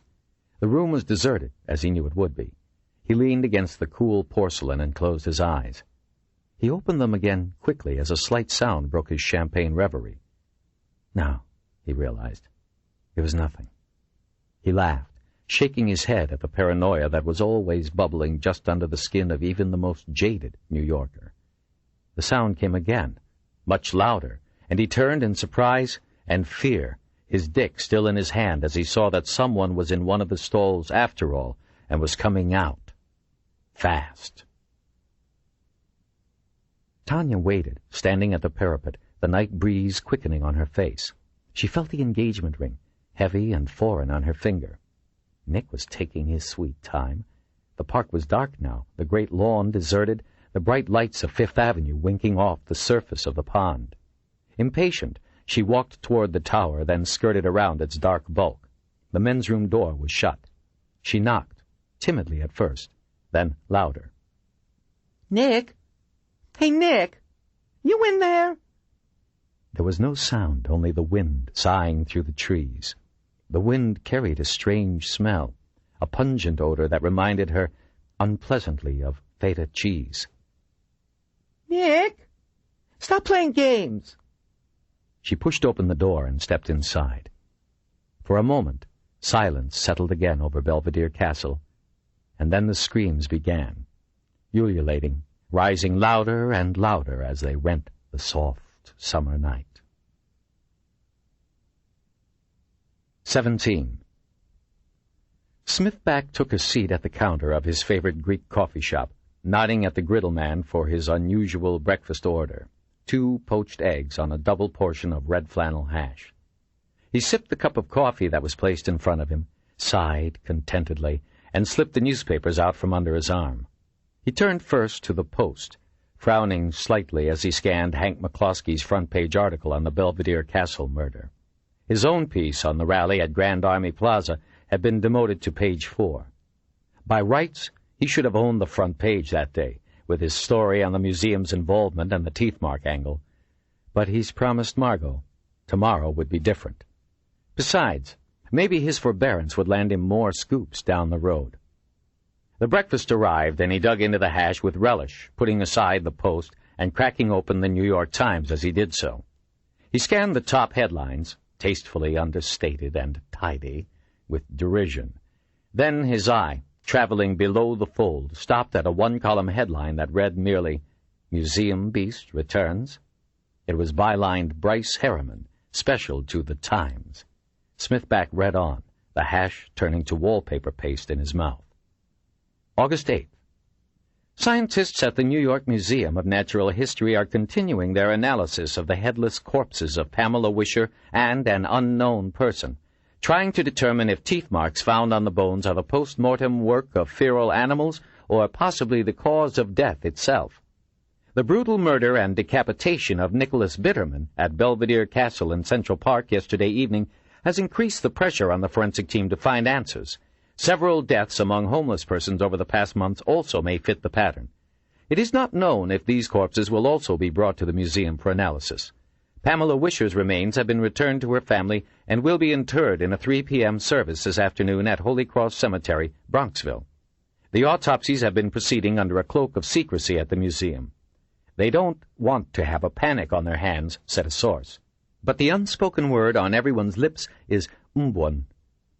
Umbwan, as the museum beast is known to scientists, was an unusual creature that was inadvertently brought back to the museum by a failed Amazonian expedition. In April of last year, the creature's presence in the museum's sub-basement became known when several museum-goers and some guards were killed. The creature also attacked a large crowd during a museum opening, causing panic and a mistriggering of the museum's alarm system. This resulted in 46 deaths and nearly 300 injuries, one of the worst disasters in New York in recent years. The name Umbwan was given to the creature by the now extinct Kafoga tribe, who lived in the animal's original habitat along the upper Zhengu River in the Amazon basin. For decades, anthropologists and rubber tappers had heard rumors of a large, apparently reptilian animal in the upper Zhengu. Then, in 1987, a museum anthropologist, John Whittlesey, organized an expedition to the upper Zhengu to seek clues about the tribe and the creature. Whittlesey disappeared in the rainforest, and the other members of the ill-fated expedition were tragically killed in a plane crash as they were returning to the United States. Several crates containing relics from the expedition made their way back to New York. The artifacts were packed in plant fibers which contained a substance that the Umbwan animal craved. Although the manner in which the creature reached the museum is not known, curators theorize that it was inadvertently locked into a freight container along with the expedition's collections. The creature lived in the museum's vast sub-basement until it ran out of its natural food and began attacking visitors and guards. The animal was killed during the resulting melee, and its carcass was removed by authorities and destroyed before detailed taxonomic research could be performed. Although there are still many mysteries about the creature, it was determined that it lived on an isolated plateau in the Amazon called a tepui. Recent hydraulic gold mining in the upper Zhengu has severely impacted the area and probably caused the extinction of the species. Professor Whitney Cadwallader Frock of the museum's anthropology department, author of Fractal Evolution, believed the creature to be an evolutionary aberration produced by its isolated rainforest habitat. It was suggested by the source that the recent killings might be the work of a second Umbwan animal, perhaps the mate of the original. That, it seems, is also the unspoken worry of the New York City Police Department.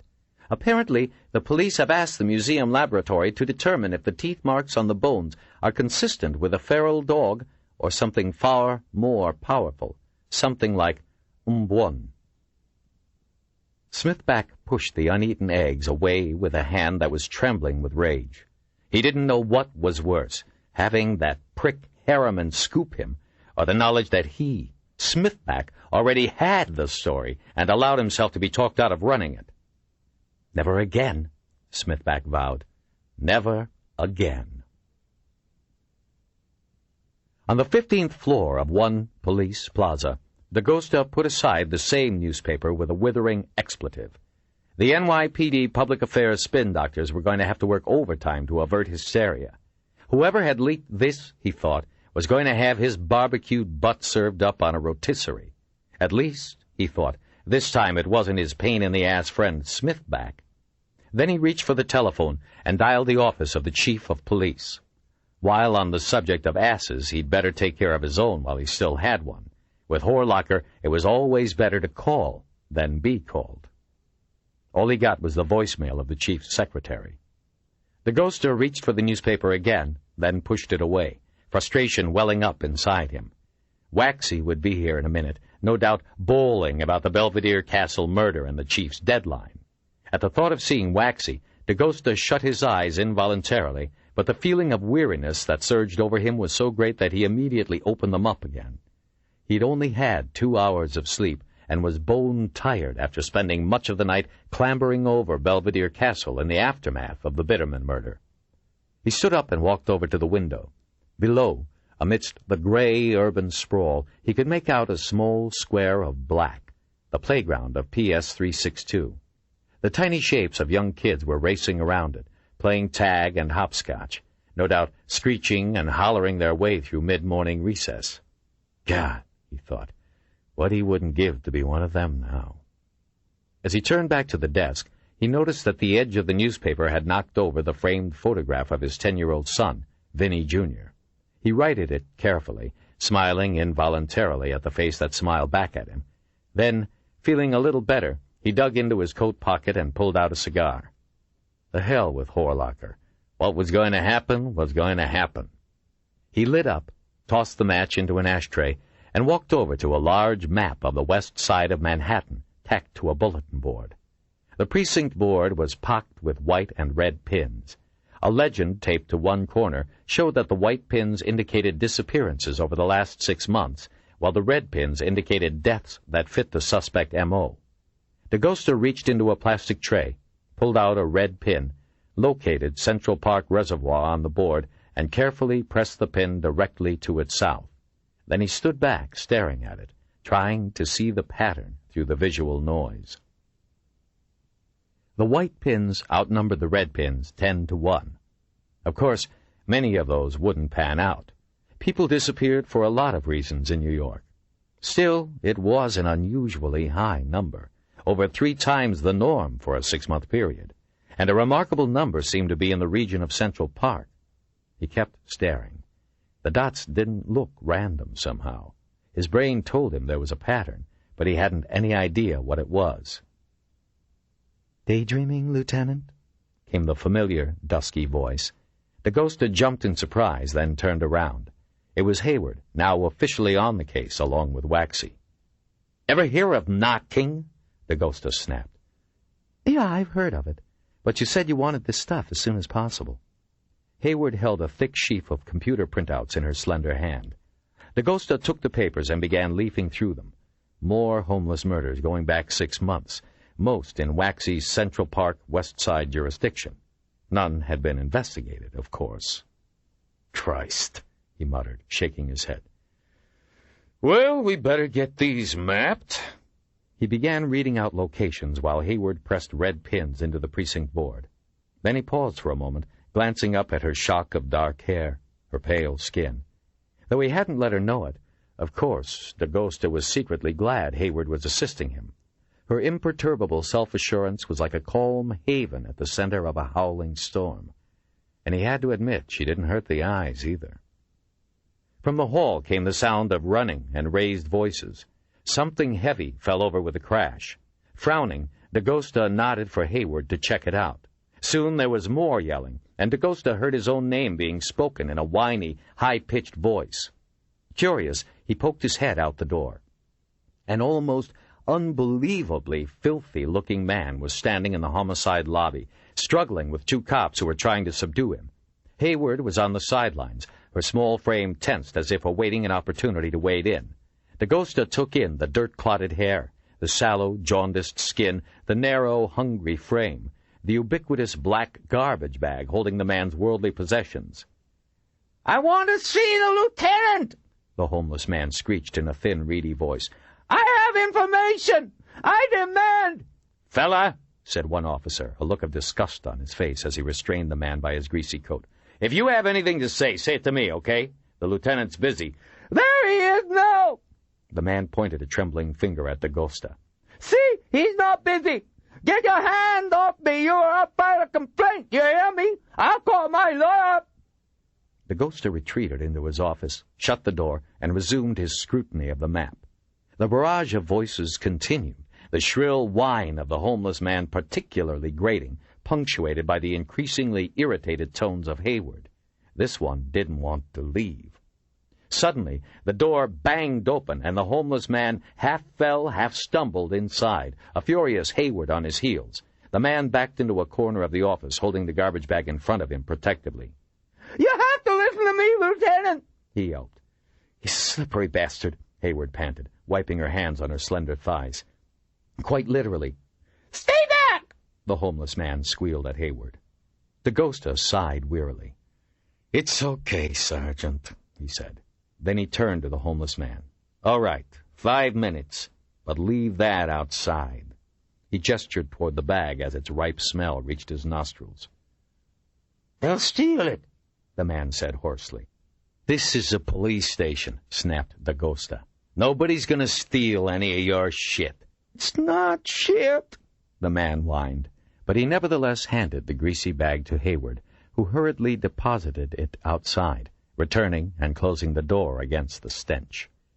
Suddenly, the demeanor of the homeless man changed dramatically. He shambled forward and sat down in one of the visitors' chairs, crossing his legs, acting for all the world like he owned the place. The smell was stronger now. It reminded Dagosta, faintly and unsettlingly, of the smell in the railroad tunnel. I hope you're comfortable, said Dagosta, strategically placing the cigar in front of his nose. You got 4 minutes left. Actually, Vincent, said the homeless man, I'm about as comfortable as can be expected, given the condition in which you see me. Dagosta slowly dropped the cigar to the desk, stunned. I'm sorry to see you still smoking. The homeless man eyed the cigar. However, I notice that your taste in cigars has improved. Dominican Republic leaf, if I'm not mistaken, with a Connecticut shade wrapper. If you must smoke, that Churchill is a vast improvement over the packing twine you used to indulge in. Dagosta remained speechless. He knew the voice. He knew the melodious southern accent. He just couldn't connect it with the stinking, filthy bum sitting across from him. Pendergast? He breathed. The homeless man nodded. What? I hope you'll forgive the histrionic entrance, said Pendergast. I wanted to test the effectiveness of my costume. Oh, said Dagosta. Hayward stepped forward and glanced at Dagosta. For the first time she appeared to be at a loss. Lieutenant? She began. Dagosta took a deep breath. Sergeant, this— He waved a hand at the bedraggled figure who was now sitting, hands folded in his lap, one leg crossed carefully over the other. Is Special Agent Pendergast of the FBI. Hayward looked at Dagosta, then at the homeless man. Bullshit, she said simply. Pendergast laughed delightedly. He placed his elbows on the arms of the chair, tented his hands, rested his chin on his fingertips, and looked at Hayward. Delighted to meet you, Sergeant. I would offer to shake hands, but— Don't bother, said Hayward hastily, a lingering look of suspicion on her face. Suddenly, Dagosta stepped over and crushed the visitor's slender, grubby hands in his. Christ, Pendergast, it's good to see you. I wondered what the hell happened to your skinny ass. I heard you'd refused the directorship of the New York office, but I haven't seen you since— Since the museum murders, as they've become known, Pendergast nodded. I see they are front-page news again. Sitting down again, Dagosta scowled and nodded. Pendergast glanced up at the map. Quite a problem you have on your hands, Vincent. A string of vicious murders above and below ground, angst plaguing the city's elite, and now rumors that Umbun has returned. Pendergast, You got no idea. Pardon my contradicting you, but I have a very good idea. In fact, I came by to see if you would care for some assistance. The ghoster's face brightened, then grew guarded. Officially? He asked. Pendergast smiled. Semi-official is the best I can do, I'm afraid. These days I more or less choose my own TDYs. I've spent the past year working on technical projects we can go into some other time. And let's just say I've received sanction to assist the NYPD on this case. Of course, I must maintain what we so delicately call deniability. At this point, there is no evidence that a federal crime has been committed. He waved his hand. My problem, quite simply, is that I cannot stay away from an interesting case. An annoying habit, but very hard to break. The ghoster looked at him curiously. So why haven't I seen you in almost 2 years? Seems like New York would offer lots of interesting cases. Pendergast inclined his head. Not for me, he replied. The ghoster turned toward Hayward. This is the first good thing that's happened to the case since day one, he said. Pendergast glanced from Dagosta to Hayward and back again, his pale blue eyes in stark contrast to his dirty skin. You flatter me, Vincent. But let's get to work. Since my appearance seems to have convinced both of you, I'm hoping to test it out below ground as soon as possible, if you two will bring me up to date, that is. So you agree that the Wisher murder and the homeless murders are connected? Hayward asked, still a little suspicious. I agree completely, Sergeant, Hayward, was it? Pendergast said. Then he straightened noticeably. That wouldn't be Laura Hayward, would it? What of it? Hayward said, suddenly guarded. Pendergast relaxed in his chair again. Excellent, he said in a low voice. Please let me congratulate you on your article in last month's Journal of Abnormal Sociology, a most revealing look at caste structure among the underground homeless. For the first time since the ghoster had met her, Hayward looked distinctly uncomfortable. Her face flushed, and she looked away, unused to the compliment. Sergeant? He asked. I'm getting my master's from NYU, she said, still looking away. Then she turned back quickly, glaring at the ghoster as if challenging him to taunt her. My thesis is on violence in underground society.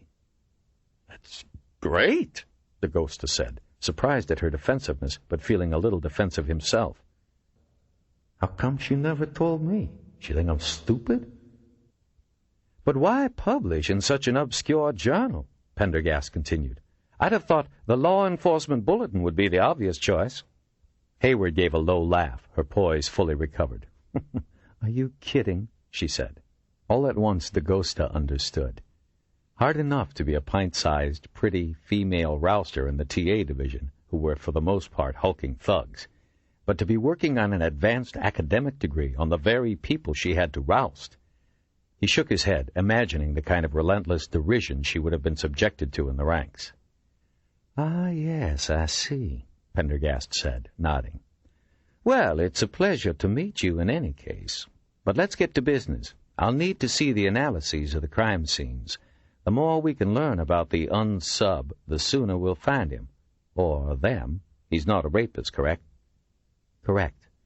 Perhaps he's a fetishist. He or they certainly does seem to enjoy his souvenirs. We'll have to check the files on any inactive serial killers or assassin types. Also, I wonder if you could have data processing run cross-correlations on the known data for all victims. You might want to run a second query for all the missing persons, too. We should check for any points of commonality, no matter how subtle. I'll get on it, Hayward said. Excellent. Pendergast stood and approached the desk. Now, if I could just see the case files. Please sit down, the ghoster said quickly, his nose wrinkling. Your disguise is all too convincing, if you get my meaning. Of course, Pendergast said airily, sitting down again. Convincing to a fault. Sergeant Hayward, if you'd be so kind as to pass those over.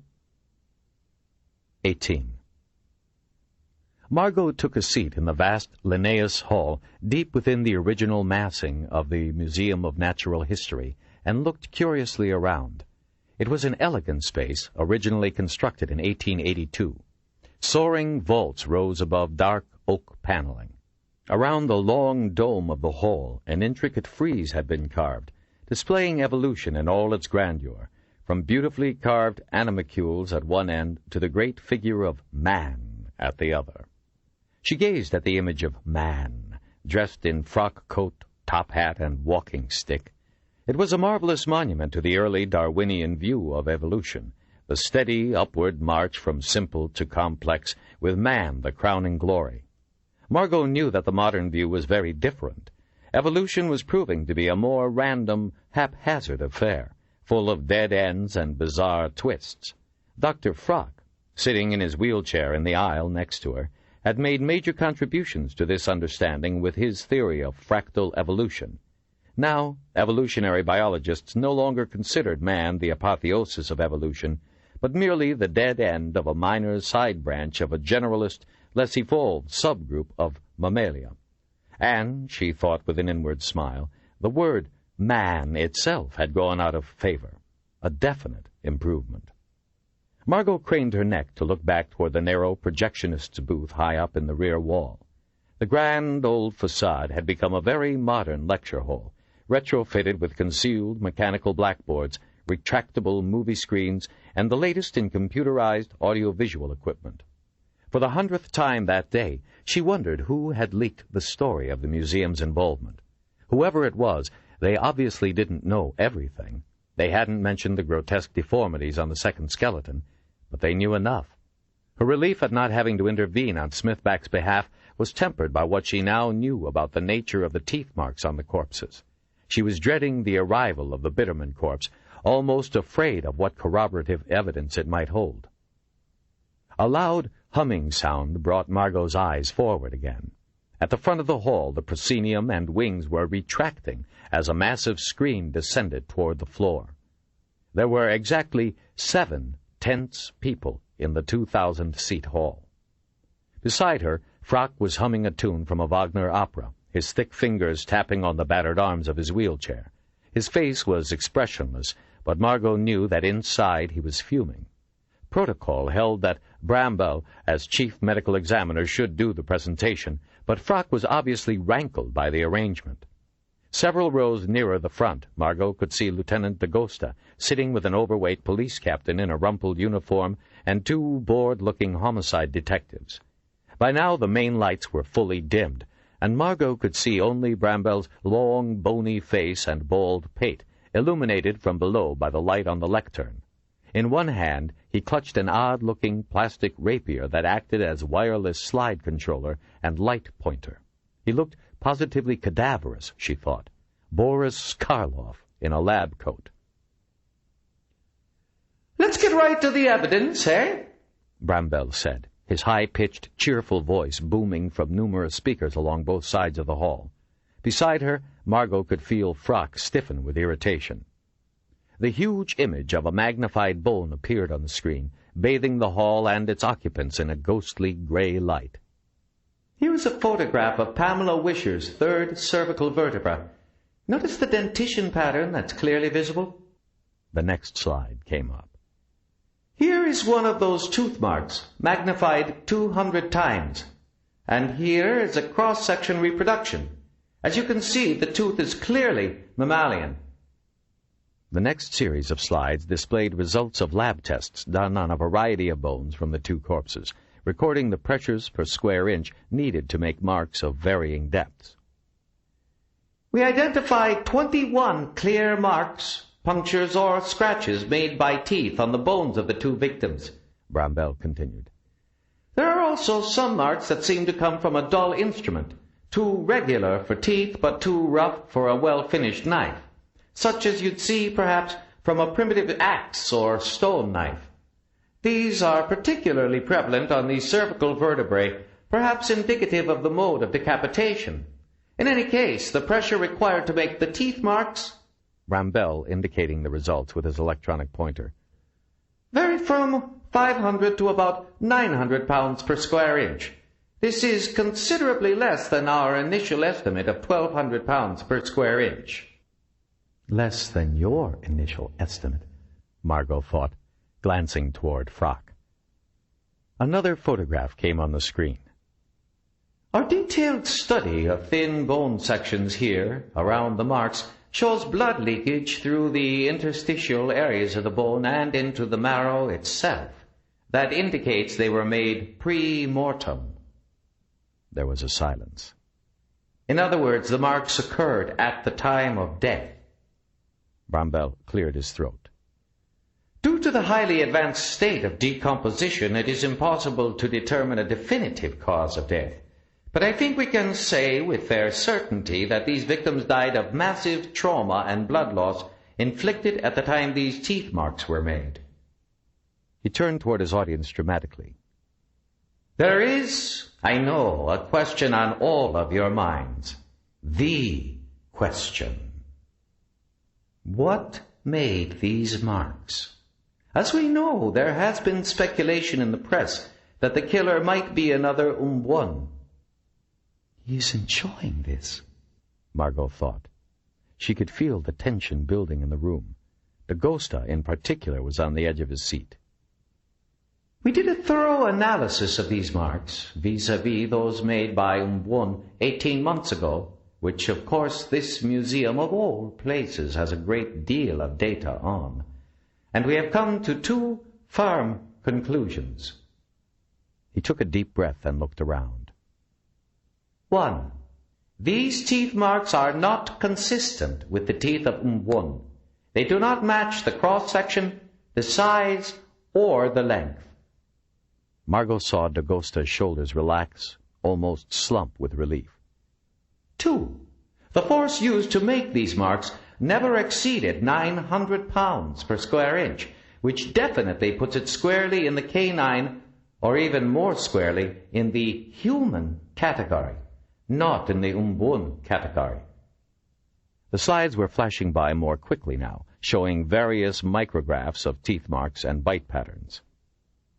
A healthy, habitual gum-cracking male can exert 850 to 900 pounds per square inch of pressure with a hard bite, Bramwell said. There is nothing inconsistent between these marks and the bite of human eye teeth. On the other hand, it could have been, say, a pack of feral dogs roaming the tunnels, attacking, killing, and dismembering. In my opinion, however, the patterns we see here are more suggestive of a human than of a dog, or any other hypothesized feral inhabitant of the underground. There are perhaps more types of underground inhabitants, Dr. Bramwell, than are dreamt of in your philosophy. The accent was from the deep south, perhaps Alabama or Louisiana. The laconic voice was soft, with the slightest hint of genteel cynicism. Margot turned to find the familiar lean figure of Special Agent Pendergast reclining in a seat near the top of the hall. She had neither seen nor heard him come in. He caught her glance and nodded, his pale eyes flashing in the dark. "Miss Green?" he said. "Pardon me, it's Dr. Green now, isn't it?" Margot smiled and nodded in return. She hadn't seen the FBI agent since the goodbye party in Frock's museum office. Then again, that was the last time she had seen a lot of people involved in the museum beast murders. Dr. Frock, say, or Greg Kawakita. Frock turned around in his wheelchair with an effort, nodded his recognition, then turned back toward the screen. Bramwell was looking at the new arrival. "You are," he began. "Special Agent Pendergast of the FBI," replied Dagosta. "He'll be assisting us with this case." "I see," Bramwell said. "Delighted." He turned briskly back toward the screen. Let's move on to the next question, the identification of the unknown body. I have some rather good news on this front. I'm afraid it may come as a surprise to my colleagues. He nodded at Frock and Margot. Because it just recently came to my own attention. Frock sat forward in his wheelchair, an unreadable expression on his face. Margot looked back and forth between the two scientists. Was it possible that Bramwell had kept them in the dark on something, intending to garner the credit himself? Please take a close look at this next slide. A new image appeared on the screen, the X-ray showing the 4 white triangles that Margot had first noticed. Here we have 4 small triangles of metal embedded in the lumbar vertebrae of the unknown skeleton. We were all perplexed as to their meaning after Dr. Green here first pointed them out. Then, just last night, I had a stroke of inspiration as to their possible origin. I spent much of today in contact with orthopedic surgeons. If I am correct, we will know the identity of the murdered individual by the end of the week, perhaps sooner." He grinned and gazed about the hall triumphantly, lingering for an insolent moment on Frock. "I assume you believe those marks to be—" Pendergast began. "For the time being," Bramwell interrupted pointedly, "I can say no more on the subject." He waved the remote, and a new slide flashed up, showing an extensively decomposed head, eyes missing, teeth exposed in a lipless grin. Margo was as repelled by the sight as she had been when the head was first wheeled into the lab. "As you all know, this head was also brought to us yesterday for analysis. It was discovered by Lieutenant D'Agosta while investigating recent murders among the homeless population. Although we won't be able to give you a full report for several more days, we know that it belongs to an indigent man who was murdered approximately 2 months ago. Numerous marks can be seen, some from teeth and some apparently from a crude weapon, again especially noticeable around the remaining cervical vertebrae. We're planning to have his corpse exhumed from Potter's Field for a more thorough investigation." "Oh, no," Margo thought. He flashed several more slides. "We studied the excoriation of the neck and concluded that, again, the force used was most consistent with a human attacker. Certainly not one." The screen flashed to white, and Bramwell placed the pointing remote on a table next to him. As the lights came up, D'Agosta rose from his seat. "That's a bigger relief than you'll ever know," he said. "But let me get this straight. You're saying that a person made those bite marks?" Bramwell nodded. "Not a dog, or some other animal that might be living down in the sewers?" "Given the nature and condition of the marks, it's hard to rule out a dog completely. But it's my belief that a human, or perhaps several humans, fit the bill better. If we had even one clear dentition pattern, we would know, but alas—" He spread his hands. "And if certain of those marks turn out to be made by a rough weapon of some sort, then a dog would obviously be out of the question." "And you, Dr. Frock, what do you think?" D'Agosta turned. "I concur with Dr. Bramwell," Frock said curtly, shifting in his chair. "If you will recall," he rumbled, "I was the one who originally suggested that this was not the work of some creature like one. I am pleased to be vindicated. However, I must protest the way Dr. Bramwell has proceeded on his own on the identification of cadaver A." "Duly noted," Bramwell said with a thin smile. "A copycat killer," said the fat policeman triumphantly. There was a silence. The man stood up and looked around the room. "We've got a weirdo out there who was inspired by the museum beast," he said loudly. "Some nut running around, killing people, cutting off their heads, and maybe eating them." "That," said Bramwell, "is consistent with the data, except—" The fat policeman cut him off. "A serial killer who is also a homeless man. Look, Captain Waxy," D'Agosta began, "that doesn't explain—" "It explains everything," the man named Waxy said obstinately. Suddenly, a door banged open at the top end of the hall, and a raised voice echoed angrily down over the group. "Why the hell wasn't I told of this meeting?" Margo turned, instantly recognizing the pitted face, the immaculate uniform, the heavy encrustation of stars and braids.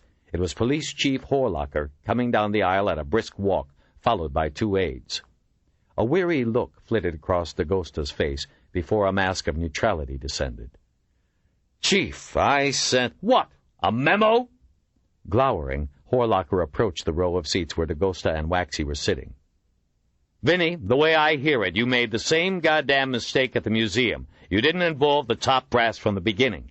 You and that jackass Coffee kept insisting it was a serial killer, that you had it under control. By the time you realized what it really was, you had a museum full of dead people." "If you'll pardon my saying so, Chief Horlocker, that's a highly inaccurate rendition of what happened." Pendergast's mellifluous voice rang clearly across the hall. Margo watched Horlocker look toward the voice. "Who is this?" he demanded. The ghoster began to speak, but Pendergast raised his hand to stop him. "Allow me, Vincent. Chief Horlocker, I am Special Agent Pendergast of the FBI." Horlocker frowned. "I've heard of you. You were part of that whole balls up in the museum, too."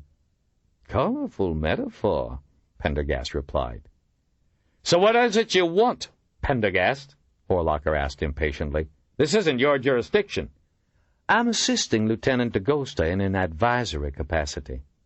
Horlocker frowned. "DeGosta doesn't need any help." "Forgive me for contradicting you," Pendergast said, "but I think he and you need all the help you can get." "So what is it you want, Pendergast?" Horlocker asked impatiently. "This isn't your jurisdiction." "I'm assisting Lieutenant DeGosta in an advisory capacity." Horlocker frowned.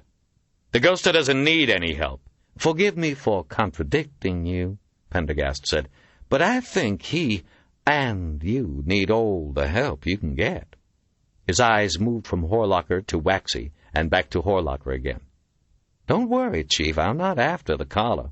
I'm here to help in profiling, not to scoop the case."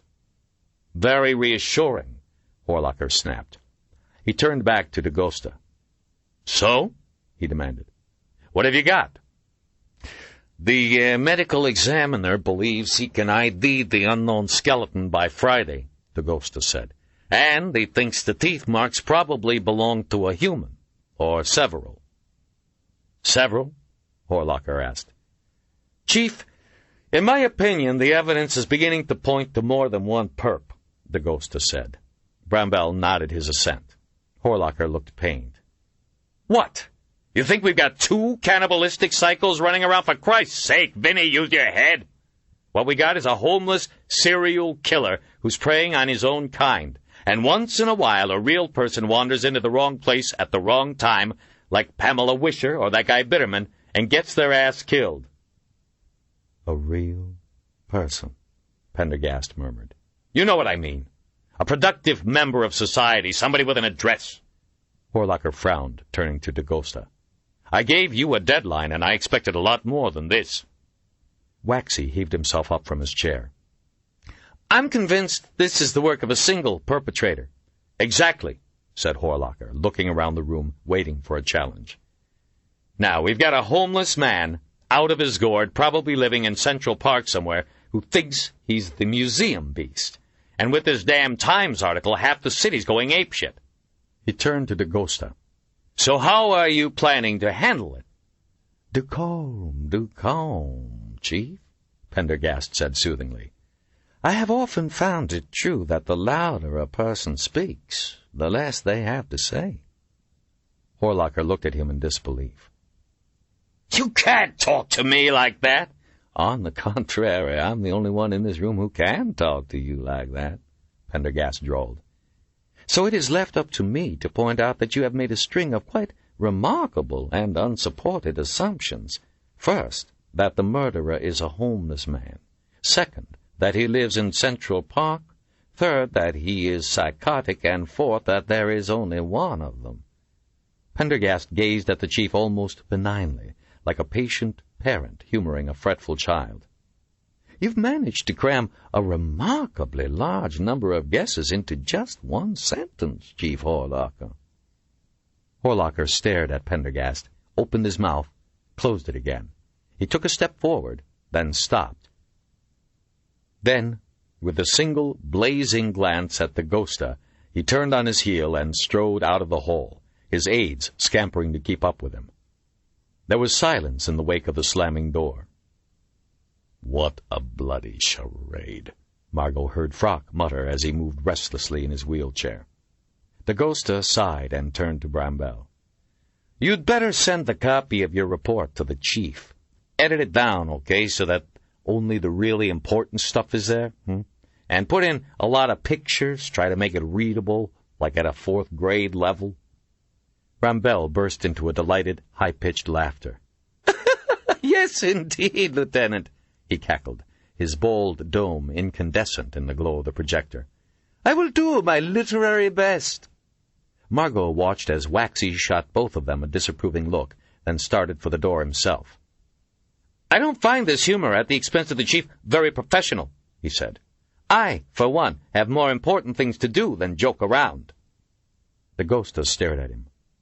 "On second thought," he said slowly, "make it third-grade level, so that Captain Waxy here can read it too." From his eyrie in the projectionist's booth high up on the rear wall, Smithback drew back from the observation slit and switched off his tape recorder with satisfaction. He waited, listening as the last of the attendees left Linnaeus Hall. The projectionist came in from the control room, his features narrowing as he saw Smithback. "You said—" The journalist waved his hand. "I know what I said. I didn't want to make you any more nervous than you already were. Here." Smithback pulled a 20 out of his wallet and handed it to him. "I wouldn't take it, except the museum's salaries are ridiculous. You can't even begin to live in New York." The fellow nervously stuffed the bill into his pocket. "Yeah," Smithback replied, taking a final glance out at the observation slit. "Listen, you don't have to explain it to me. You're contributing to freedom of the press. Go buy yourself a nice dinner, okay? And don't worry, even if they put me in jail, I wouldn't reveal my sources." "Jail?" the projectionist whinnied. Smithback soothed him with a pat on the back, then ducked out of the booth into the control room, clutching his notebook and tape recorder and passing into the old, dusty corridors he remembered so well. He was in luck. Old Pocahontas, nicknamed for the ferocity with which she slashed rouge across her generous cheeks, was manning the north exit. He passed her in a flurry of smiles and salacious winks, his thumb discreetly covering the expiration date on his aging museum ID card. 19. Margo pushed through the revolving door of the 27th Precinct House, made a sharp left, and trotted down the long, steep staircase to the basement. The banister had been removed from the ancient yellow walls decades before, and she had to take care not to slip on the concrete steps.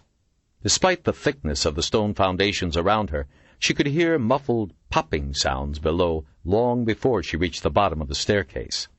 As she yanked open the heavily soundproofed door on the landing, the muffled pops turned suddenly to roars. Wincing against the noise, she stepped forward to the duty desk. The officer recognized her and waved dismissively as she began to pull the letter of privilege and special permit from her carryall. "Take number 17, he said over the blasts, passing over a dozen target sheets and a set of battered ear cups. Margo scribbled her name and entry time in the book, then turned and walked down the gallery, putting on the ear cups as she did so. Immediately, the roaring became bearable once more. To her left, the line of police officers in their open-topped booths ran almost unbroken to the far wall of the range, reloading, clipping targets, assessing results. Early evening was a popular time, and of the dozen 25-yard indoor ranges scattered across the NYPD station houses, the 27th Precinct boasted the largest and best equipped. Reaching booth 17, she removed her weapon, a box of 120 grain FMJ ammunition, and some spare clips from the carryall. Placing the ammunition on a ledge at her side, she inspected the small autoloader. The movements were as habitual now as they had been foreign a year before, when she'd first purchased the gun. Satisfied, she slapped a full clip home, pinned a standard target to the guideline, and ran it out to 10 yards. Then she quickly settled into the Weaver stance, as she'd been taught, right hand on trigger, left hand gripping the right in the classic push-pull dynamic. Focusing on the front sight, she squeezed the trigger, letting her bent elbows absorb the recoil. She stopped a moment to squint at the target, then quickly emptied the rest of the 10-round clip toward it. She went through several more clips almost mechanically, settling into the standard firing range routine. Reload, reset target, fire. When the ammunition box was half empty, she switched to silhouette targets at 25 yards. Emptying the final clip at last, she turned away to clean her weapon, and was surprised to see Lieutenant D'Agosto behind her, arms folded, watching. "Hi!" she said, removing her ear cups and shouting over the din. D'Agosto nodded toward her target. "Let's see how you did," he mouthed, and waited for her to pull the silhouette in. "Nice rosette," he said approvingly. Margot laughed. "Thanks," she said. "I have you to thank for that, just like I have you to thank for the permit." She dumped the empty clips into her carryall, thinking about how strange it must have seemed to DaGosta at the time, her bursting into his office 5 weeks after the conclusion of the museum murders, asking him to arrange for a handgun permit. For protection, she'd told him. How could she have brought herself to explain the lingering fear, the sweat-drenched nightmares, the feeling of vulnerability that plagued her? "Brad told me you were a good student," DaGosta said. "I figured you'd get on well, that's why I recommended him. But as for the permit, you don't have me to thank. Pendergast took care of it personally. Now, let's see what kind of gun Brad set you up with." Margot handed it over. "It's a baby Glock, Model 26, with a factory-modified New York trigger." DaGosta hefted it. "Well, nice and light. Short sight radius, though." "Your friend Brad was very helpful with that. Taught me Kentucky windage, helped me set up the adjustable sight. I've done all my training with it. I'd probably be useless with anything else." "I doubt it." DaGosta handed the subcompact back. "With scores like those, you could probably handle just about anything." He nodded toward the exit. "Come on, let's get away from this noise. I'll walk you out."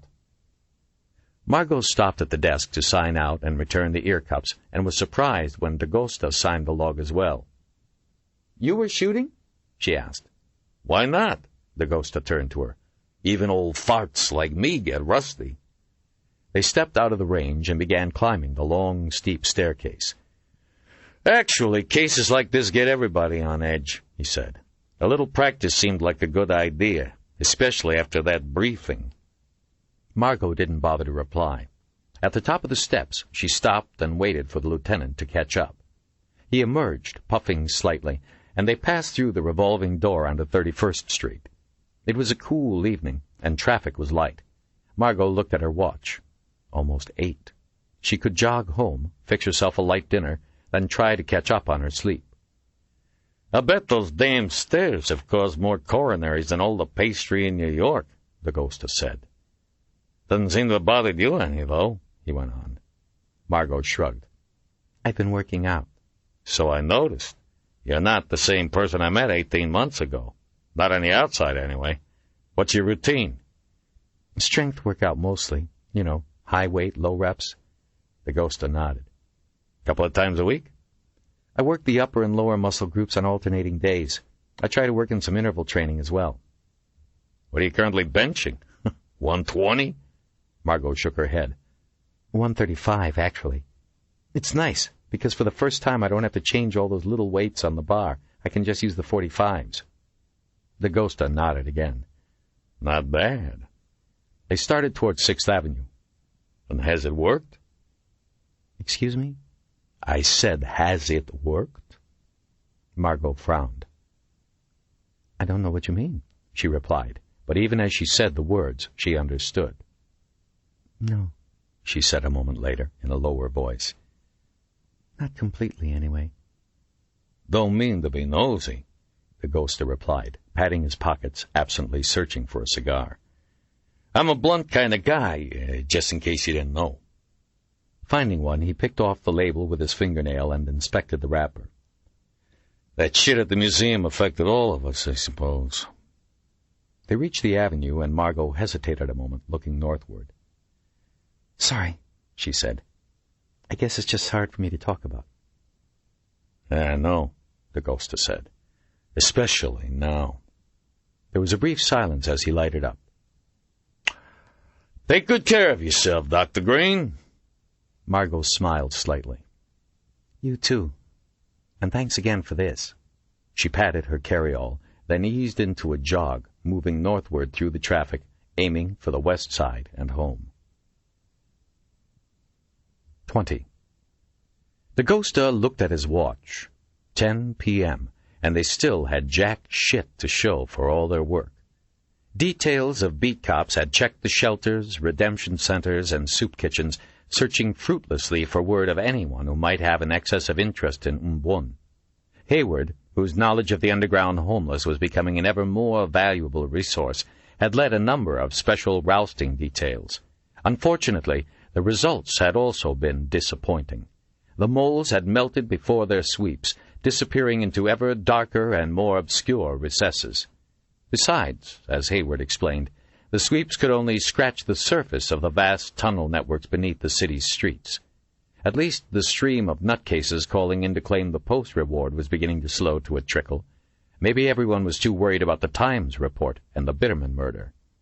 He looked down at his desk, still buried under the half-coordinated results of the sweeps.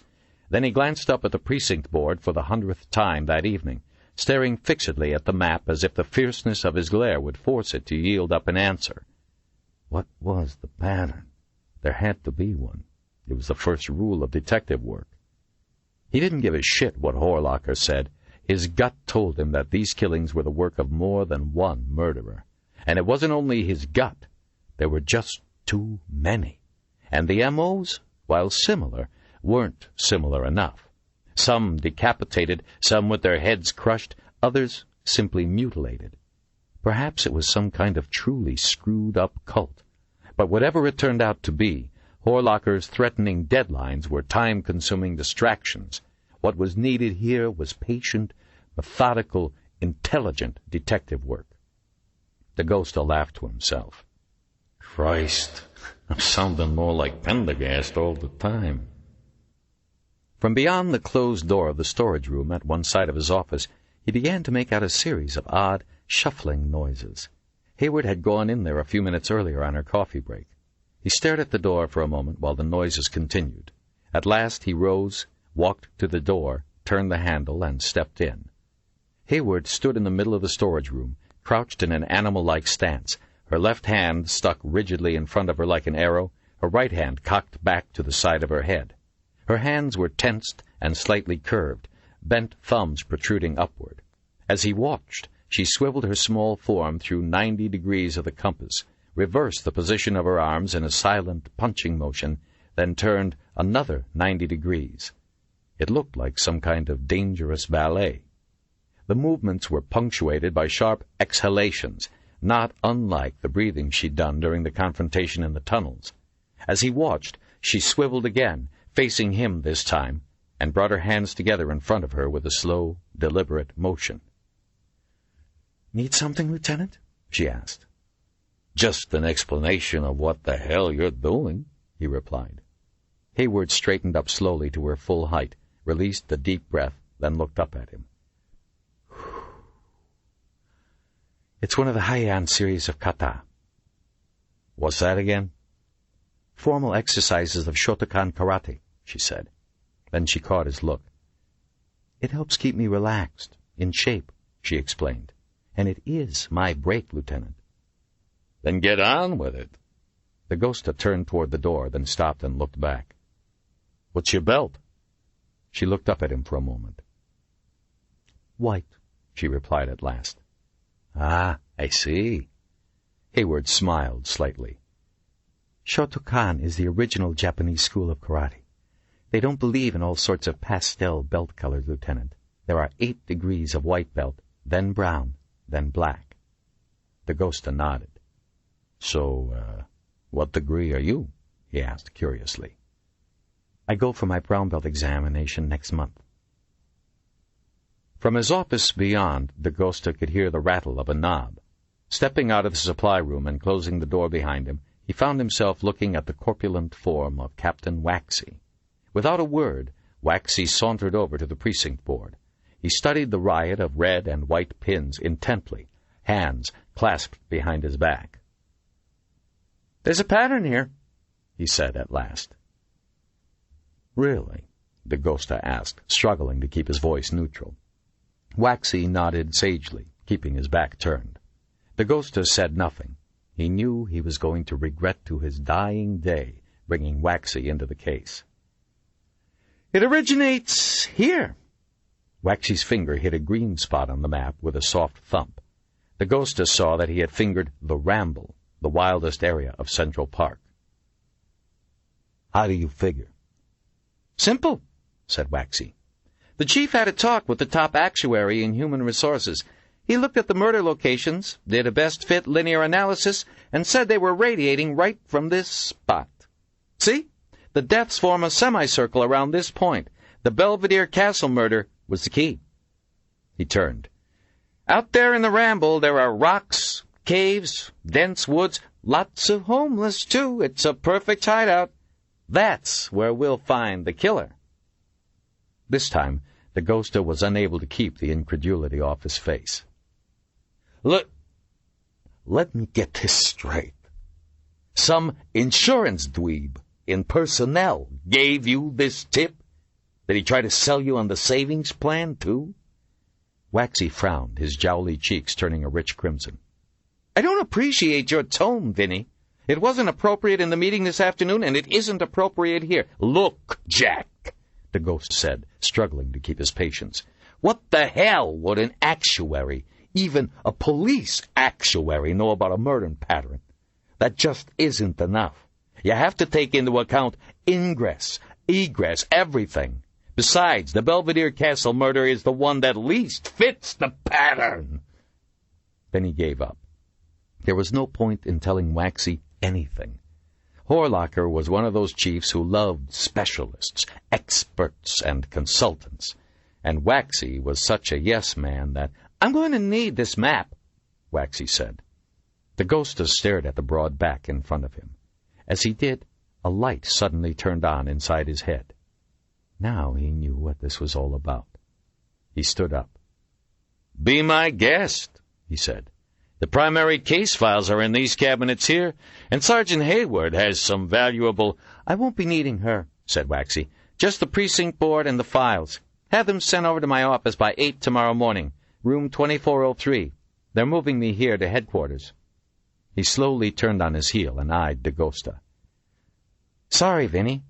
I think it boiled down to a question of chemistry. Me and Horlocker. He needs someone he can relate to. Someone who can keep a lid on the press. Nothing personal, you know. You'll still be on the case, in one capacity or another. And now that we're going to start making progress, you might even feel better about things. We'll be staking out the Ramble, and we're going to catch this guy. Sure, said DeGosta. He reminded himself that this was a no-win case, that he hadn't wanted it in the first place. It didn't help. Waxy held out his hand. No hard feelings, Vinny? DeGosta shook the plump, warm hand. None at all, Jack, he heard himself saying. Waxy took another look around the office, as if searching for other items worth appropriating. Well, I gotta go, he said at last. I wanted to tell you in person. Thanks. They stood for a moment as the uncomfortable silence grew. Then Waxy patted him awkwardly on the shoulder and walked out of the office. There was a soft rustle as Hayward came up beside him. They stood silently, listening to the footsteps retreat down the linoleum corridor until they were finally lost amidst the low buzz of typing and distant conversations. Then Hayward turned to DeGosta. Lieutenant, how can you let him get away with it? She asked bitterly. I mean, when our backs were against the wall down in those tunnels, that mother ran. DeGosta sat down again, feeling inside the upper drawer of his desk for a cigar. Respect for superiors isn't your strong suit, is it, Sergeant? He asked. Anyway, what makes you so sure this is a reward? He located the cigar, dug a hole in its crown with a pencil, and lit up. It was 2 hours later, as DeGosta was making final arrangements to move the case files upstairs, that Pendergast strolled into his office. It was Pendergast as DeGosta remembered him, impeccable black suit severely tailored to his spare frame, blonde white hair combed back from his high forehead, Gucci loafers in polished oxblood. As usual, looking more like a fashionable undertaker than an FBI agent. Pendergast indicated the visitor's chair with a brief nod of his head. May I? DeGosta hung up the phone and nodded. Pendergast slipped into the chair with his cat-like grace. He looked around, taking in the boxed files and the bare patch on the wall where the map had once hung. He turned back to DeGosta, eyebrows raised quizzically. It's Waxy's headache now, DeGosta answered the unspoken question. I've been placed on modified assignment. Indeed, Pendergast replied. Lieutenant, you don't seem dismayed by the turn of events. Dismayed? The ghoster said. Look around again. The precinct board's gone, the files are packed, Hayward's in bed, the coffee is hot, the cigar is lit. I feel terrific. I doubt it very much. Still, you'll probably sleep better tonight than Squire Waxy will. Uneasy lies the head that wears the crown, and all that. He looked at the ghoster with an amused expression. So, what's next? Oh, I'm still assigned to the case, the ghoster replied. Exactly how, Waxy hasn't bothered to say. He probably doesn't know himself, but I think we can ensure that you won't be sitting idle. Pendergast fell silent, and the ghoster leaned back in his chair, enjoying his cigar, content to let the silence spread out to fill the room. I was once in Florence, Pendergast said at last. Oh, yeah? I was just in Italy. Took my son there last fall to see his grandmother. Pendergast nodded. Did you visit the Pitti Palace? Pitti who? It's an art museum, actually. Quite exquisite. There's an old medieval map painted as a fresco on one of its walls, done the year before Columbus discovered America. No kidding. In the place where the continent of America would later be found, the map is blank, except for the words, Cui ci sono dei mostri. The ghoster screwed up his face. Here there are... Mostri, what's that? It means, here there be monsters. Monsters? Yeah. Jesus, I've forgotten my Italian. I used to speak it with my grandparents. Pendergast nodded. Lieutenant, I want you to hazard a guess at something for me. Shoot. Guess the largest inhabited region on Earth that remains unmapped. The ghoster shrugged. I don't know. Milwaukee? Pendergast smiled mirthlessly. No, and it's not Outer Mongolia or the Antipodes. It's underground New York. You're shitting me, right? I am not shitting you, as you so charmingly put it. Pendergast shifted in his chair. Vincent, underground New York reminds me of that map in the Pitti Palace.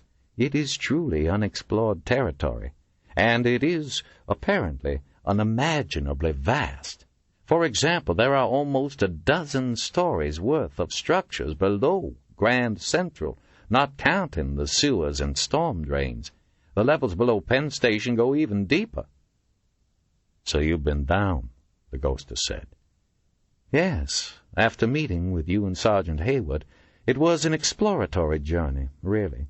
I wanted to get a sense of the environment, test my ability to move around and learn what I could. I was able to speak with a few of the underground dwellers. They told me much, and they hinted at even more. The ghoster sat forward. Learn anything about the murders? Pendergast nodded. Indirectly. But those who know the most are deeper underground than I dared go on my first descent. It takes a while to gain these people's trust, and I have a long way to go, especially now. You see, the underground homeless are terrified. Pendergast turned his pale eyes toward the ghoster. From piecing together various whispered conversations, I've gathered that a mysterious group of people have colonized the underground, and most of the rumors don't even use the word people. Supposedly, they are feral, cannibalistic, subhuman, and it is these beings who are responsible for the killings. There was a pause. The ghoster stood and moved to the window, gazing out at the nocturnal cityscape of Manhattan. You believe this? He asked at last. I don't know, Pendergast replied. I need to speak to Mephisto, the leader of the community beneath Columbus Circle. Many of the things he told the Post in that recent article ring disturbingly true. Unfortunately, he's a difficult man to contact. He is distrustful of all outsiders and hates the authorities with a passion. But I feel he is the one person who can lead me where I have to go. The ghoster's lips twitched. Need a partner?" he asked. A small smile appeared on Pendergast's face, then disappeared again. "It's an extremely dangerous and lawless place. However, I will consider the offer. Fair enough?" The ghost nodded. "Good. Now, I suggest you go home and get some sleep." Pendergast rose. Although he doesn't know it, friend Waxy is going to need all the help he can get. 21. Simon Bramble zippered up his portfolio, humming Makuchla to himself. He passed a loving glance over the lab, the safety shower in the corner, the rows of chrome and steel instruments lined up neatly behind glass, winking at him in the subdued light. He was feeling enormously pleased with himself. Once again he replayed in his head the scene of his little coup, in particular the impassive look on Frock's face as he'd been speaking. Impassive, yet no doubt fuming inside. It made up for Frock's little sneer of triumph over the strength of the bites. Though he worked for the city government, Bramble enjoyed the one-upmanship of academia as much as anybody. He tucked the soft leather portfolio under his shoulder and once again cast his eyes about the laboratory. It was a wonderful laboratory, well-designed and well-equipped. He longed for something as elegant and comprehensive at the medical examiner's office. It would never happen, he knew. The city was chronically short of money. If he didn't find the detective work of forensic pathology so absorbing, he'd move to some well-endowed ivory tower in half a second. He closed the door behind him softly, surprised, as always, by the emptiness of the corridor. He'd never seen a bunch so averse to working late as the museum staff. Still, he didn't mind the quiet. It was refreshing and different, just as the museum smell of dust and old wood was so different from the stench of formalin and decay that pervaded the medical examiner's office. He decided to take the long way out of the museum, as he did every evening, through the Hall of Africa. He found the dioramas in that particular hall to be true works of art, and they looked especially good at such an advanced hour, the hall lights turned off, each diorama glowing with internal light, like a window into another world. He walked down the long corridor and, being averse to elevators, skipped down 3 flights of stairs. Passing beneath a metal archway, he found himself in the Hall of Ocean Life. Only the nocturnal lighting was on, and the hall looked dark and mysterious, quiet except for the ever-present clicks, groans, and creakings of the ancient fabric of the museum. Lovely, he thought. This was the way to see the museum, with all those horrid, shrieking children and their braying teachers absent. He passed under the replica of a giant squid, through a brace of yellowed elephant tusks, and entered the Hall of Africa. Midnight. He passed slowly through the hall, the herd of elephants at its center barely emerging from the darkness, the habitat groups arranged in a double tier around the walls on both sides of him. The gorilla group was his favorite, and he paused in front of it, pursing his lips, letting himself merge with the scene. It was so very real, and he wanted to enjoy it. Things would be wrapping up here very soon. His work was almost done. If he was right, this poor Bitterman fellow and the remains of Shasheen Walker would fall right into the pattern. At last he turned with a sigh under a low doorway, then down a stone corridor toward the tower. He knew the story of the famous tower, how in 1870 Endurance S. Flight, railroad baron and third director of the NYMNH, had commissioned a monstrous, fortress-like addition to the original museum building. It was to be modeled after the Welsh castle of Carnarvon, which Flight had tried, unsuccessfully, to purchase for himself. Saner heads eventually prevailed, and Flight was removed from office with only the central tower of his fortress completed. Now the cornerstone of the institution's southwest facade, the 6-sided tower was used primarily to store the museum's endless collections. It was also, Bramble had heard, a favorite trysting place for the more ghoulish-minded of the museum's staff. The dim, cathedral-like hall at the base of the tower was empty, and Bramble's footsteps echoed hollowly as he crossed the marble floor toward the staff exit. Nodding at the guard, he passed into the humid night air of Museum Drive. It was midnight, but the avenue beyond was still bustling with people and taxis. He took a few steps, then looked back in admiration. No matter how many times he saw it, he'd never get tired of staring at that tower. Rearing several hundred feet into the air, topped by fang-like crenellations, it threw a dark shadow as far south as 59th Street on cloudless days. Tonight, pale under the light of a waxing moon, it looked troubled, full of ghosts. At last, with a sigh, he started forward again, turned the corner onto 81st, then walked west toward the Hudson and his modest apartment, once again humming under his breath.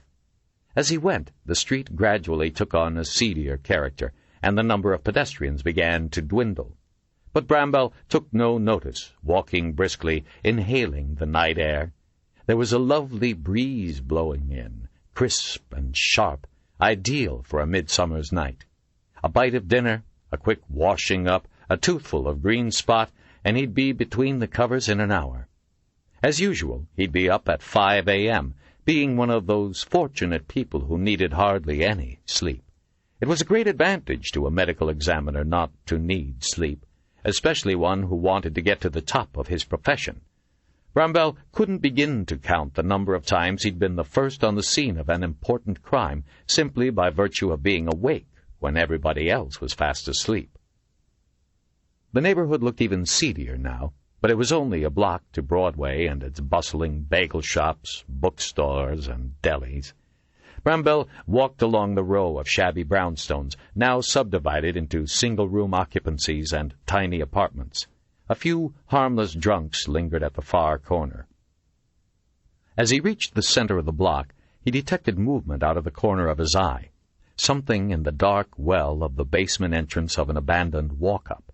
He hastened his step.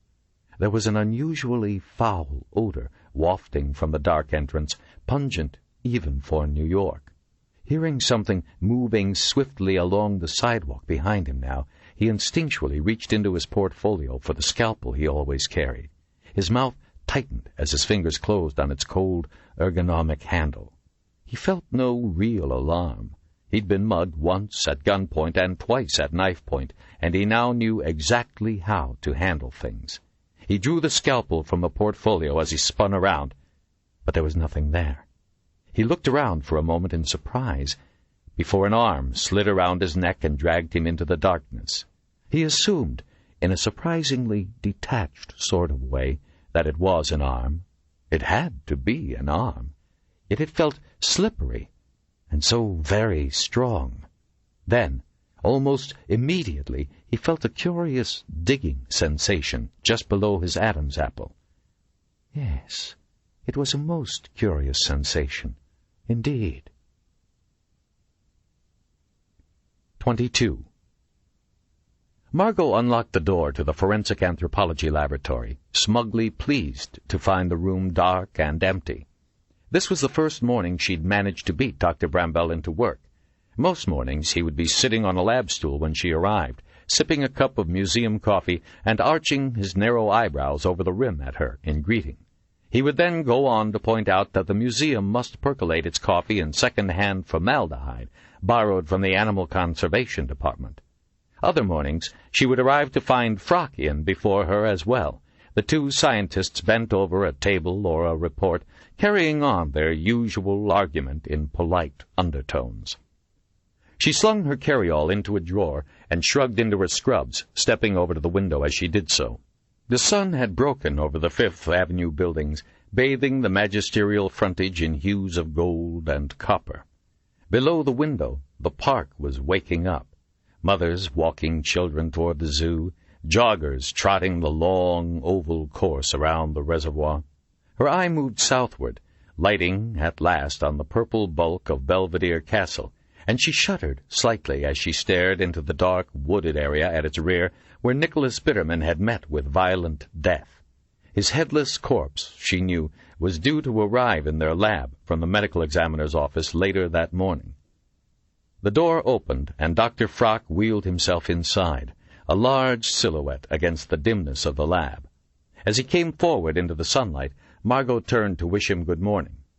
Seeing the expression on his face, she stopped short. "Dr. Frock?" she asked. "Are you all right?" He came toward her slowly, the normally ruddy face drawn and pale. "There's tragic news," he said in a low voice. "I received a call very early this morning. Simon Bramwell was murdered last night on his way home from a museum." Margo frowned, drawing in her breath. "Simon Bramwell?" she repeated, uncomprehending. Frock rolled closer and took her hand. "I'm sorry to be the one to tell you, my dear," he said. "This is all so horribly sudden." "But how?"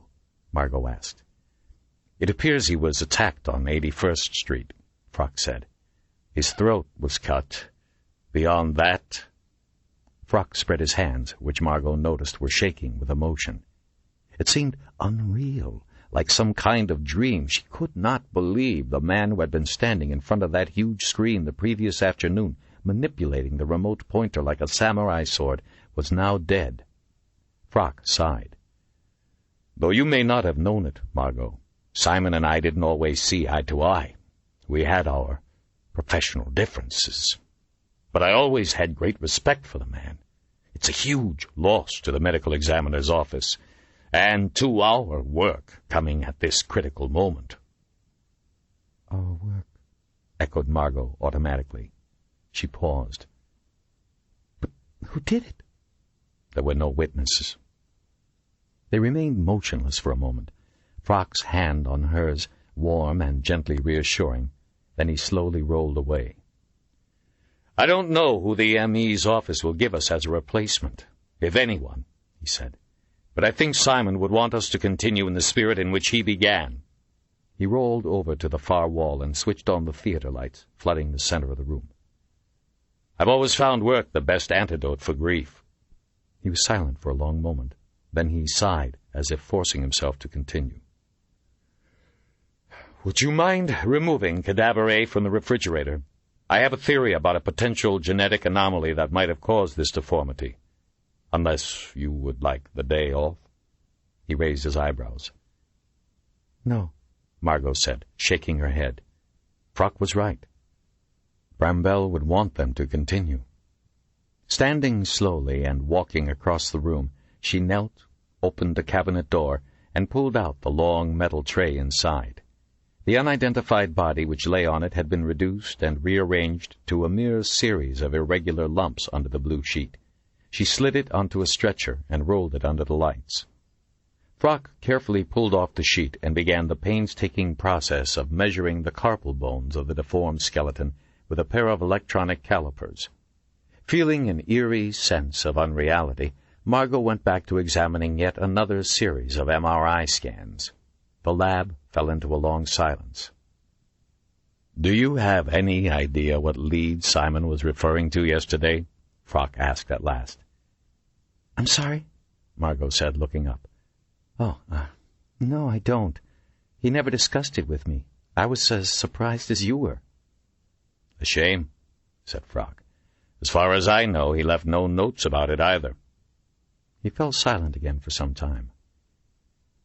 "This is a real setback, Margo," he said at last in a quiet voice. "We may never learn what it is he discovered." "Nobody ever makes their plans as if they're going to die the next day."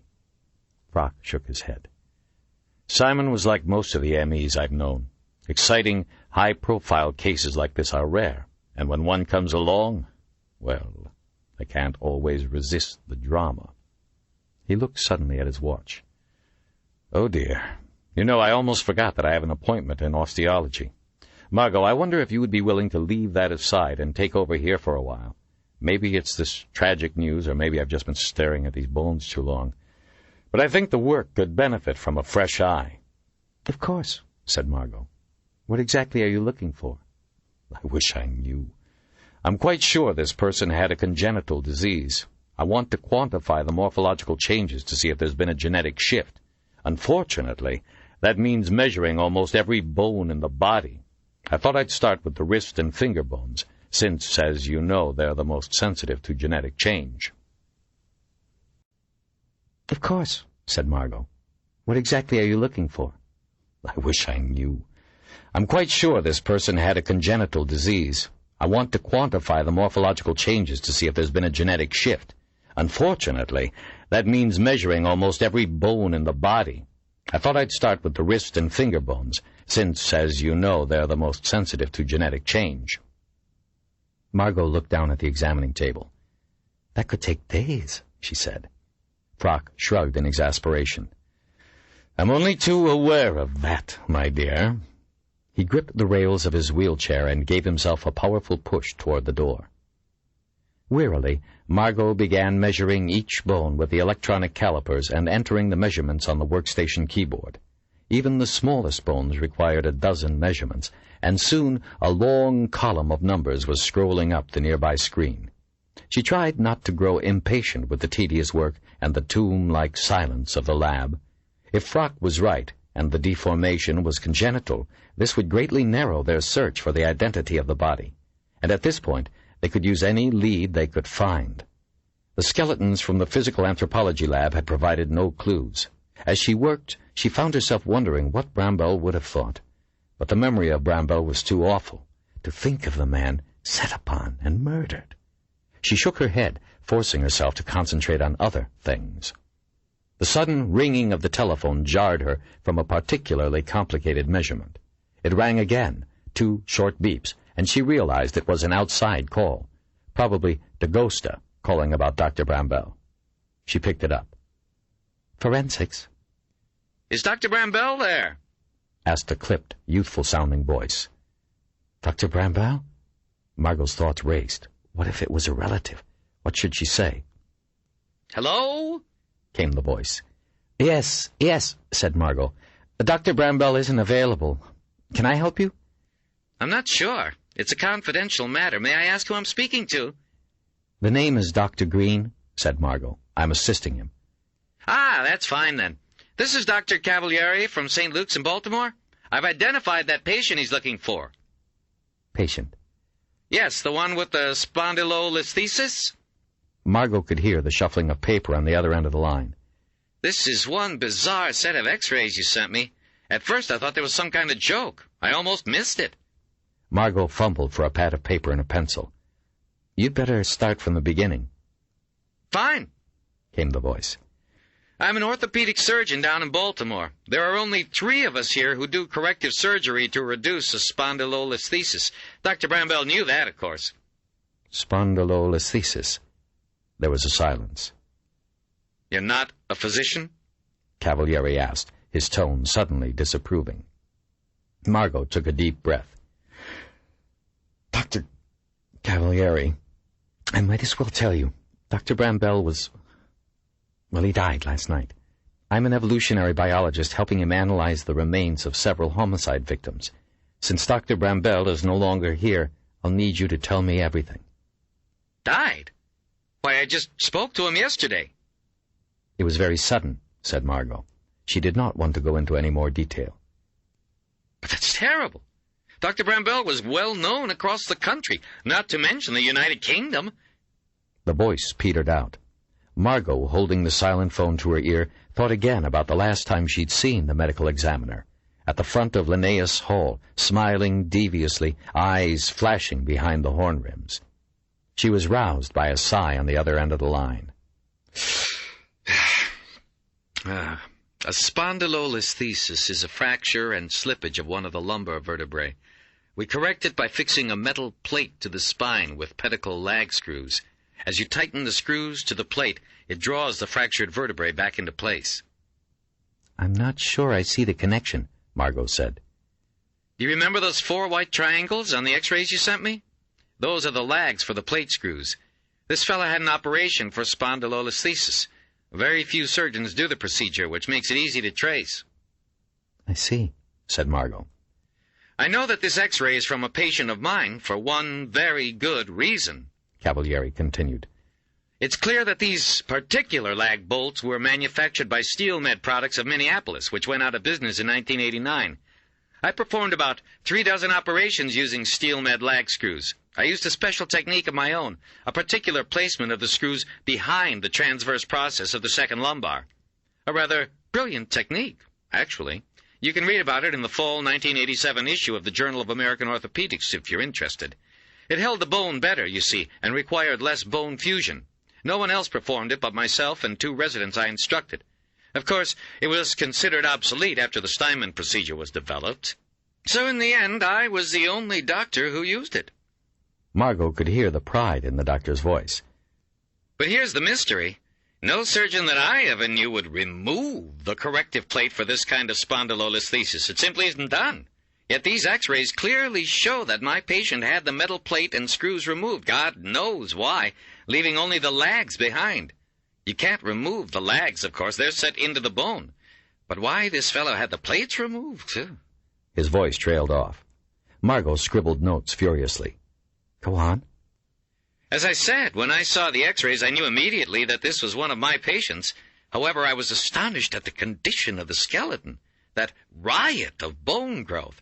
I knew I'd never operated on anyone with a condition like that. So the bone growth occurred afterwards? Absolutely. In any case, I went back to my records, and based on the x-ray evidence, I was able to identify the patient. I operated on him the morning of October 2nd, 1988. And who was the patient? Margo asked, pencil at the ready. Out of the corner of her eye, she saw that Frock had re-entered the lab and was rolling toward her, listening intently. It's right here somewhere. She could hear another rustling of papers.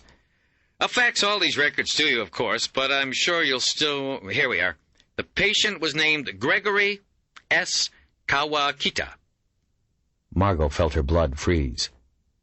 Greg Kawakita? She croaked. Yes, Gregory S. Kawakita, Ph.D. No question about it. Funny. Says here that he was an evolutionary biologist, too. Maybe you knew him? Margo hung up the telephone, unable to speak. First, Dr. Bramwell, and now... She glanced at Frock, alarmed to see that his face had gone ashen.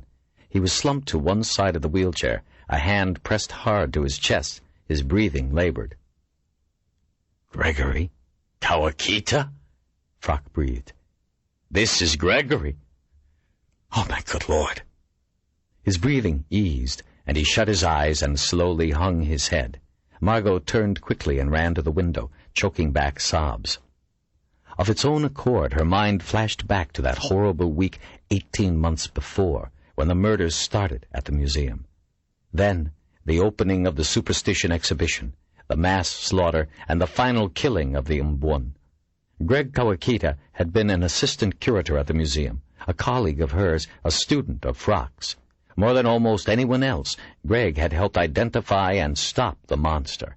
It had been his genetic extrapolation program that provided the key, that told them what Mbun was and how it would be killed. But the horror that followed had affected everyone, especially Greg. He'd left the museum soon after, abandoning a brilliant career. No one had heard from him since. No one except her. He'd tried to reach her, leaving a message on her answering machine several months before. At the time, he said he'd needed something, needed her help. She hadn't even bothered to respond. And now she could guess why he must have left the museum. He'd been suffering some dreadful disease that was deforming his bones, turning him slowly into that twisted skeleton on the gurney. No doubt he was ashamed, probably afraid. Perhaps he had tried to seek treatment. Maybe toward the end he had become homeless. And then, the ultimate insult to a life once so full of promise, murder, decapitation, the frenzied gnawing of bones in the dark. She stared out the window, shuddering in the warm sun. Whatever end he had suffered, it must have been horrible. Perhaps she could have helped him, had she known. But she'd been too wrapped up in trying to forget it all herself, losing herself in her workouts and her work. And she'd done nothing. "Dr. Frock?" she called out. She heard the rumbling of the wheelchair behind her. "Dr. Frock," she whispered, unable to continue. She felt a gentle hand touch her elbow. It was trembling with emotion. "Let me think for a moment," Frock said. "Just for a moment, please. How could this be? To think this pathetic collection of bones that we've studied, picked at, disassembled, Could be Gregory. His voice broke.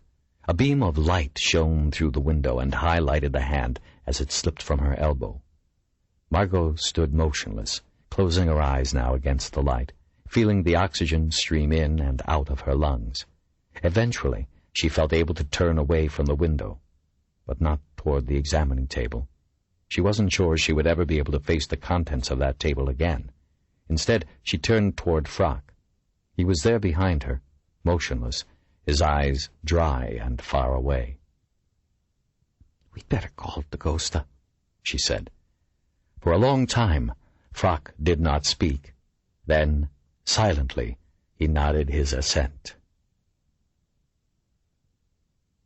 Qui ci sono dei mostri. Part 2. For obvious reasons, no reliable census of Manhattan's underground population exists. However, the Rushing Bunton study of 1994 indicates that 2,750 persons live in just the small area bordered by Penn Station on the southwest and Grand Central Terminal on the northeast, with the population rising to 4,500 during the winter months. In this writer's experience, such a number seems conservative. Similarly, there is no accurate record of the births and deaths that take place in the communities beneath New York. However, given the disproportionate number of drug abusers, criminals, ex-convicts, mentally handicapped, and mentally unstable people who gravitate to the world below the surface, it is clear that the environment can be an extremely difficult and dangerous one. People have given many reasons for retreating from society into the darkness of the railroad tunnels and other subterranean spaces. Privacy, security, a deep alienation from society. It has been estimated that once a person goes underground, the average life expectancy is approximately 22 months. L. Hayward, Caste and Society Beneath Manhattan. Forthcoming. 23. West 63rd Street stretched toward the Hudson, the procession of magnificent co-ops yielding gradually to manicured brownstones. Dagosta walked resolutely, keeping his eyes down, feeling acutely self-conscious. The shabby, fragrant form of Pendergast shuffled along just in front of him. "Hell of a way to spend my afternoon off," Dagosta muttered. Though he found himself itching in many remote places, he decided not to scratch. Scratching meant touching the ancient, greasy London fog raincoat he wore, or the filthy Kmart plaid polyester shirt, or the shiny, threadbare trousers. He wondered where Pendergast had gotten all this stuff. On top of all that, the dirt and grease on his face were real, not something out of a makeup tin. Even his shoes were disgusting. But when he'd balked, Pendergast had said simply, "Vincent, your life depends on it." He hadn't even been allowed to carry his gun or shield. "You don't want to know," Pendergast had said, "what they'll do to you if they find a badge." In fact, Dagosta thought morosely, this whole expedition was a direct violation of departmental regulations. Glancing up briefly, he spotted a woman approaching, spotless in a crisp summer dress and high heels, walking a chihuahua. She stopped abruptly, stepping to one side and averting her eyes with a distasteful look. As Pendergast passed by, the dog suddenly lunged forward, erupting with a shrill volley of squeaky barks. Pendergast shuffled aside, and the dog redoubled its hysterical efforts, tugging against the leash. Despite his discomfort, or perhaps because of it, Dagosta found himself growing annoyed at the look of loathing on the woman's face. "Who the hell is she to judge us?" he thought. As he was passing, he suddenly stopped and turned to face her. "Have a nice day," he growled, thrusting his chin forward. The woman shrank backwards. "You revolting man!" she shrieked at Dagosta. "Stay away from him, Pettichow!" Pendergast grabbed Dagosta and pulled him around the corner onto Columbus Avenue. "Are you mad?" he said under his breath. As they hurried on, Dagosta could hear the woman calling, "Help! Those men threatened me!" Pendergast dashed southward, Dagosta struggling to keep up. Moving into the shadow of a large driveway halfway down the block, Pendergast knelt quickly above the steel plates set into the sidewalk that marked an emergency subway exit. Using a small, hooked tool, he levered up the plates, then ushered Dagosta down the iron stairs beneath. Closing them behind him, Pendergast followed Dagosta into the darkness. At the bottom were 2 sets of train tracks, dimly illuminated. Crossing the tracks, they reached an archway leading to another descending set of stairs, which they took 2 steps at a time. On the lowest step, Pendergast stopped. Dagosta stopped beside him in the pitch blackness, fighting for breath. After a few moments, Pendergast switched on a penlight, chuckling. "Have a nice day. Vincent, what could you have been thinking?" "Just trying to be friendly," Dagosta said truculently. "You could have sunk our little expedition before it left the dock. Remember, you're here simply to complete my disguise. The only way I'm certain to see Mephisto is if I pose as the leader of another community, and I'd never travel without an aide-de-camp." He gestured with his penlight into a narrow side tunnel. "That way leads east into his territory." Dagosta nodded. "Remember my instructions. I'll do the talking. It's imperative that you forget you're a police officer. No matter what happens, don't try to interfere." He reached into the pocket of his grimy trench coat, bringing out 2 floppy woolen hats. "Put this on," he said, handing one to Dagosta. "Why?" "Headgear disguises the true contours of a person's head. Besides, if we're forced to make a quick escape, we can break our profiles by discarding them. Remember, we're not used to the darkness. We'll be the ones at a disadvantage." He dug into the pocket again and took out a small, dull object which he fitted into his mouth. "What the hell is that?" Dagosta asked, pulling the hat onto his head. "A false rubber palate for changing tongue position, thus modifying the harmonic resonances of the throat. We will be consorting with criminals, remember? I spent a fair amount of time last year at Rikers Island profiling murderers for Quantico. It's possible that I'll come in contact with some of them down here. If so, they must not recognize me, either by appearance or voice." He waved his hand. "Of course, makeup alone isn't enough. I must adapt my posture, way of walking, even mannerisms. Your job is easier. Keep silent, blend in, follow my lead. We must not in any way stand out. Understood?" Dagosta nodded. "With any luck, this Mephisto will be able to point us in the right direction. Perhaps we'll return with evidence of the killings he described to the Post. That could provide additional forensics material we desperately need." He paused. "Any leads on the Bramwell murder?" he asked. He took a step forward, shining the penlight ahead. "No," said Dagosta. "Waxy and the top brass think it was just another random killing. But I'm wondering if it didn't have something to do with his work."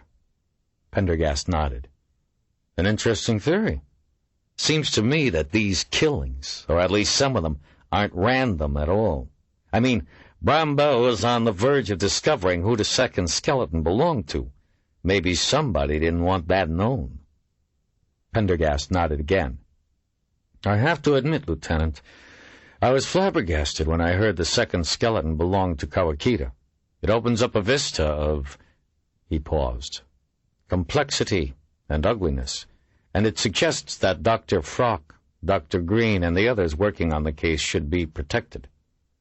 Dagosta scowled. "I went up to Horlocker's office this morning with that in mind.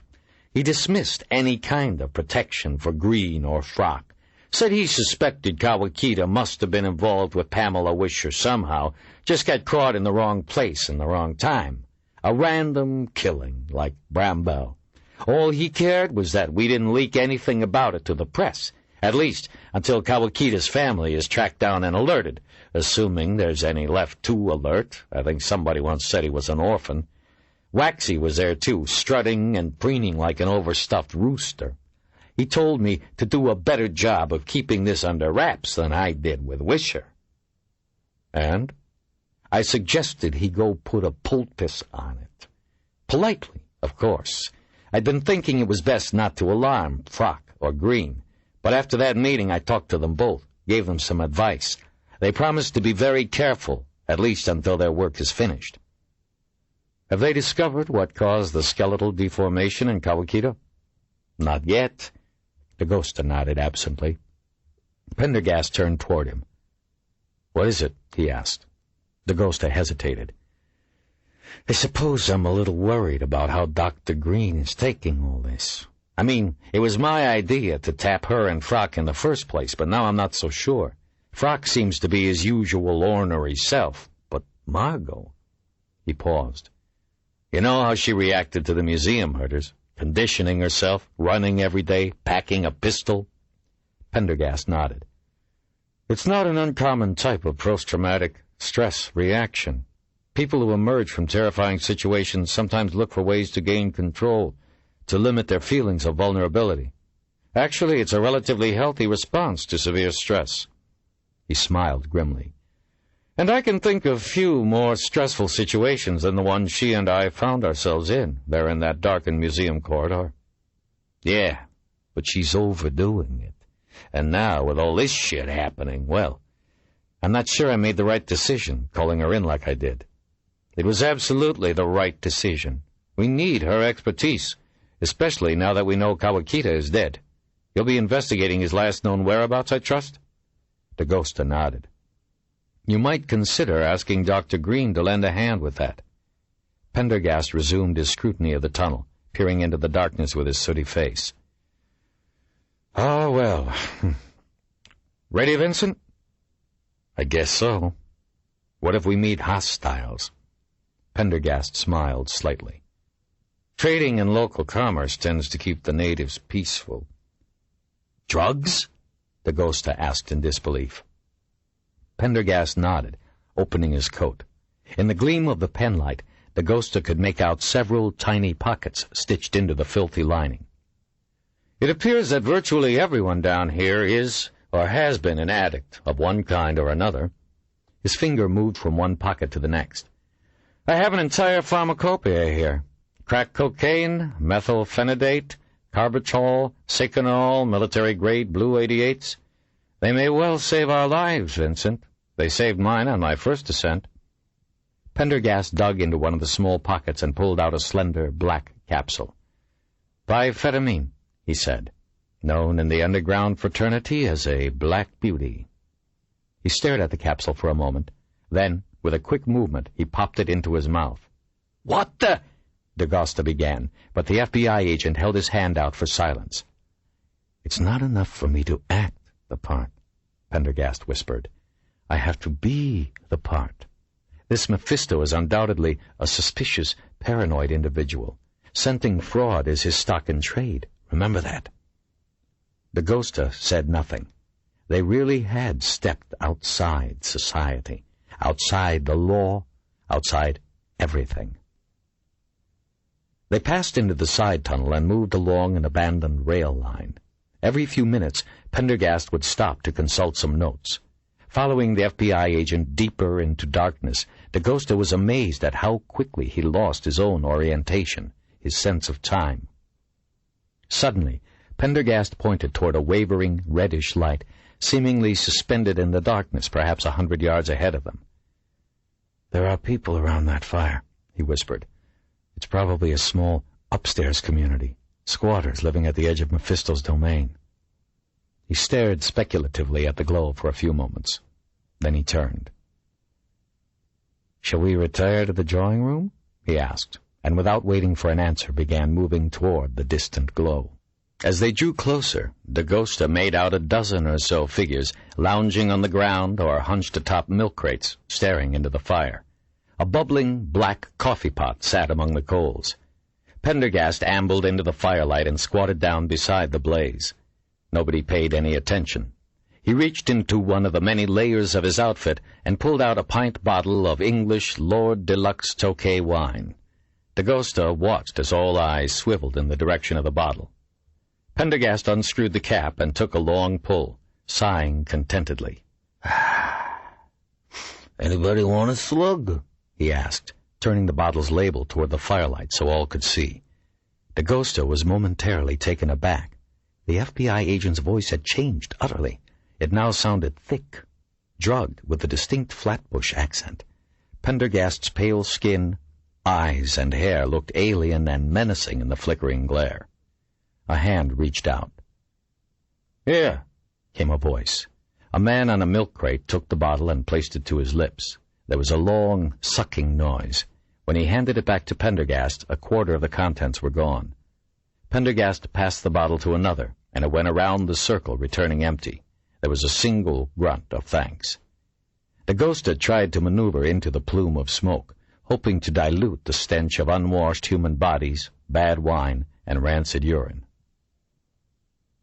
"I'm looking for Mephisto," Pendergast said after a moment. There was a momentary stir around the campfire. The men seemed suddenly wary. "Who wants to know?" the one who'd first taken the bottle asked belligerently. "I want to know," said Pendergast, immediately belligerent himself. There was a short silence while the man eyed Pendergast, sizing him up. "Up yours, Jack," he said at last, sinking back into his chair. Pendergast moved so quickly that the ghost jumped away, startled. When he looked back, the man was face down in the rubble, and Pendergast was standing over him, one foot planted on his neck. "Shit!" the man howled. Pendergast pressed down. "Nobody disses Whitey," he hissed. "It didn't mean nothing, man. Jesus!"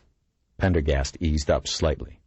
"Mephisto hangs out at the Route 666. "Where's that?" "Stop it, man! That shit hurts! Look, head down track 100. Watch for the old generator. Take the ladder down to the catwalk." Pendergast released his foot, and the man sat up, rubbing his neck. "Mephisto don't like outsiders." "Him and I have business to discuss." "Yeah? About what?" "About the Wrinklers." Even in the dark, the ghost sensed the group stiffen. "What about 'em?" a new voice asked sharply. "I talk to Mephisto only." Pendergast nodded to Dagosta, and they moved away from the campfire, continuing on into the darkness of the tunnel. When the fire had receded to a dwindling point, Pendergast once again snapped on the penlight. "You can't let anyone disrespect you down here," Pendergast said quietly. "Even a marginal group like that. If they sense weakness, you're as good as dead." "Those were some pretty slick moves," Dagosta said. "It's not difficult to knock down a drunk. On my last trip down, I learned that alcohol is the drug of choice on these upper levels. Except for that one thin fellow farthest from the fire, I'd wager, Lieutenant, that he was a skin popper. Did you notice how he was absently scratching himself during the entire meeting? The side effect of fentanyl, quite unmistakable." The tunnel branched, and after consulting a rail yard map from one of his pockets, Pendergast took the narrower left-hand passage. "This leads to track 100, he said. Dagosta shuffled on behind. After what seemed an interminable distance, Pendergast stopped again, pointing out a great, rusting machine with several huge belt gears, each at least 12 feet in diameter. The rotted belt lay underneath in a heap on the ground. On the far side was a metal staircase, ending at a catwalk suspended above an ancient tunnel. Ducking under a stalactite-covered pipe stenciled H.P. Street, Dagosta followed Pendergast down the staircase and along the rickety grating. At the end of the catwalk, a hinged plate in the floor led to a metal ladder, which descended into a large, unfinished tunnel. Rock and rusted metal I-beams lay in untidy piles against the walls.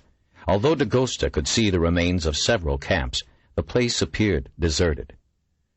"We have to climb down this rock, it seems," said Pendergast, shining the penlight beam into a large area at the end of the tunnel. The edges of the rock were slick with the impressions of countless hands and feet. A caustic smell drifted up. Dagosta went first, clinging desperately to the sharp, wet basalt. It was the work of 5 terrifying minutes to reach the bottom. He felt like he was entombed in the very bedrock of the island. "I'd like to see someone climb that thing messed up on drugs," he said, as Pendergast dropped to the ground beside him. The muscles in his arms were shaking from the exertion.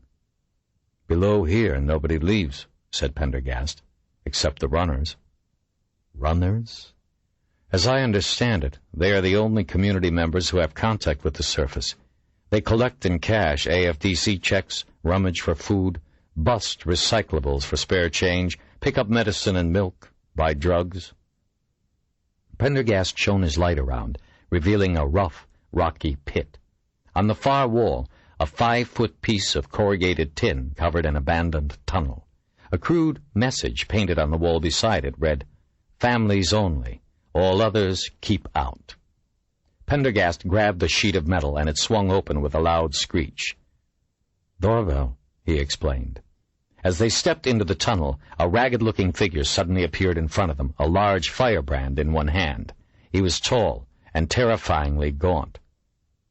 "Who are you?" he demanded, standing in Pendergast's way. "Are you tail gunner?" Pendergast asked.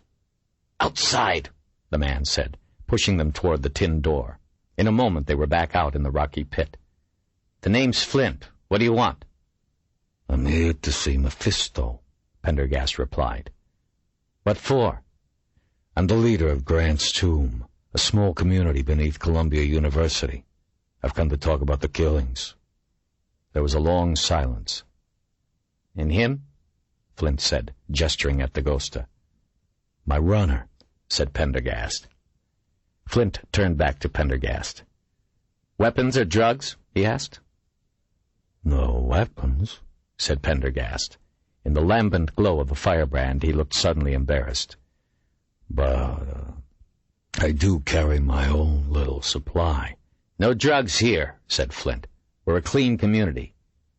"Bullshit," Dagosta thought, looking into the man's burning eyes. "Sorry," said Pendergast. "I don't give up my stash, if that's a problem." "What have you got?" Flint asked.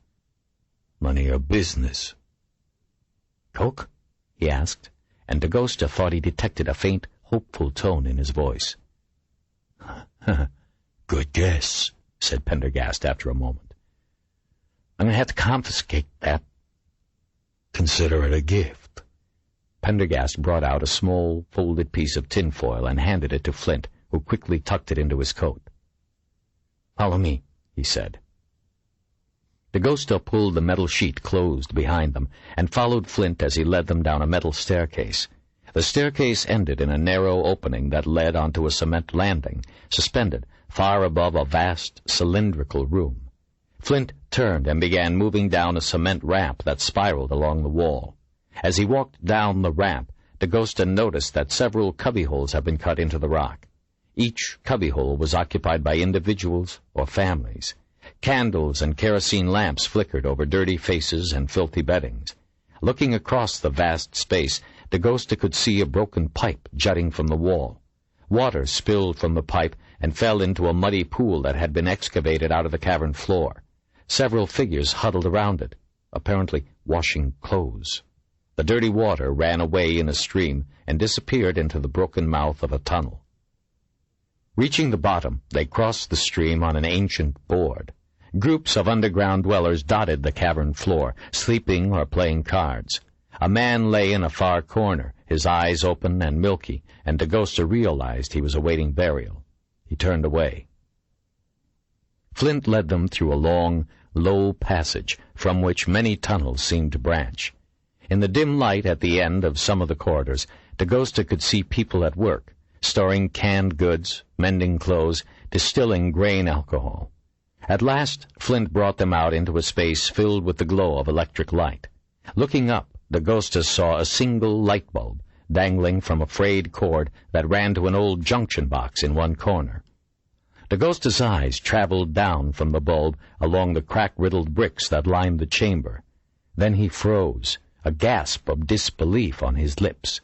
In the center of the room was a battered and ancient train caboose, tilted at a crazy angle, its rear wheels suspended at least 2 feet above the floor. How it had ended up in this strange, lunatic place he couldn't begin to imagine. Along its side, he barely could make out the letters New Yo Centra in faded black on the rusted red metal. Motioning them to stay put, Flint entered the caboose. He emerged a few minutes later, beckoning them forward.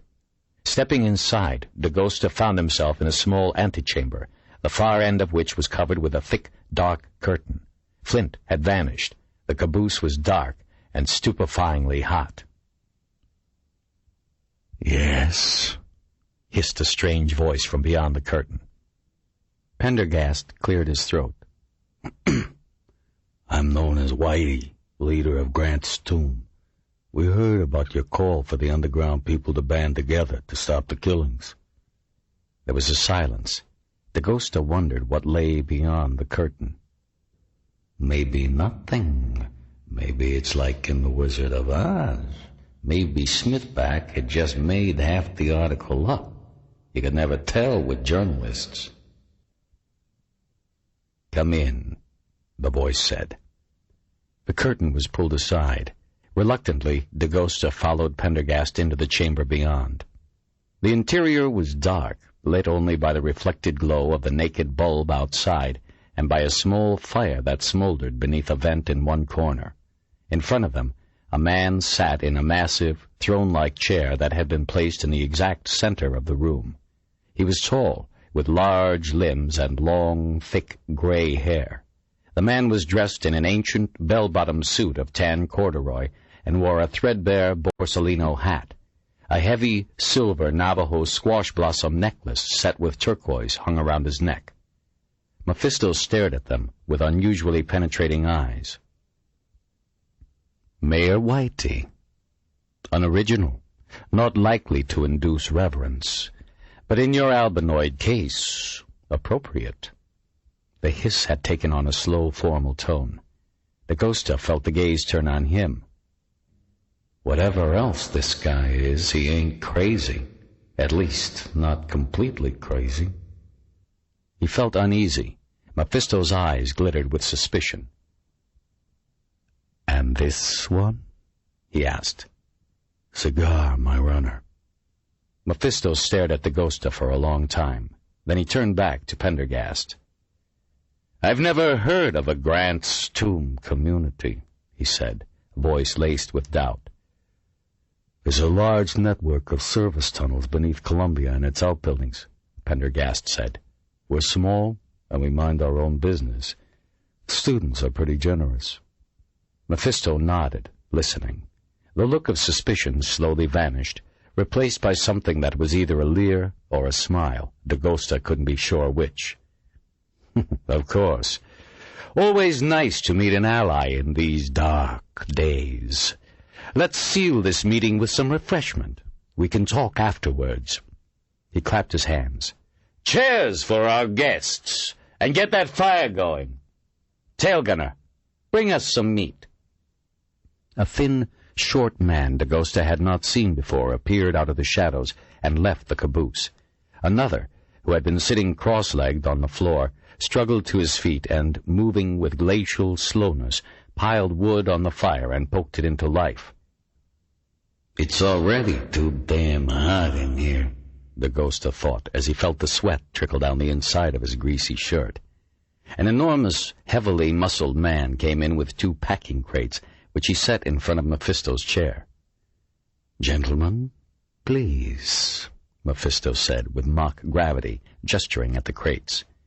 Dagosta settled himself gingerly on the packing crate as the man called Tail Gunner returned, carrying something wet and dripping in a piece of old newspaper. He dropped it beside the fire, and Dagosta felt his stomach seize up involuntarily. Inside was an enormous rat, its head half crushed, paws still twitching rhythmically as if to some internal beat. "Excellent!" cried Mephisto. "Fresh caught, as you can see." He turned his piercing eyes on Pendergast. "You do eat track rabbit, don't you?" "Of course," Pendergast replied.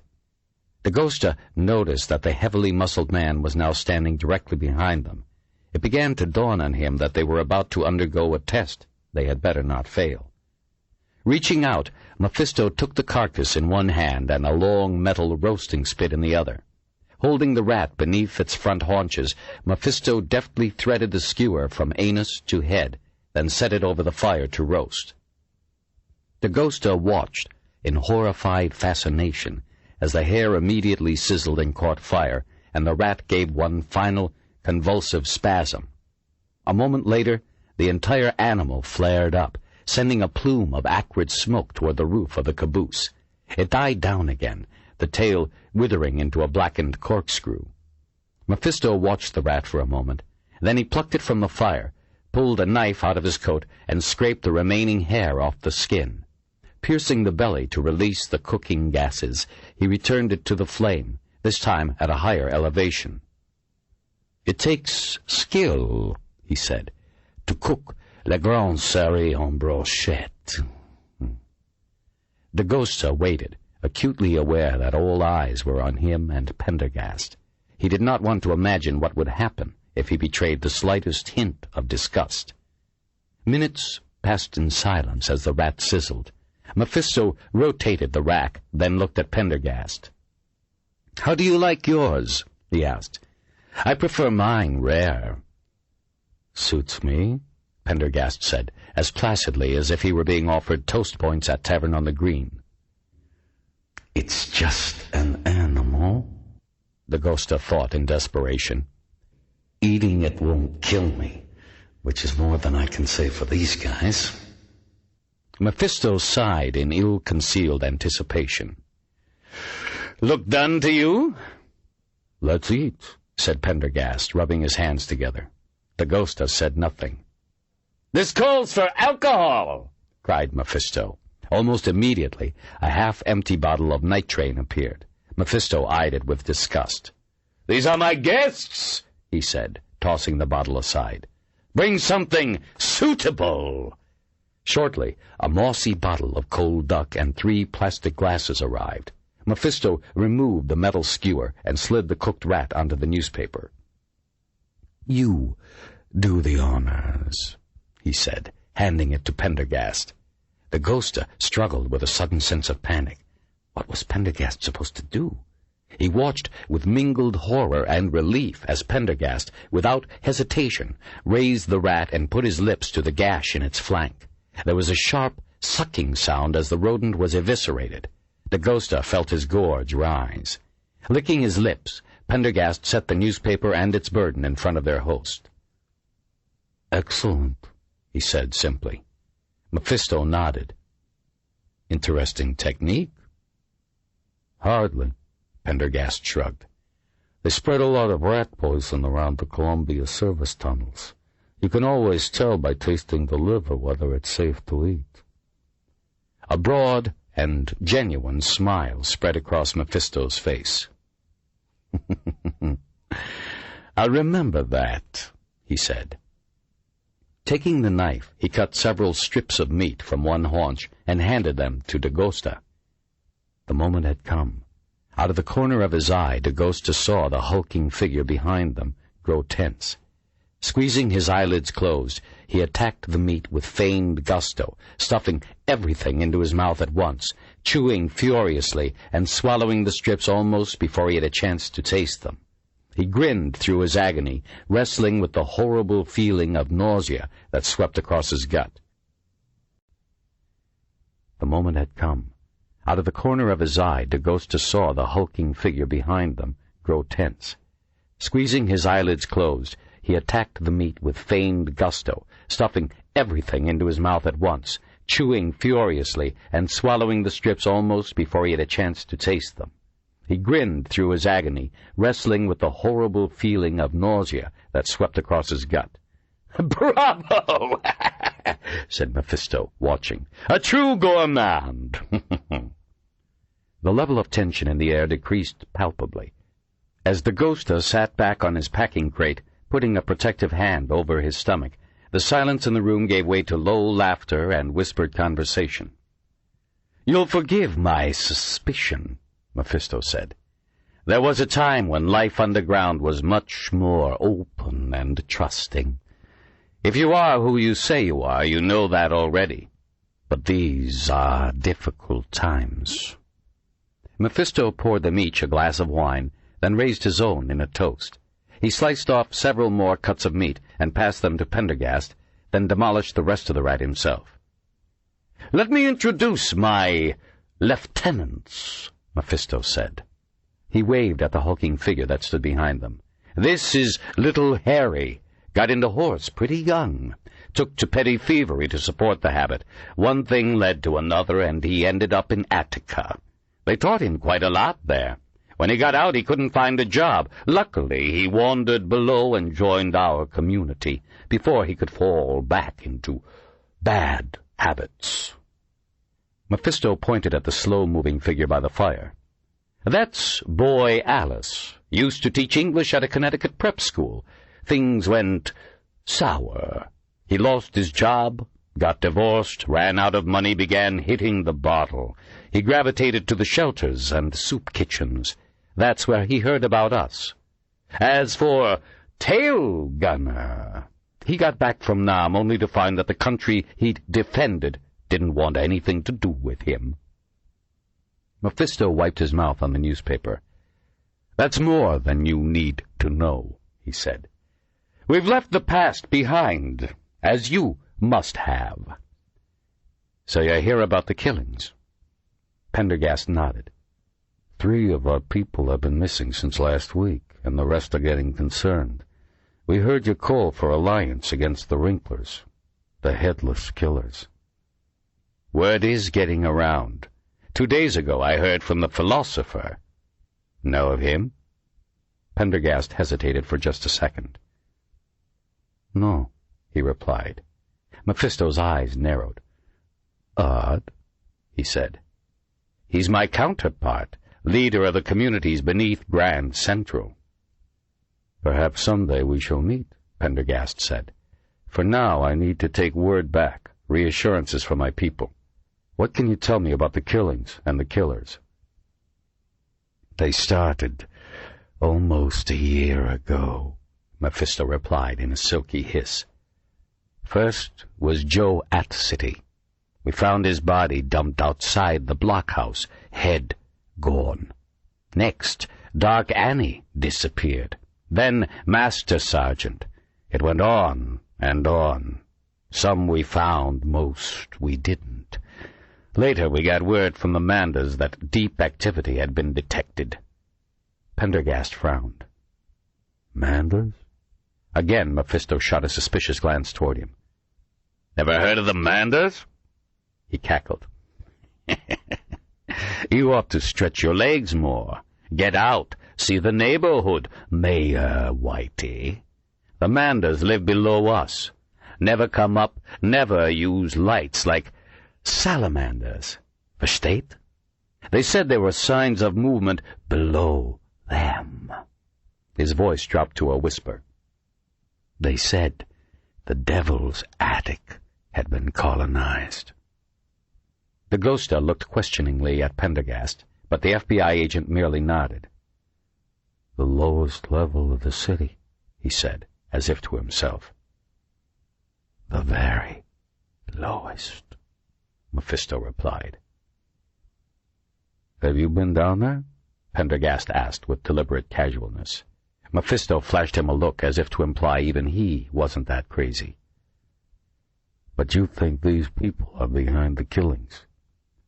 I don't think it. I know it. They're beneath us right now.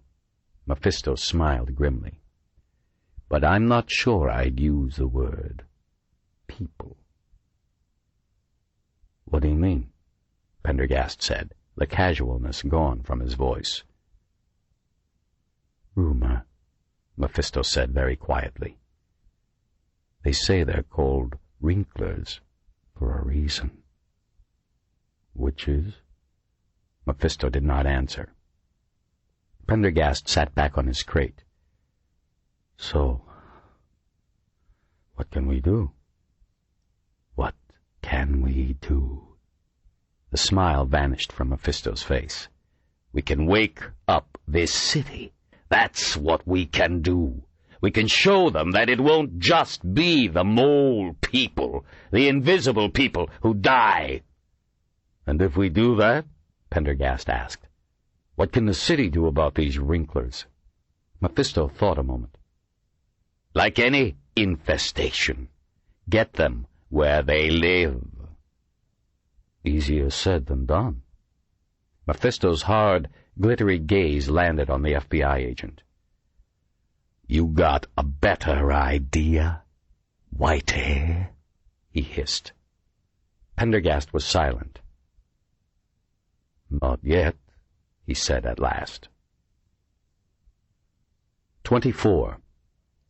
Robert Wilson, librarian at the New York Historical Society, looked at the other occupant of the map room with irritation. Odd-looking guy, somber black suit, pale cat's eyes, blonde white hair combed severely back from a high forehead. Annoying, too, annoying as hell. He'd been there all afternoon making demands and throwing the maps askew. Every time Wilson turned back to his computer to resume work on his own pet project, the definitive monograph on Zuni fetishes, the man would be up asking more questions. As if on cue, the man got out of his chair and glided over noiselessly. "Pardon?" he said in his polite but insistent mint julep drawl. Wilson glanced up from the screen. "Yes," he snapped. "I hate to trouble you again, but it's my understanding that the Vaux and Olmsted plans for Central Park called for canals to drain the Central Park swamps. I wonder if I could look at those plans?" Wilson compressed his lips. "Those plans were rejected by the Parks Commission," he replied. "They've been lost. A tragedy." He turned back to his screen, hoping the man would take the hint. The real tragedy would be if he didn't get back to his monograph. "I see," the visitor said, not taking the hint at all. "Then tell me, how were the swamps drained?" Wilson sat back in his chair exasperatedly. "I should have thought it was common knowledge. The old 86th Street aqueduct was used." "And there are plans for this operation?" "Yes," said Wilson. "May I see them?" With a sigh, Wilson got up and made his way through the heavy door back into the stacks. It was, of course, in its usual mess. The room managed to be both vast and claustrophobic, metal shelves reaching 2 stories into the gloom, tottering with rolled maps and moldering blueprints. Wilson could almost feel the dust settling on his bald scalp as he scanned the arcane lists of numbers. His nose began to itch. He found the correct location, pulled the ancient maps, and carried them back to the cramped reading room. "Why do people always request the heaviest maps?" he wondered to himself as he emerged from the stacks. "Here they are," Wilson said, placing them on the mahogany counter. He watched as the man took them over to his desk and began looking them over, jotting notes and making sketches in a small leather-bound notebook. "He's got money," Wilson thought sourly.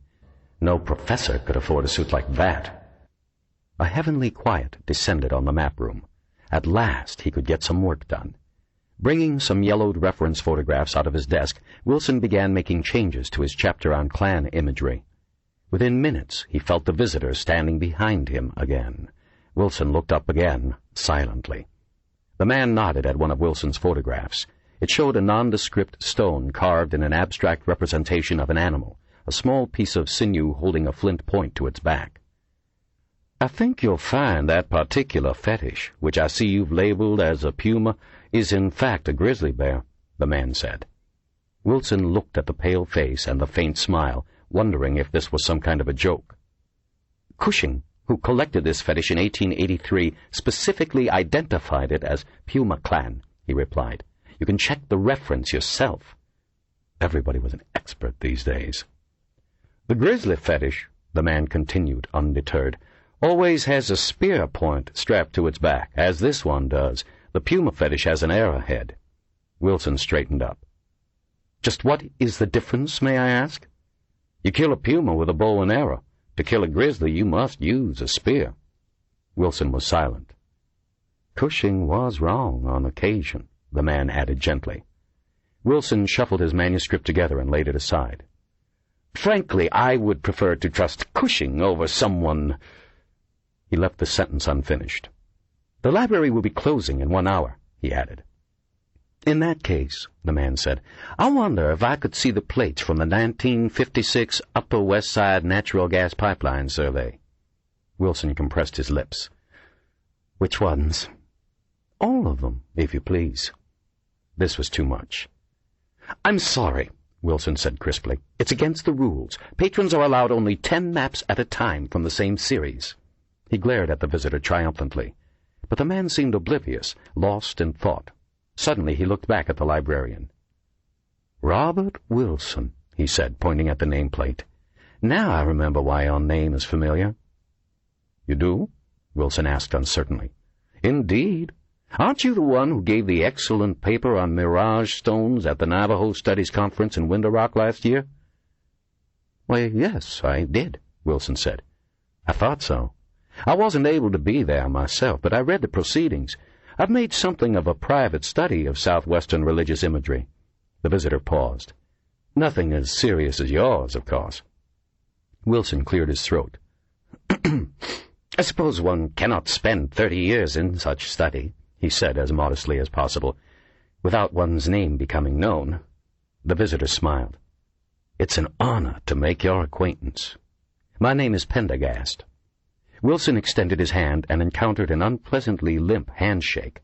He prided himself on the firmness of his own. It's gratifying to see you continue in your studies, the man named Pendergast said. Ignorance of southwestern culture is so profound. It is, Wilson agreed wholeheartedly. He felt a peculiar sense of pride.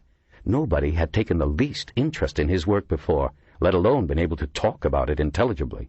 Of course, this Pendergast was obviously misinformed about Indian fetishes, but I'd love to discuss this further, Pendergast said. But I fear I've taken up enough of your time. Not at all, Wilson replied. What was that you'd asked to see the 56 survey? Pendergast nodded. There was one other item, if I may. I understand there was a survey of existing tunnels done in the 1920s for the proposed interborough rapid transit system. Is that correct? Wilson's face fell. But there are 60 maps in that series. His voice trailed off. I see, Pendergast said. It's against the rules, then. He looked crestfallen. Suddenly, Wilson smiled. I won't tell if you won't, he said, pleased at his own recklessness. And don't worry about closing time. I'll be here late working on my monograph. Rules were made to be broken, right? 10 minutes later, he emerged from the gloom of the storage room, pushing an overloaded cart across the worn floorboards. 25. Smithback walked into the cavernous entryway of the Four Seasons, eager to leave the heat and stench and noise of Park Avenue behind. He approached the four-square bar with measured step. He'd sat here many times before, looking enviously across the room, past the Picasso hanging, toward the unattainable paradise beyond. This time, however, he did not dally at the bar, but continued toward the Maître d'. A quickly mentioned name was all it took, and now he, Smithback, was himself walking down that corridor of dreams toward the exclusive restaurant beyond. Every table in the pool room was filled, yet the space seemed quiet and calm somehow, muted by its own vastness. He threaded his way past captains of industry, publishing moguls, and robber barons to one of the prized tables near the fountain. There, already seated, was Mrs. Wisher. "Mr. Smithback," she said, "thank you for coming. Please sit down." Smithback took the indicated chair across the table, glancing about as he did so. This promised to be an interesting lunch, and he hoped he had time to enjoy it fully. He'd barely started to write up his big story, and press time was 6 p.m. "Would you care for a glass of Amarone?" Mrs. Wisher asked, indicating the bottle beside the table. She was crisply dressed in a saffron-colored blouse and pleated skirt. "Please," Smithback replied, meeting her gaze. He felt much more at ease than the last time he'd spoken to her, sitting primly in her darkened apartment, a copy of the Post lying beside her like a silent accusation. His Angel of Central Park South obituary, the Post's reward offer, and his favorable coverage on the Grand Army Plaza rally made him feel confident of a warmer reception. Mrs. Wisher nodded to the wine steward, waited until the man had poured a glass for the journalist and departed, then leaned almost imperceptibly forward. "Mr. Smithback, you're undoubtedly wondering why I asked you to join me for lunch." "It had occurred to me." Smithback tasted the wine, found it excellent. "I won't waste any time sporting with your intelligence, then. Certain events are about to happen in this city, and I'd like you to document them." Smithback put his wineglass down. "Me." The corners of Mrs. Wisher's mouth turned up slightly in what might have been a smile. "Ah, I thought you would be surprised. But you see, Mr. Smithback, I've done some research on you since our last meeting, and I read your book on the museum murders." "You bought a copy?" Smithback asked hopefully. "The Amsterdam Avenue branch of the public library had one. It made very interesting reading. I had no idea you were so directly involved with almost every aspect of that event." Smithback's eyes darted quickly toward her face, but he could detect no trace of sarcasm in her expression. "I also read your article on our rally," Mrs. Wisher continued. It had a positive tone that I found lacking in some of the other press coverage. She waved her hand. Besides, I really have you to thank for what's happened. You do? Smithback asked a little nervously. Mrs. Wisher nodded. It was you who convinced me that the only way to get the city's attention was to dig a spur into its flank. Remember your comment? People in this town don't pay attention to something unless you slap them in the face with it. Had it not been for you, I might still be in my drawing room writing letters to the mayor instead of putting my sorrow to good use. Smithback nodded. The not-so-merry widow had a point. Since that rally, our movement has spread dramatically, Mrs. Wisher said. We've hit a common nerve. People are coming together, people of power and influence. But our message belongs just as much to the common man, the man on the street, and that's the person you can reach with your paper. Although Smithback did not like to be reminded that he wrote for the common man, he kept his expression even. Besides, he'd seen it for himself. By the time the rally had ended, there'd been plenty of them around, drinking, heckling, hoping for action. And so this is what I propose. Mrs. Wisher placed her small, neatly manicured fingernails on the linen tablecloth. I will give you privileged access to every event planned by Take Back Our City. Many of these actions will be intentionally unannounced. The press, like the police, will learn of them too late to make any real difference. You, however, will be brought into my circle. You will know what to expect and when to expect it. You can accompany me directly, if you like, and then you can slap your readers in the face with it. Smithback struggled to keep from betraying his excitement. This is too good to be true, he thought. I imagine you'd like to publish another book, Mrs. Wisher went on. Once the Take Back Our City campaign reaches a successful conclusion, you'd have my blessing on such a project. I'll make myself available for interviews, and Hiram Bennett, editor-in-chief of Arcadia House, is one of my closest friends. I think he'd be very interested in seeing such a manuscript. Jesus, Smithback thought. Hiram Bennett, Mr. Publishing himself. He could imagine the bidding war between Arcadia House and Octavo, the publishers of his museum book. He'd get his agent to set up an auction, specify a floor of $200 grand. Now, make that $250 with 10% topping privileges, and I ask one thing in return, Mrs. Wisher coolly interrupted his thoughts, that from now on you devote yourself to covering Take Back Our City. I want your newspaper articles, when they appear, to focus exclusively on our cause. What? Smithback said abruptly. Mrs. Wisher, I'm a crime reporter. I'm hired to turn in product on a regular basis. His visions of publishing fame quickly faded, replaced with the angry face of his editor, Arnold Murray, demanding copy. Mrs. Wisher nodded. I understand, and I think I can deliver you all the product you could wish for within a few days. I'll give you details as soon as we've finalized our plans. Trust me, I think that you will find this relationship to be beneficial to us both. Smithback thought quickly. In a couple of hours he was due to file his story covering what he'd learned eavesdropping on the museum conference. He'd delayed it already, hoping in vain to gain additional information.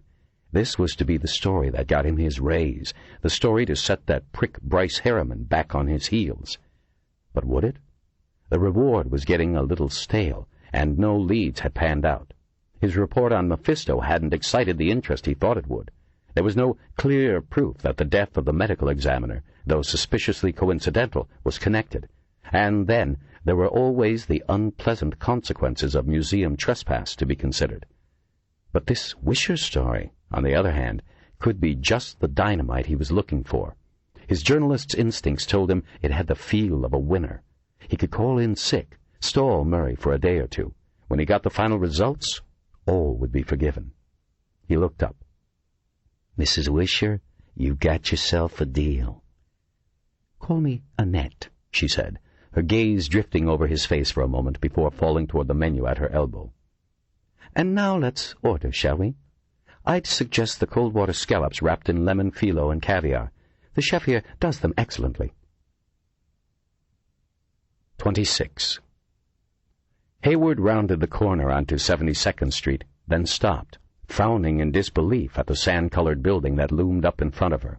She checked her pocket for the scribbled address, then stared up again. There was no mistake, but the place looked more like a mansion out of a Charles Addams cartoon. magnified perhaps 20 times, than a Manhattan apartment building. The structure rose, stone upon layer of stone, 9 generous stories into the air. Near its top, huge 2-story gables hung like eyebrows over the facade. The copper-trimmed slate roof above was encrusted with chimneys, spires, turrets, finials, everything but a widow's walk. Or maybe arrow slits would be more appropriate, Hayward thought. The Dakota, it was called. Strange name for a strange-looking place. She'd heard of the place, but had never seen it. Then again, she didn't get many excuses to visit the Upper West Side. She walked toward the arched carriageway that bored into the southern flank of the building. The guard inside the adjoining sentry box took her name, then made a brief call. "Southwest lobby, 5th floor," he said, hanging up and directing her through. She stepped past him toward the dark tunnel. On the far side, the archway opened into a large interior courtyard. Hayward stopped for a moment, staring at the bronze fountains, thinking that the genteel, almost secretive hush seemed absurdly out of place on the west side of Manhattan. Then she turned right and headed for the nearest corner of the courtyard. She stepped through the narrow lobby and into the elevator, stabbing the button marked 5 with a slender finger. The elevator rose slowly, opening at last into a small rectangular space. Stepping out, she saw that on the far side a single door had been set into the dark, polished wood. The elevator whispered shut and began to descend, leaving Hayward in blackness. For a moment, she wondered if she was on the wrong floor. There was a slight rustle, and her right hand moved instinctively toward her service piece. "Sergeant Hayward. Excellent. Please come in." Even in the dark, Hayward would have recognized the accent, the bourbon and buttermilk voice. But the far door had opened, and Agent Pendergast was standing just within, his slim, unmistakable figure silhouetted by the soft light of the room beyond. Hayward stepped inside, and Pendergast shut the door behind her. Though the room was not especially large, its high ceiling gave it a sense of formal grandeur. Hayward looked around curiously. 3 of the walls were painted a deep rose, edged above and below in black molding. Light came from behind what appeared to be wafer-thin pieces of agate, framed in scallop-shaped bronze fixtures set well above eye level. The 4th wall was covered in black marble. Across the entire face of the marble, a thin sheet of water fell like a stream of glass from ceiling to floor, gurgling silently into the grill that ran along its base. A few small leather sofas were placed about the room, their bases hidden by the thick nap of the carpet. The only decoration consisted of a few paintings and several twisted plants scattered here and there on lacquer tables. The room was fastidiously clean, without a smudge or a particle of dust. Though she knew there must be other doors leading into the interior of the apartment, their outlines were too well concealed for her to make them out.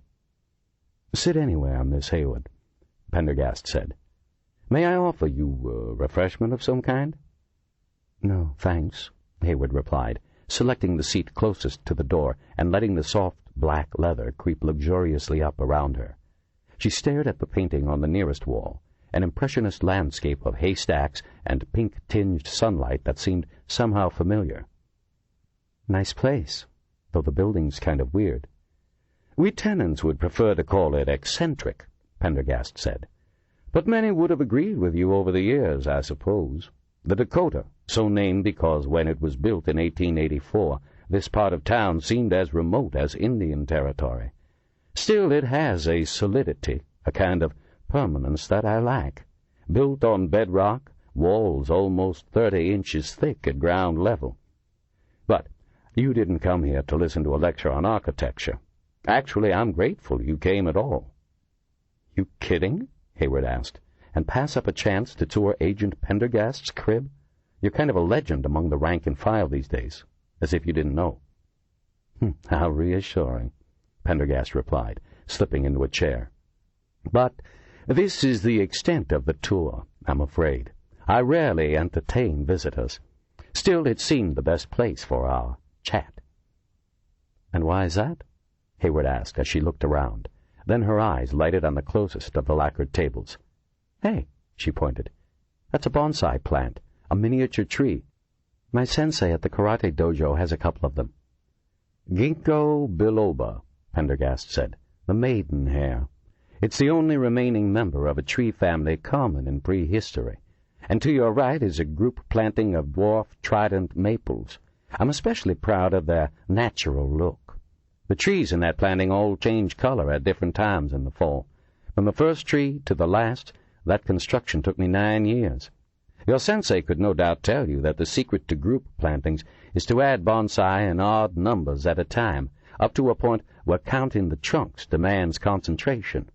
Then you're done. 9 years? Hayward repeated. Guess you got a lot of free time on your hands. Not really. Bonsai is one of my passions.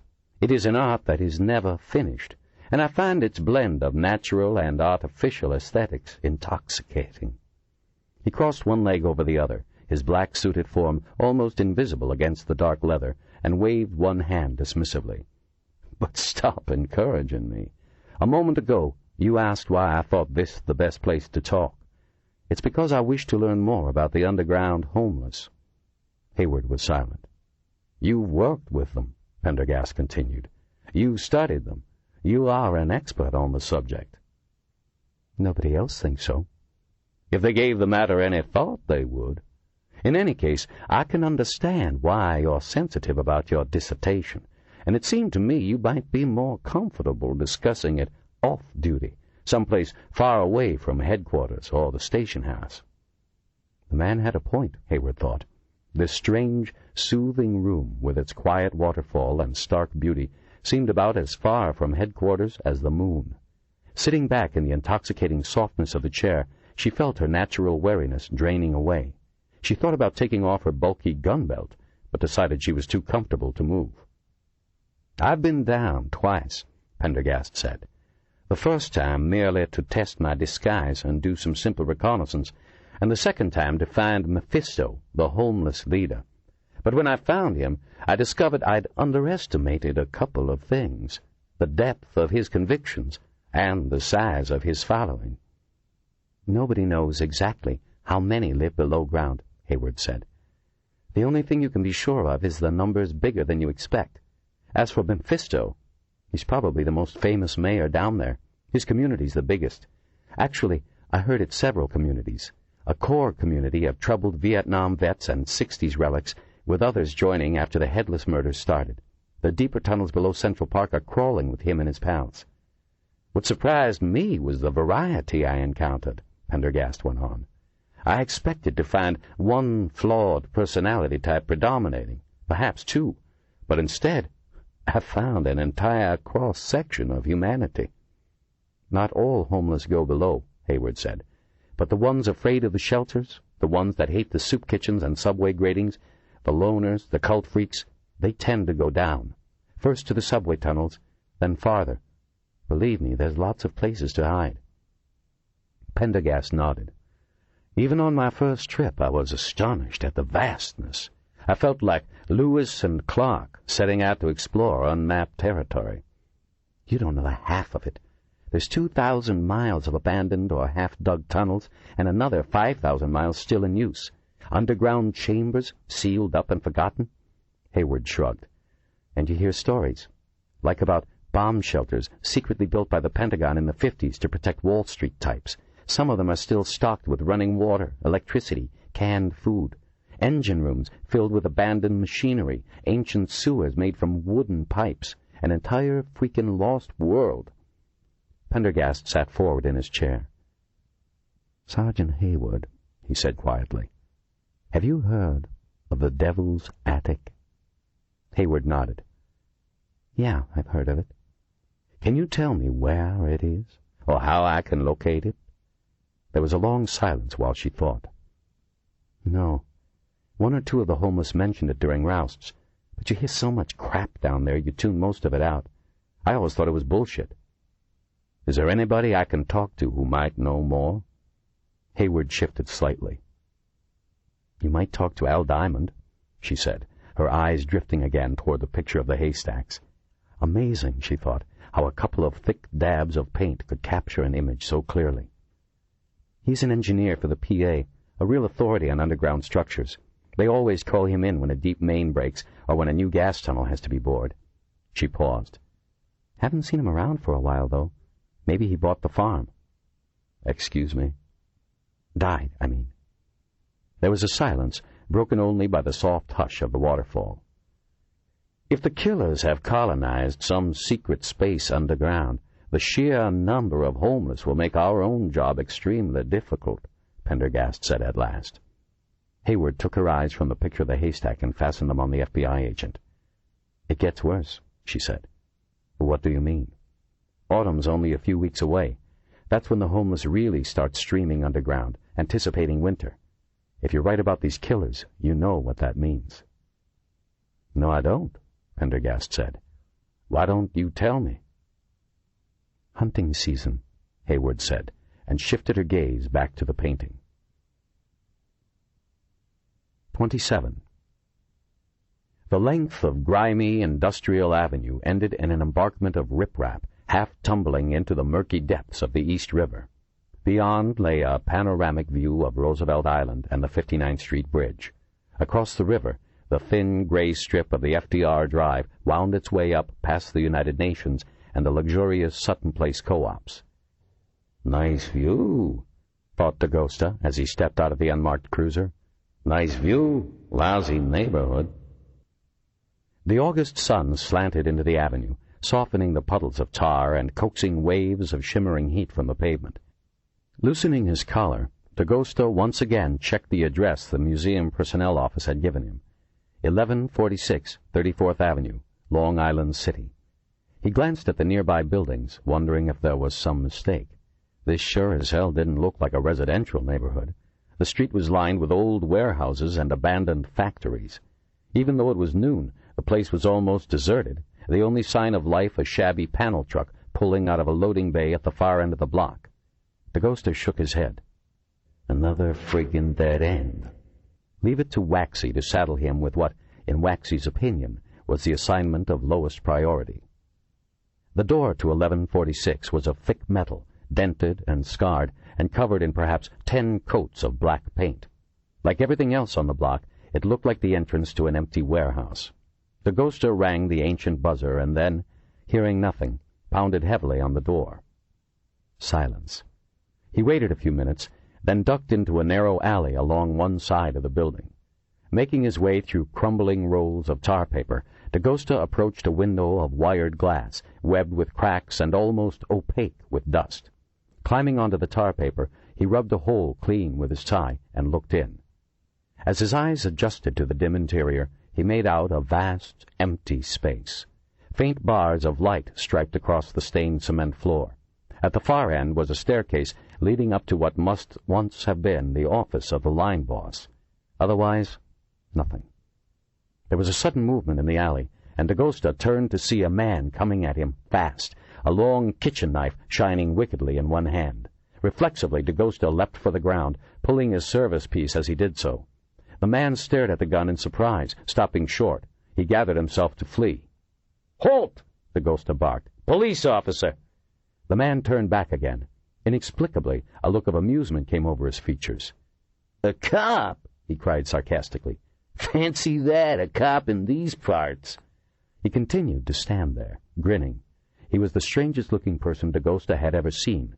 A shaved head, painted green, a wispy goatee, tiny Trotsky-esque glasses, a shirt made out of something like hairy burlap, ancient red Keds sneakers. "Drop the knife," said DaGosta. "Hey, it's okay," the man said. "I thought you were a burglar." "I said drop the damn knife." The grin disappeared from the man's face. He tossed the knife onto the ground between them. DaGosta kicked it aside. "Now turn around slowly and put your hands on the wall. Spread your feet wide." "What is this, communist China?" the man objected. "Do it," DaGosta said. The man obeyed, grumbling, and DaGosta patted him down, finding nothing more than a wallet. He flipped it open. The driver's license showed an address next door. DaGosta holstered his gun and handed the man his wallet. "You know, Mr. Kurtzimer, I could have shot you back there." "Hey, but I didn't know you were a cop. I thought you were trying to break in." The man stepped away from the wall, wiping his hands together. "You don't know how many times I've been robbed. You guys don't even bother to respond anymore. You're the first cop I've seen around here in months, and DaGosta waved him silent. Just be more careful. Besides, you don't know squat about handling a knife. If I was a real burglar, you'd probably be dead right now. The man rubbed his nose, mumbling something incomprehensible. You live next door? DaGosta asked. He could not get over the fact that this man had painted his entire scalp green. He tried not to stare at it. The man nodded. How long? About 3 years. I used to have a loft in Soho, but I got evicted. This is the only place I found where I can do my work without being bothered. And what kind of work is that? It's hard to explain. The man grew suddenly guarded. Why should I tell you? DaGosta dug into his pocket, flashed his badge and ID. The man looked at the badge. Homicide, eh? Someone murdered around here? No. Can we go inside and talk for a moment? The man looked at him suspiciously. Is this a search? Aren't you supposed to have a warrant? DaGosta swallowed his annoyance. It's voluntary. I want to ask you a few questions about the man who lived in this warehouse, Kawakita. Was that his name? Now there was a weird guy. Seriously weird. Leading DaGosta out of the alley, the man named Kurtzema unlocked his own black metal door. Stepping inside, DaGosta found himself inside another vast warehouse, painted bone white.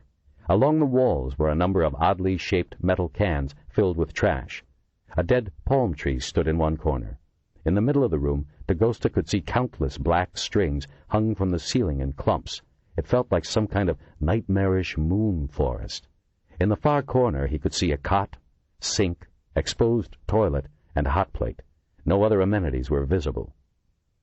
So what's this? DaGosta asked, fingering the strings. My God, don't tangle them! Kurtzema almost knocked DaGosta aside in his rush to repair the damage. They're never supposed to touch, he said, in a wounded tone as he fussed with the strings. DaGosta stepped back. What is this, some kind of experiment? No, it's an artificial environment, a reproduction of the primeval jungle that we all evolved in, translated to New York City. DaGosta looked at the strings in disbelief. So this is art? Who looks at it? It's conceptual art, Kurtzema explained impatiently. Nobody looks at it. It's not meant to be seen. It is sufficient that it exists. The strings never touch, just as we human beings never touch, never really interact. We are alone, and this whole world is unseen, just as we float through the cosmos unseen. As Derrida said, art is that which is not art, which means... Did you know if his first name was Gregory? Jacques. Jacques Derrida, not Gregory. I mean the man who lived next door. Like I said, I didn't even know his name. I avoided him like the plague. Guess you're here because of the complaints. Complaints? Yeah, I called again and again. After the first couple of times, nobody came. He blinked. No, wait. You're homicide. Did he kill somebody? Without answering, DaGosta took a notebook out of a coat pocket. Tell me about him. Well, he moved in 2 years ago, maybe a little less. At first he seemed pretty quiet. Then these trucks began pulling up, and all kinds of boxes and crates started going inside. That's when the noise started. Always at night. Hammering, thuds, loud popping noises. And the smell! Kurtzema wrinkled his nose in disgust. Like something acrid burning. He painted the inside of the windows black, but one of them got broken somehow, and I got a look inside before it was repaired. He grinned. It was a strange-looking setup.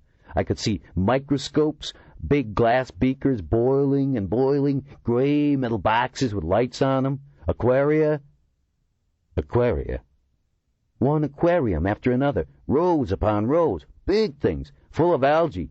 Obviously he was a scientist of some kind. Kurtzema pronounced the word with distaste. A dissector, a reductionist. I don't like that way of looking at the world. I am a holist, Sergeant. I see. Then one day the power company came around, said they had to hook up some special heavy-duty lines to his place or something, and they turned off my power for 2 days. 2 days! But try complaining to Con Ed. Dehumanized bureaucrats. Did he have any visitors? DaGosta asked. Any friends? Visitors? Kurtzema snorted. That was the last straw. People began arriving, always at night. They had this way of knocking, like some kind of signal. That was when I first called the cops. I knew something seriously weird was happening there. I thought maybe it was drugs. The cops came, said there was nothing illegal going on, and left again. He shook his head bitterly at the memory. It went on like that. I kept calling the cops, complaining about the noise and the smell, but after the second visit, they wouldn't come anymore. And then one day, maybe a year ago, the guy appeared at my door, just showed up, no warning or anything, about 11 o'clock at night. What did he want? The ghost asked. Don't know. I think he wanted to ask me why I'd called the cops on him. All I know is he gave me the willies. It was September, almost as hot as it is now, but he had on a bulky coat with a big hood. He stood back in the shadows, and I couldn't see his face. He just stood there in the darkness and asked if he could come in. I said, no, of course. Sergeant, it was all I could do not to shut the door in his face. Lieutenant, corrected the ghost absently, scribbling in his notebook. Whatever, I don't put stock in labels. Human being is the only label worth anything. The green dome bobbed in emphasis. The ghoster was still scribbling. This didn't sound like the Greg Kawakita he'd met once in Frock's office after the disaster at the Superstition exhibition opening. He racked his brains, trying to remember what he could about the scientist. Can you describe his voice? He asked. Yes, very low and with a lisp. The ghoster frowned. Any accent? Don't think so. But it was such a strong lisp I couldn't really tell. Sounded almost Castilian, except it was English instead of Spanish. The ghoster frowned. Any accent? Don't think so, but it was such a strong lisp I couldn't really tell. Sounded almost Castilian, except it was English instead of Spanish. The ghoster made a mental note to ask Pendergast what the hell Castilian was. When did he leave, and why? He asked. A couple of weeks after he knocked on my door. Maybe October. One night I heard 2 big 18-wheelers pull up. That wasn't so unusual, but this time they were loading stuff out of that place, not into it. When I got up at noon, the place was totally empty. They'd even washed the black paint off the inside of the windows. This was at noon? The ghost asked. My normal sleep period is 5 to noon. I am not a slave to the physical rotations of the Earth-Sun-Moon system, Sergeant. Did you notice anything on the trucks? A logo, say, or the name of a firm? Kurtzema went silent, thinking. Yes, he said finally. Scientific Precision Moving. The ghoster looked at the middle-aged man with the green scalp. You sure? Absolutely. The ghoster believed him. With his looks, the guy wouldn't be worth shit on a witness stand, but he was pretty damn observant. Or maybe just nosy. Anything else you want to add? He said. The green dome bobbed again. Yes. Right after he arrived, all the streetlights went out, and they never seemed to be able to fix them. They're still out. I think he had something to do with that, though I don't know what.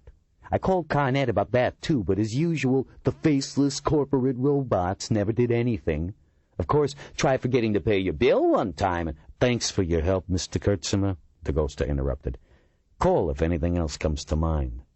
He closed the notebook, stuck it in his pocket, and turned to leave. At the door, he paused.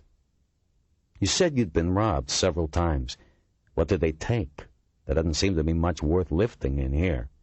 He glanced around the warehouse again.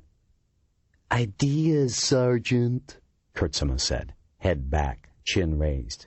Material objects mean nothing, but ideas are priceless. Look around you. Have you ever seen so many brilliant ideas? 28. Vent Stack 12 rose like a nightmare chimney above the 38th Street entrance to the Lincoln Tunnel, a 200-foot spire of brick and rusting metal.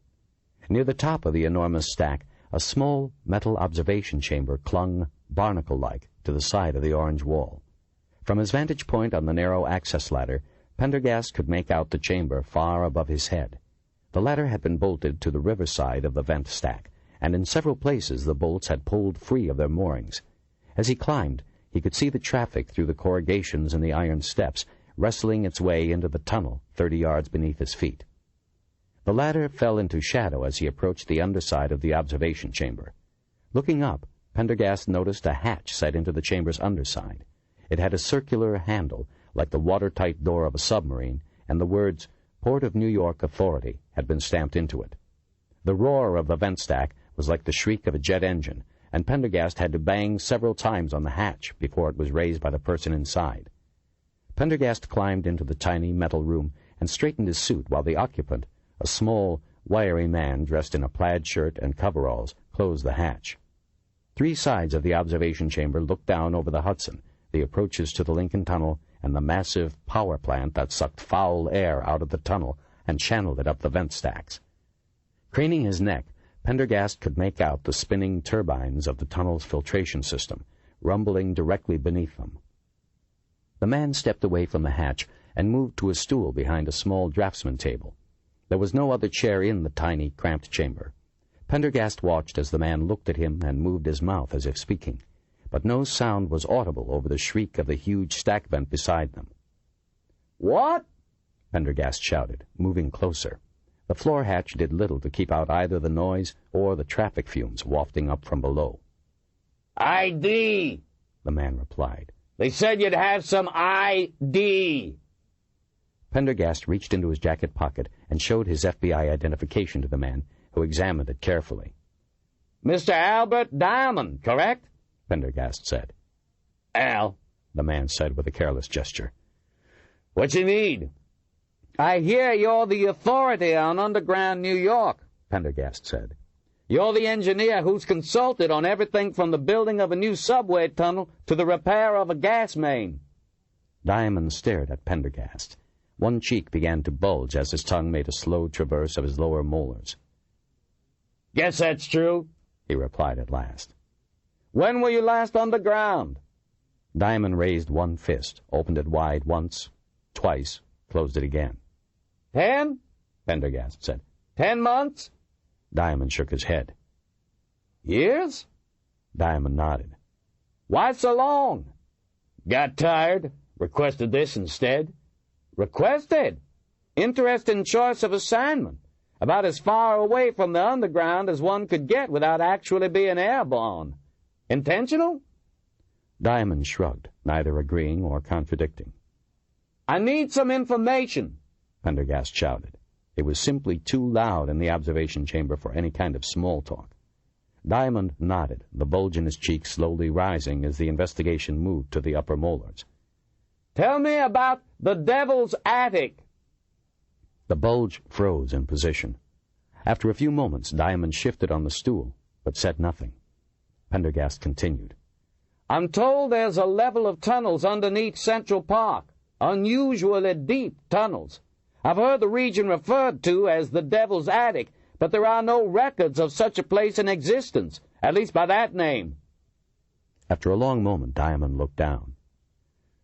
Devil's Attic, he repeated, as if with great reluctance. Do you know of such a place? Diamond reached into his coveralls and drew out a small flask of something that was not water. He took a long pull, then returned the flask without offering it to Pendergast. He said something that was inaudible over the shriek of the exhaust stack. What? Pendergast cried, moving still closer. I said, yeah, I know of it. Tell me about it, please.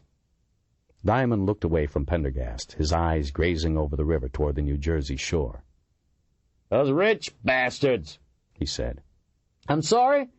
Those rich bastards. Didn't want to rub shoulders with the working class. Rich bastards? Pendergast asked. You know, Astor, Rockefeller, Morgan, and the rest. Built those tunnels over a century ago. I don't understand. Railroad tunnels, Diamond burst out irritably. They were building a private rail car line. Came down from Pelham under the park, beneath the Knickerbocker Hotel, the Fifth Avenue parkfront mansions, fancy private stations and waiting rooms, the whole 9 yards. But why so deep? For the first time, Diamond grinned. Geology. Had to go deeper than the existing train lines and early subway tunnels, of course, but right below was a layer of shitstone. I beg your pardon? Pendergast yelled.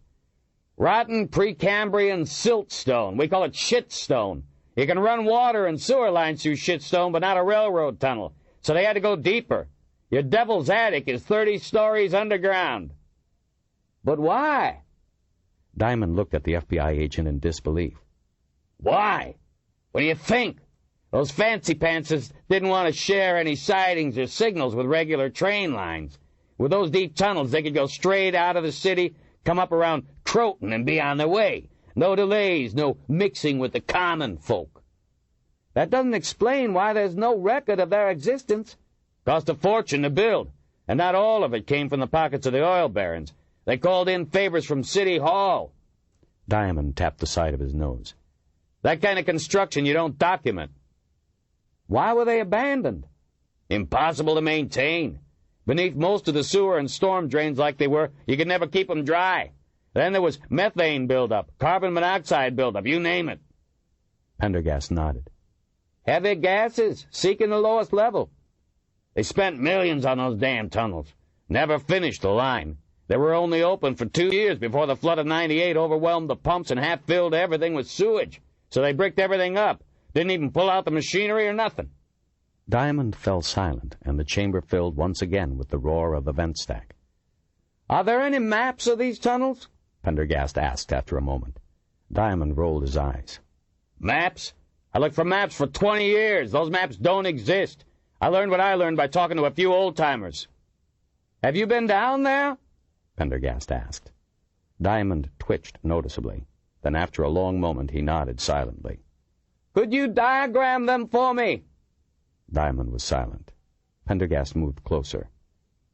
Any little thing you could do would be appreciated. His hand seemed nearly to smooth the lapel of his jacket, but suddenly a $100 bill flared between two of the slender fingers, arching in the engineer's direction. Diamond stared at the bill, as if deliberating. Finally he took it, rolled it into a ball, and crammed it into a pocket. Then, turning to the drafting table, he began sketching deftly on a piece of yellow graph paper. An intricate system of tunnels began to take shape. Best I can do, he said, straightening up after a few minutes. That's the approach I use to get inside. A lot of the stuff south of the park has been filled with concrete, and the tunnels to the north collapsed years ago. You'll have to find your way down to the bottleneck first. Take feeder tunnel 18 down from where it intersects the old 24 water main. The bottleneck? Pendergast asked. Diamond nodded, scratching his nose with a dirty finger. There's a vein of granite running through the bedrock deep beneath the park. Super hard stuff. To save time and dynamite, the old pipe jockeys just blasted one massive hole in it and funneled everything through. The Astor tunnels are directly below. As far as I know, that's the only way to get inside them from the south.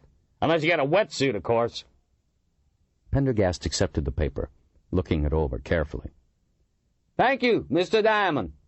Is there any chance you'd be willing to return and make a more careful survey of the Devil's Attic? For adequate remuneration, of course. Diamond took a long drink from the flask. All the money in the world wouldn't get me down there again. Pendergast inclined his head. Another thing, Diamond said. Don't call it the Devil's Attic, all right? That's mole talk. They're the Astor tunnels. Astor tunnels? Yeah, they were Mrs. Astor's idea. The story goes that she got her husband to build the first private station beneath her Fifth Avenue mansion. That's how it all got started. Where did the name Devil's Attic come from? Pendergast asked. Diamond grinned mirthlessly. I don't know, but think about it. Imagine tunnels 30 stories underground, walls tiled in big murals. Imagine waiting rooms stuffed to the gills with mirrors, sofas, fancy stained glass. Imagine hydraulic elevators with parquet flooring and velvet curtains. Now, think of what all that would look like after being doused in raw sewage, then sealed up for a century. He sat back and stared at Pendergast. I don't know about you, but to me, it would look like the attic of hell itself. 29. The West Side rail yard lay in a wide depression on the westernmost reaches of Manhattan, out of sight and practically invisible to the millions of New Yorkers who lived and worked nearby. Its 74 acres, the largest piece of undeveloped land on the island outside Central Park. Once a bustling hub of turn-of-the-century commerce, the rail yard now lay fallow, rusted tracks sunken among burdock and ailanthus trees, ancient sidings rotting and forgotten, abandoned warehouses sagging and covered with graffiti. For 20 years the piece of ground had been the subject of development plans, lawsuits, political manipulations, and bankruptcies. The tenants of the warehouses had gradually abandoned their leases and left, to be replaced by vandals, arsonists, and the homeless. In one corner of the rail yard lay a small, bedraggled shanty town of plywood, cardboard, and tin. Alongside were a few pathetic kitchen gardens of straggly peas and squash run riot. Margot stood amidst a plot of fire-scorched piles of rubble sandwiched between two abandoned rail yard buildings. The warehouse occupying the plot had burned 4 months earlier, and it had burned hotly and thoroughly. The structure had been reduced to a blackened I-beam framework and some low cinder-block stem walls. Beneath her feet, the cement pad was hip-deep in rubble and burned shingles. The remains of several long metal tables stood in one corner of the lot, covered with smashed equipment and melted glass. She looked around, peering through the late afternoon shadows that knitted themselves across the sunken ground. There were several hulks that had once been large machines housed in metal cabinets. The cabinets had melted, and the inner workings lay exposed, masses of twisted wire and ruined circuit boards. The acrid stench of burned plastic and tar clung stubbornly to everything. The ghosta appeared at her side. "What do you think?" he asked. She shook her head. "Are you sure this was Greg's last known address?" "Confirmed it with the moving company. The warehouse burned about the time of his death, so it's doubtful he moved anywhere else. But he used an alias with Con Ed and New York Telephone, so we can't be certain." "An alias?" Margot continued to look around. "I wonder if he died before or after this place burned." "Not as much as I wonder," the ghosta replied. "It looks like this was some kind of laboratory." The ghosta nodded. "Even I could have guessed that. This guy Kawakita was a scientist, just like you." "Not quite. Greg was more involved with genetics and evolutionary biology. My specialty is anthropological pharmacology." "Whatever." The ghosta hiked up his pants. "Question is, what kind of lab is it?" "Hard to say. I'd need to learn more about those machines in the corner, and I'd have to map out the melted glass on these tables, try to recreate what the setups might have been." The ghosta looked at her. "Well?" "Well, what?" "You want to take it on?" Margot returned the lieutenant's gaze. "Why me? You must have specialists in the department." "They're not interested," the ghosta interrupted. "It ranks right below jaywalking on their list of priorities." Margot frowned in surprise. "The powers that be don't give a damn about Kawakita or what he was doing before he was killed. They think he was just a random victim, just like they think Bramwell was a random victim." "But you don't? You think he was involved in these murders somehow?" The ghosta pulled a handkerchief out of his pocket and mopped his brow. "Hell, I don't know. I just feel this guy Kawakita was up to something, and I'd like to know what it was." "You knew him, right?" "Yes," Margot said. "I only met him once, when Frock had that goodbye party for Pendergast. What was he like?" Margot thought a moment. "He was brilliant, an excellent scientist." "What about his personality?" "He wasn't the nicest person in the museum," Margot said carefully. "He was, well, a little ruthless, I guess you could say. I felt he was the kind of person who would perhaps step over the line to advance his career. He didn't associate much with the rest of us, and didn't seem to trust anybody who might—" She stopped. "Yeah?" "Is this necessary? I hate to talk about someone who isn't around to defend himself." "That's usually the best time. Was he the kind of guy to get involved in any criminal activity?" "Absolutely not. I didn't always agree with his ethics. He was one of those scientists who held science above human values, but he was no criminal." She hesitated. "He tried to reach me a while back, maybe a month or so before he died." The ghosta looked at her curiously. "Any idea why? It doesn't seem like you two were exactly friends." "Not close friends, but we were colleagues. If he was in some kind of trouble—" A shadow crossed her face. "Maybe I could have done something about it, instead of just ignoring the call." "Guess you'll never know. But anyway, if you'd take the time to poke around, try to get some ideas of what he was doing here, I'd appreciate it. Margo hesitated, and DeGosta gave her a closer look. Who knows, he said in a quieter tone. Maybe it'll help lay some of those inner demons to rest. Nice choice of words, Margo thought. Still, she knew he meant well. Lieutenant DeGosta, pop psychologist. Next thing you know, he'll be telling me that looking over this site will help give me closure. She glanced over the ruined site for a long minute. Okay, Lieutenant, she said at last. Want me to get a photographer down here? Take some pictures? Maybe later. For now, I'd rather just make a few sketches. Sure thing. DeGosta seemed restless. You go on, Margo said. You don't need to hang around. No way, DeGosta said. Not after Bramwell. Lieutenant, I gotta collect some of the ashes anyway to test for trace accelerants. I'll stay out of your way. He stood truculently, unmoving. Margo sighed, pulled a sketchbook out of her carryall, and once again turned her attention to the ruined lab. It was a dreary place, surrounding her in silent accusation. You could have done something. Greg tried to reach you. Perhaps it didn't have to end like this. She shook her head, scattering the guilty thoughts. They wouldn't be of any help. Besides, if any place held the clues to explain what happened to Greg, this place would. And maybe the only way to get out of this nightmare was for her just to lower her head and go straight through. Anyway, it got her out of the forensic anthropology lab, which had started to look like a charnel house. The Bitterman corpse had arrived from NYME Wednesday afternoon, bringing a fresh set of questions along with it. The scoring on the neck bones of the still-fleshed corpse pointed to decapitation by some kind of rough, primitive knife. The killer, or killers, had been rushed in their grisly task. She quickly mapped out the rough outlines of the lab, sketching in the dimensions of the walls, the location of the tables, and the placement of the slag-like heaps of ruined equipment. Every laboratory had a flow to it, depending on what kind of work was being done. While the equipment might indicate the general kind of research, the flow itself would give clues to the specific application. The rough outlines completed, Margo moved to the tables themselves. Being metal, they had withstood the heat of the fire relatively well. She sketched out a rectangle to indicate each tabletop, then began noting the melted beakers, titration tubes, volumetric flasks, and other items still unidentifiable. It was a complex, multi-layered setup. Clearly, some kind of high-level biochemistry had been going on. But what? She paused for a moment, breathing in the mingled sense of burnt electrical insulation and the saline breeze off the Hudson.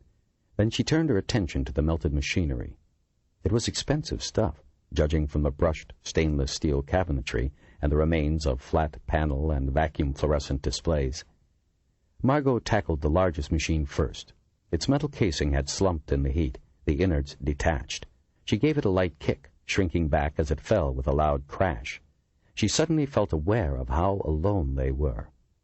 Beyond the rail yards and across the river, the sun hung low over the New Jersey Palisades. She could hear the cry of seagulls as they wheeled over the rotting stumps of old piers rising from the Hudson's shore. Beyond the rail yards, a cheerful summer afternoon was ending. Yet here, in this sunken, abandoned place, no cheer came.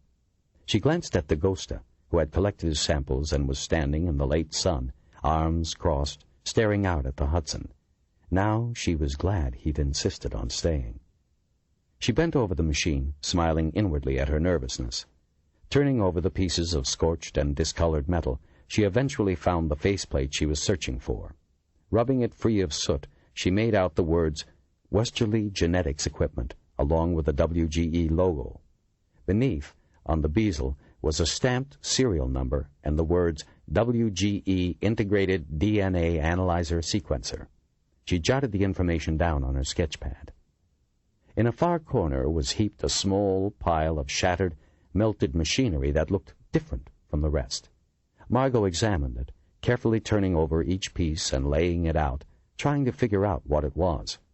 It seemed to be a rather complex organic chem synthesis setup, complete with fractionation and distillation apparatus, diffusion gradients, and low-voltage electrical nodes. Toward the bottom, where things were less damaged by the heat, she found the broken pieces of several Erlenmeyer flasks. Judging by the words on their frosted labels, most were normal lab chemicals. One fragmentary label, however, she did not immediately recognize. Activated 7-dihydrocoal. She turned the piece over.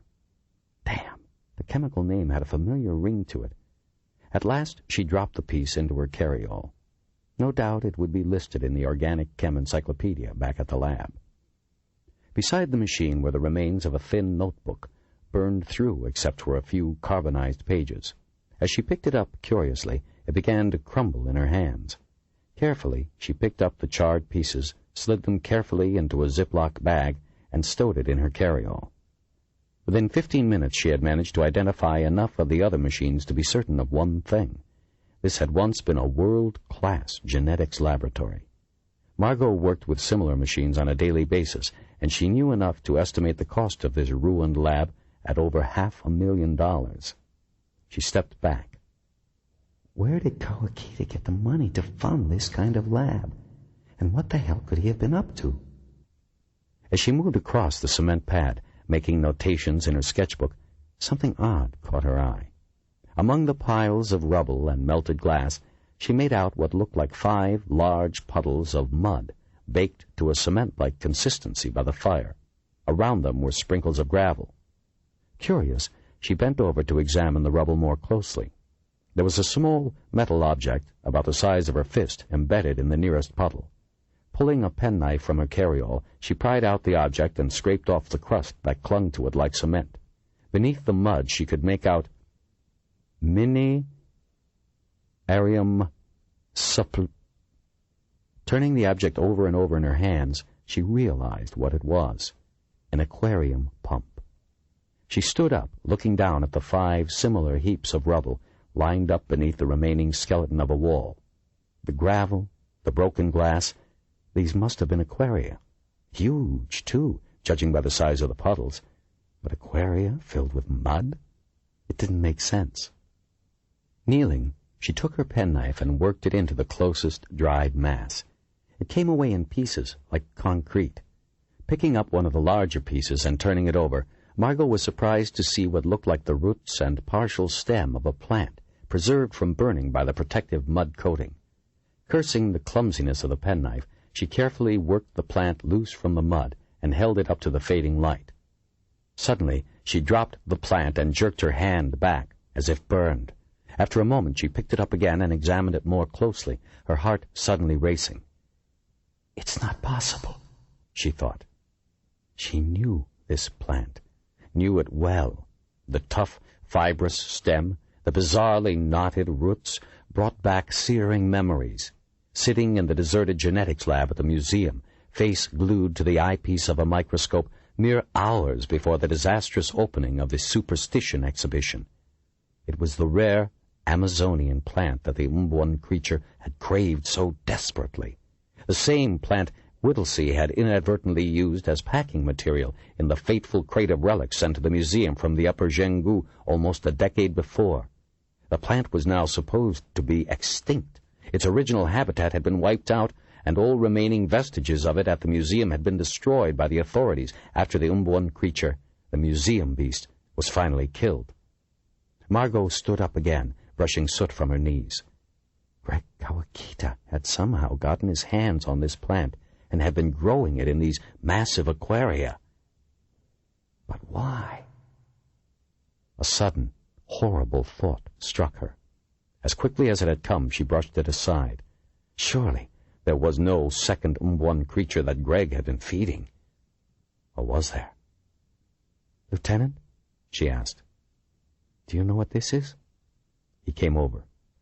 Not a clue, he replied. Reliquary umbwanensis, the Umbwan plant. You're shitting me, right? Margo shook her head slowly. I wish I were. They stood, unmoving as the sun sank below the Palisades, gilding the distant buildings across the river in a halo of oblique light. She looked again at the plant in her hand, preparing to place it in her carryall, and noticed something that she had missed before. At the end of the root base, she could make out a small graft scar along the xylem, a long double V in the dim light. A graft scar like that, she knew, meant one of only two things: a common hybrid experiment or a very sophisticated genetic engineering experiment. 30. Hayward pushed the door open brusquely, her cheeks still full of lunch. "Captain Waxy just called," she said, swallowing the tuna fish. "Wants you down in the IU right away. They got him." DeGosta looked up from placing the final pins in a missing persons map that replaced the one taken by Waxy. "Got who?" "Him. The copycat killer, of course." She gave DeGosta an ironic grin. "No shit." DeGosta was at the door in a second, pulling his suit jacket off the hanger and shrugging into it. "Caught him in the ramble," Hayward said as they walked through the office pool toward the elevator bank. "Somebody on stakeout heard a commotion, went to check it out.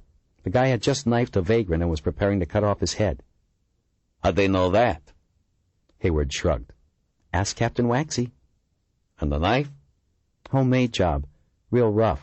Just what they were looking for." She didn't sound convinced. The elevator doors opened to reveal Pendergast. Seeing DeGosta and Hayward about to step in, he raised his eyebrows quizzically. "The killer's in the IU," DeGosta said. "Waxy wants me down there." "Indeed." The FBI agent stepped back and pressed the button for the second floor. "Well, let's head down there by all means. I'm curious to see exactly what kind of fish angler Waxy has landed." The interrogation unit of One Police Plaza was a grim series of gray-colored rooms with cinder-block walls and heavy metal doors. The cop on desk duty buzzed them through, directing them to the observation area of Room 9. Inside, Waxy was lounging in a chair, looking through the one-way glass into the interrogation cell. He glanced up when he heard them enter, frowned when he saw Pendergast, grunted at DeGosta, and ignored Hayward. "Is he talking?" DeGosta said. Waxy grunted again. "Huh. Oh, yeah. Talking is all he's doing. But so far we've only heard a load of shit. Calls himself Jeffrey, won't give anything else. We'll get the real story out of him soon, though. Meanwhile, thought you might like to ask him a few questions." In his triumph, Waxy was generous, brimming with smug self-confidence. Looking through the glass, DeGosta could see an unkempt, wild-eyed man. The rapid, silent movements of the suspect's mouth were an almost humorous contrast with his stiff, unmoving body. "This is the guy?" DeGosta said in disbelief. "That's him." DeGosta kept looking through the glass. "Looks kind of small to have done so much damage." Waxy's mouth set in a defensive frown. "Maybe he got sand kicked in his face one too many times." DeGosta leaned forward and pressed the mic button. Instantly, a torrent of curses spewed from the speaker above the one-way window. DeGosta listened for a moment, then snapped the mic button off. "What about the murder weapon?" he asked. Waxy shrugged. "It's a handmade thing. A piece of steel sunk into a wooden shank. The handle's been wrapped in cloth, gauze, something like that. Too bloody to tell. We'll have to wait until forensics gets done with it." "Steel," Pendergast said. "Steel," Waxy replied. "Not stone." "I said it was steel. Take a look for yourself." "We will," DeGosta said, stepping away from the window. "But for now, let's see what this guy has to say." He headed for the door, Pendergast gliding behind him like a silent spirit. Number 9 looked like countless interrogation rooms in countless police stations across the country. A scarred wooden table sat in the middle of the stark space. On the far side of the table, the prisoner sat in a straight-backed chair, arms cuffed behind his back. A single detective sat in one of several chairs on the table's near side, enduring the verbal abuse with complete disinterest as he manned the tape recorder. Police officers, armed and in uniform, faced each other from across the room. 2 huge black and white blow-ups hung on the side walls. One showed the torn and broken body of Nicholas Bitterman, lying on the men's room floor inside Belvedere Castle. The other was the now famous post photo of Pamela Wisher. A video camera was fixed in one corner of the ceiling, dispassionately recording the proceedings. DeGosta took a seat at the table, inhaling the familiar blend of sweat, damp socks, and fear. Waxy followed him in, settling his bulk carefully into an adjoining chair. Hayward stood next to the closest uniformed officer. Pendergast closed the door, then leaned against it, the crisp black arms of his suit folded casually, one over the other. The prisoner had stopped shouting when the door opened. Now he glared at the new arrivals through a greasy lock of hair.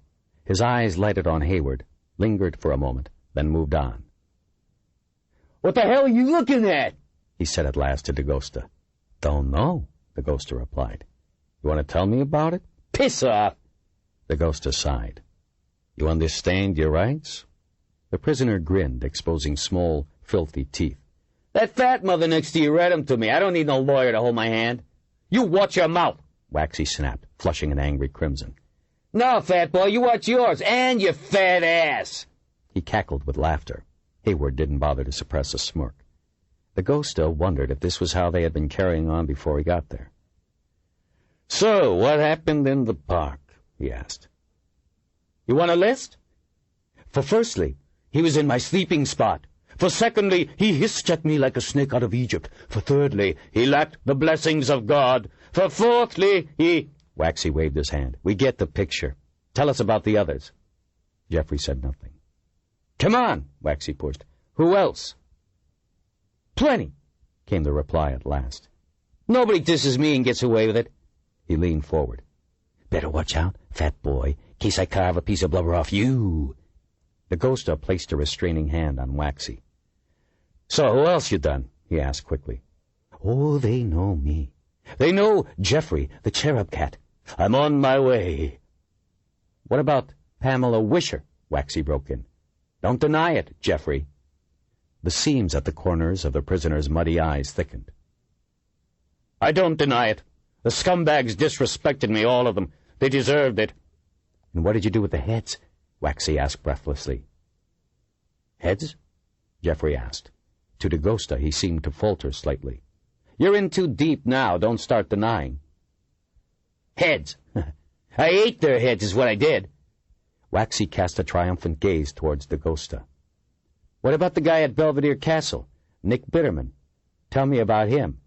"Oh, that was a good one. That mother had no respect. Hypocrite, miser. He was the adversary." He rocked back and forth. "Adversary?" DaGosta asked, frowning. "The prince of adversaries." "Yes," said Pendergast sympathetically. "You must counteract the powers of darkness." They were the first words he'd spoken since entering. The prisoner rocked more vigorously. "Yes, yes, with your electrical skin." Suddenly the rocking stopped. "And your glaring eyes," Pendergast continued. Then he pushed himself away from the door and came forward slowly, looking directly at the suspect. Jeffrey stared hard at Pendergast. "Who are you?" he breathed. Pendergast was silent for a moment. "Kit Smart," he said at last, without removing his eyes from Jeffrey.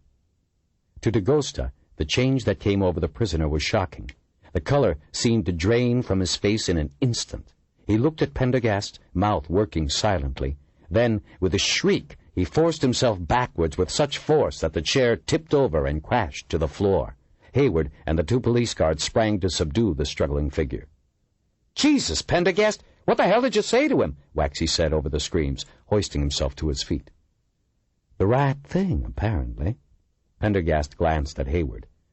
"Please give this fellow every comfort. I think we can let Captain Waxy take over from here."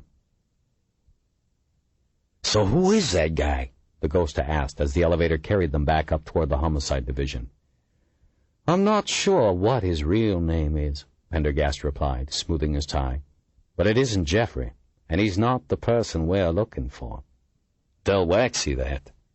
Pendergast glanced mildly at DaGosta. "What we saw, Lieutenant, was a classic case of paranoid schizophrenia, aggravated by multiple personality disorder. You noticed how the man seemed to weave in and out of two personas? There was the blustering tough guy, no doubt as unconvincing to you as to me. Then there was the killer visionary, infinitely more dangerous. Did you hear? For secondly, he hissed at me like a snake out of Egypt, or Jeffrey the cherub cat. Of course I heard it. The guy was talking like somebody just handed him the 10 Commandments or something. Or something. You're right. His ravings had the structure and cadence of written speech. This occurred to me also. At that point I recognized he was quoting from the old poem Jubilate Anno by Christopher Smart. Never heard of it. Pendergast smiled faintly. It's a fairly obscure work by a fairly obscure writer.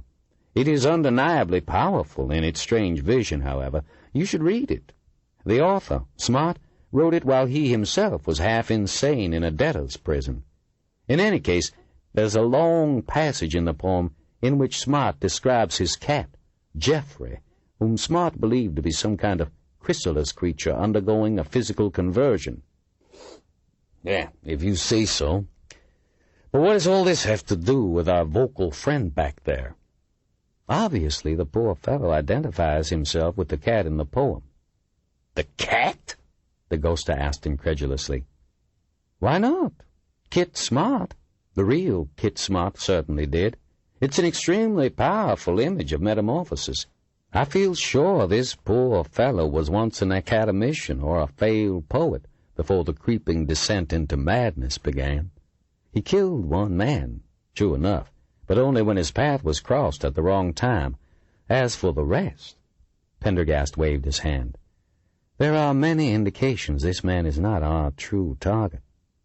Like the photographs, the ghoster said. All good interrogators knew that no killer could keep his eyes from photographs of his victims or artifacts from the crime scene. Yet, as far as the ghoster could tell, Geoffrey had never moved his eyes to either picture. Exactly. The elevator doors whispered open, and the two made their way through the hubbub toward the ghoster's office.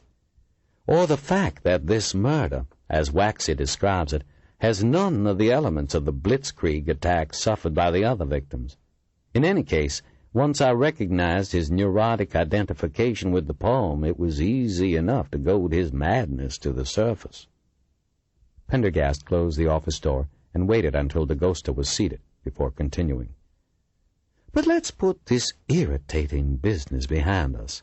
Have you had any luck on that cross-correlation I requested? DP just delivered it this morning. The ghoster thumbed through a tall sheaf of mini-printer output. Let's see.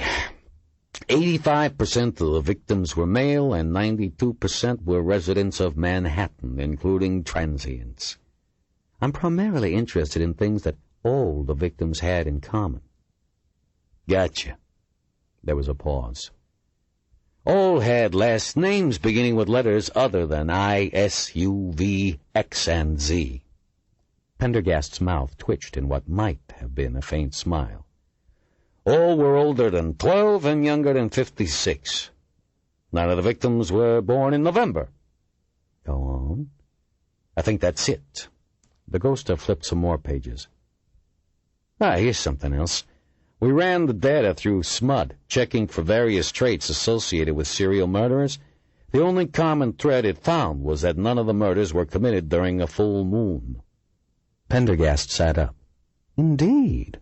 That's worth remembering. Anything else? No, that's it. Thank you. He sank back in the chair. Still, it's precious little. Information is what we need, Vincent. Hard facts.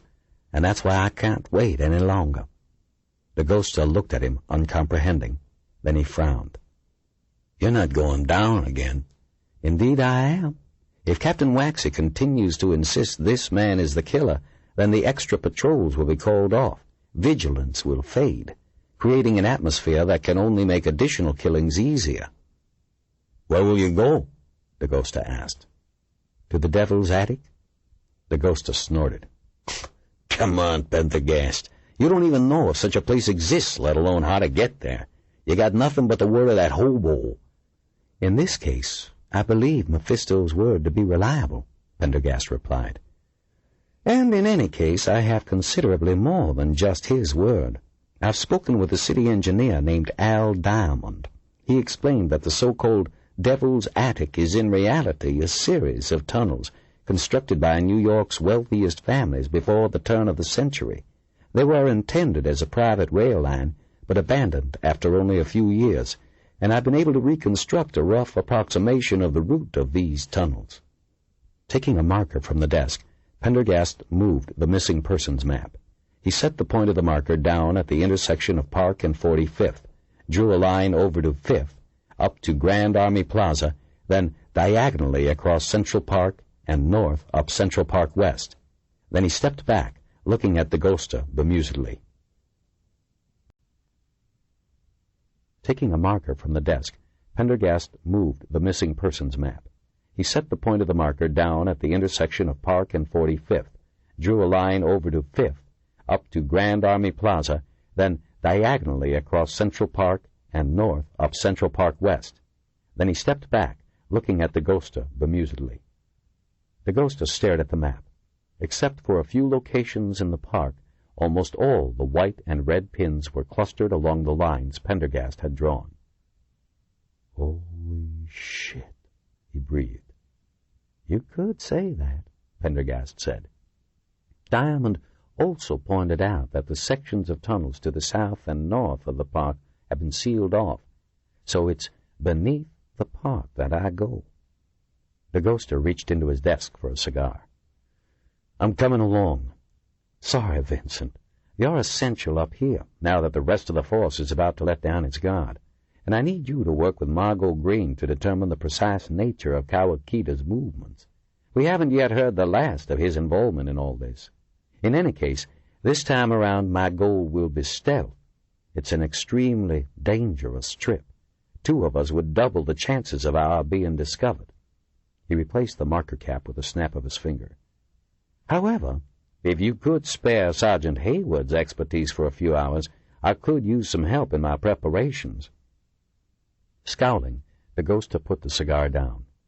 "Christ, Pendergast, that's a long trip down. You'll be going overnight." "More than that, I'm afraid." The FBI agent put the marker back on the desk. "If you don't hear from me within 72 hours? He paused. Then, suddenly, he smiled and grasped Dagosta's hand. "A rescue mission would be foolish." "What about food?" Pendergast feigned surprise. "Have you forgotten the delicacy of track rabbit au vent, spit roasted over an open fire?" Dagosta grimaced, and Pendergast smiled reassuringly. "Fear not, Lieutenant. I'll be well provisioned. Food, maps, all I need." "It's like the journey to the center of the earth," Dagosta said, shaking his head. "Indeed. I do feel a bit like an explorer setting out into parts unknown, peopled by unknown tribes. Odd to think it exists directly beneath our feet. Cui ci sono dei mostri, my friend. Let us hope I avoid the mostri. Friend Hayward will see me off." Pendergast stood motionless a moment, apparently lost in thought. Then, with a final nod at Dagosta, he swept out of the office and into the corridor beyond, the silk nap of his black suit shining dully under the fluorescent lights, the last of the great explorers. 31. Pendergast walked swiftly up the broad steps toward the entrance of the New York Public Library, a large leather and canvas valise in one hand. Behind him, Hayward stopped to stare at the huge marble lions that flanked the stairway. "You needn't look so worried, Sergeant," Pendergast said. "They've already had their afternoon feeding." Despite the warmth of the day, he was wearing a tightly buttoned olive duster that reached almost to his ankles. Inside the marble entrance hall was dim and pleasantly cool. Pendergast spoke quietly to a guard, showed his ID, asked a few questions. Then he nodded for Hayward to follow him through a doorway underneath the sweeping double staircase. "Sergeant Hayward, you know underground Manhattan better than any of us," Pendergast said as they stepped into a small leather-lined elevator. "You've already given me invaluable advice. Any last words?" The elevator began lurching downward. "Yes," Hayward replied. "Don't go." Pendergast smiled thinly. "I'm afraid that isn't an option. Only first-hand reconnaissance will prove whether or not the Asta tunnels are really the source of these killings."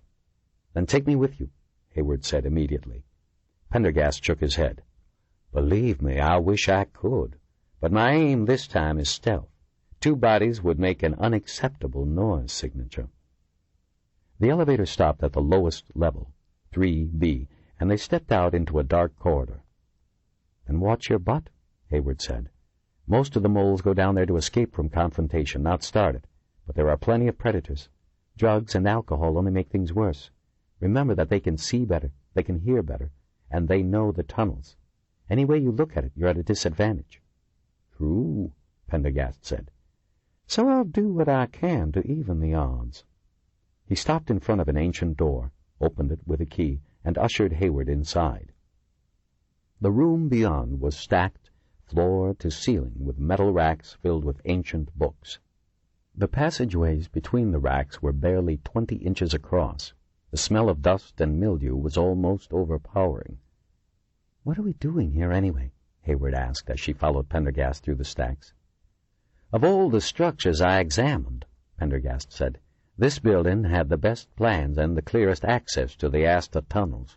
I still have a long descent ahead, and I'm going down somewhat south of my final destination, but it seemed prudent to minimize the risks." He stopped a moment, looking around. "Ah," he said, nodding down one of the narrow rows. "This must be it." He unlocked another, much smaller door in the far wall and led Hayward down a staircase to a cramped little room with an unfinished floor. "Directly beneath us is an access tube," he said. "It was begun in 1925 as part of a pneumatic system to deliver books to the Mid-Manhattan Library. The project was abandoned during the Depression and never resumed. However, it should allow me to access a main feeder tunnel." Pendergast set down the valise, inspected the floor with a flashlight, then finally brushed the dust away from an ancient trap-door. He lifted it with Hayward's help, exposing a slender black tube lined with tiles. Poking the flashlight down into the darkness, he looked around for a few moments. Then, apparently satisfied, he straightened up, unbuttoning the long duster as he did so. Hayward's eyes narrowed in surprise. Beneath the duster, the FBI agent was wearing a set of military fatigues in broken gray and black pattern. The zippers and buckles were plastic with a matte black finish. Pendergast smiled. "Unusual camos, aren't they?" he said. "Note the gray tones instead of the usual sepia? Designed for use in blackout conditions." He opened an attaché case, then knelt in front of the valise, unfastening and opening it wide. From one compartment he removed a tube of military-issue blackout, which he began applying to his face and hands. Next he removed a rolled piece of felt. As Pendergast checked it, Hayward noticed several pockets had been sewed into its inside edge. "A pocket disguise kit," Pendergast said. "Safety razor, towelettes, mirror, spirit gum. My intent this time is to avoid detection. I don't wish to meet anybody or anything, but I'll bring this along just in case." He stuffed the tube of grease paint into one of the pockets, then rolled up the kit and placed it inside his shirt. Reaching into the valise, he removed a short-barreled pistol whose dull finish reminded Hayward more of plastic than metal. "What's that?" she asked curiously. Pendergast turned it over in his hands. "It's an experimental 9mm, created by Anschluss GmbH. It fires a T-round composite bullet of ceramic and Teflon." "Planning on going hunting?" "You may have heard about my encounter with the Umbuan beast," Pendergast replied. "That experience taught me that one should always be prepared. This little handgun could send a bullet through an elephant, lengthwise." "An offensive weapon," Hayward replied, "in more ways than one." "I'll take that as a sign of approval," Pendergast said. "Of course, defense will be at least as important as offense. I have my own armor." He pulled back the fatigues to expose a bulletproof vest. Reaching into the valise again, he removed a black skull cap made of Kevlar, which he snugged onto his head. As Hayward watched, Pendergast removed a water-purifying kit and several other articles, placing them in various pockets. Finally, he pulled out 2 carefully sealed plastic bags. Inside were strips of something that looked like black shoe leather. "Pemmican," he said. "What?" "Filet mignon, cut into strips and dried, then pounded with berries, fruits, and nuts. It has all the vitamins, minerals, and protein a man needs, and it is surprisingly edible. Nobody has yet invented a better expedition food than Native Americans. Lewis and Clark lived on it for months." "Well, I guess you're provisioned anyway," Hayward said, shaking her head, "provided you don't get lost." Pendergast unzipped the top of his fatigues, displaying the inner lining. "Perhaps my most vital possession, maps. Like the flies of the World War II, I've traced them on my flight jacket, so to speak. He nodded at the complicated set of lines, tunnels, and levels that had been drawn on the cream-colored lining in a precise hand. He zipped up the camos and then, as if remembering something, dug in his pockets and handed a set of keys to Hayward. "I meant to tape these to prevent any jingling. You'd better hold them for me." From another pocket he removed his wallet and FBI identification, which he also passed to the sergeant. "Please give this to Lieutenant DaGosta. I won't be needing these below." He ran his hands quickly over his clothes, as if to reassure himself that everything was in place. Then he turned once again toward the trap door and lowered himself gingerly into the tube. "I appreciate your taking care of this for me," he said, nodding at the valise. "No problem," Hayward replied. "Send me a postcard." The trap door shut over the dank black tube, and Hayward sealed it with a quick twirl of her wrist. 32. Margo stared at the titration, scarcely blinking. As each clear drop trembled and fell into the solution, she waited expectantly for a color change. The sound of Frock's low breathing behind her, as he, too, stared at the apparatus, reminded her that she was unconsciously holding her breath. Suddenly the solution blossomed a bright yellow color. Margo turned the glass stopcock, stopping the flow of solution, and recorded the level on the graduated cylinder. She took a step back, aware that an unpleasantly familiar feeling was settling over her, a sense of unease, even dread. Standing motionless, she remembered the drama that had played out in another laboratory, a mere 100 feet down the hall and 18 months into the past. It had been just the two of them that time as well, crowded around Greg Kawakita's genetic extrapolator, watching as the program listed the physical attributes of the creature that would come to be known as Umbwan, the museum beast. She remembered almost cursing John Whittlesey, the scientist whose expedition had been lost in the depths of the Amazon. Whittlesey, who had inadvertently used a certain aquatic plant as packing fibers for the specimens he'd sent back to the museum. Unknown to Whittlesey, unknown to all of them, the Umbwan beast had been addicted to the plant. It needed the hormones in the plant in order to survive, and when its own habitat was destroyed, the beast went in search of the only remaining source of the plant, the packing fibers in the crates. But by a supreme irony, the crates were later locked in the museum's secure area, forcing the creature to go after the closest substitute to the plant hormones it could find, the hypothalamus of the human brain. As Margo stared at the yellow solution, she realized that she was feeling something else besides dread. Dissatisfaction. There was something strange here, something unexplained. She had felt the same way after the carcass of the Umbwan beast had been taken away following the slaughter of the Superstition exhibition's opening night. Taken away in a van with government plates and never seen again. Though she'd never wanted to admit it, she'd always sensed somehow that they'd never gotten to the bottom of the story, never really understood what Umbwan was. At the time, she'd hoped to see autopsy results, a pathology report, something that could explain how the beast had known to come to the museum in the first place, or why the creature showed such a high proportion of human genes. Something, anything that could bring the story to a close, even, perhaps, lay her own nightmares to rest. She realized now that Frock's own theory of Umbwan being an evolutionary aberration had never completely convinced her. Against her will, she forced herself to think back to those few moments she'd actually seen the beast, charging down the darkened hallway toward herself and Pendergast, triumph in its feral eyes. To her, it looked more like a hybrid than an aberration. But a hybrid of what? The sound of Frock shifting in his wheelchair chased her thoughts away. "Let's try it once again," he said, to be sure. "I'm already sure," Margo replied. "My dear," Frock said with a smile, "you are too young to be sure of anything. Remember, all experimental results must be reproducible. I don't mean to disappoint you, but I fear that this will all turn out to be a waste of time, better spent examining the Bitterman corpse." Margo began setting up the titration again, swallowing her irritation. At the rate they were going, they wouldn't have results on her finds at Kawakita's ruined lab for weeks. Frock was famous for the care and precision of his scientific experiments, and he seemed, as usual, supremely unaware that time was of the essence. But then, like most great scientists, he was self-absorbed, much more interested in his own work and his own theories than anyone else's.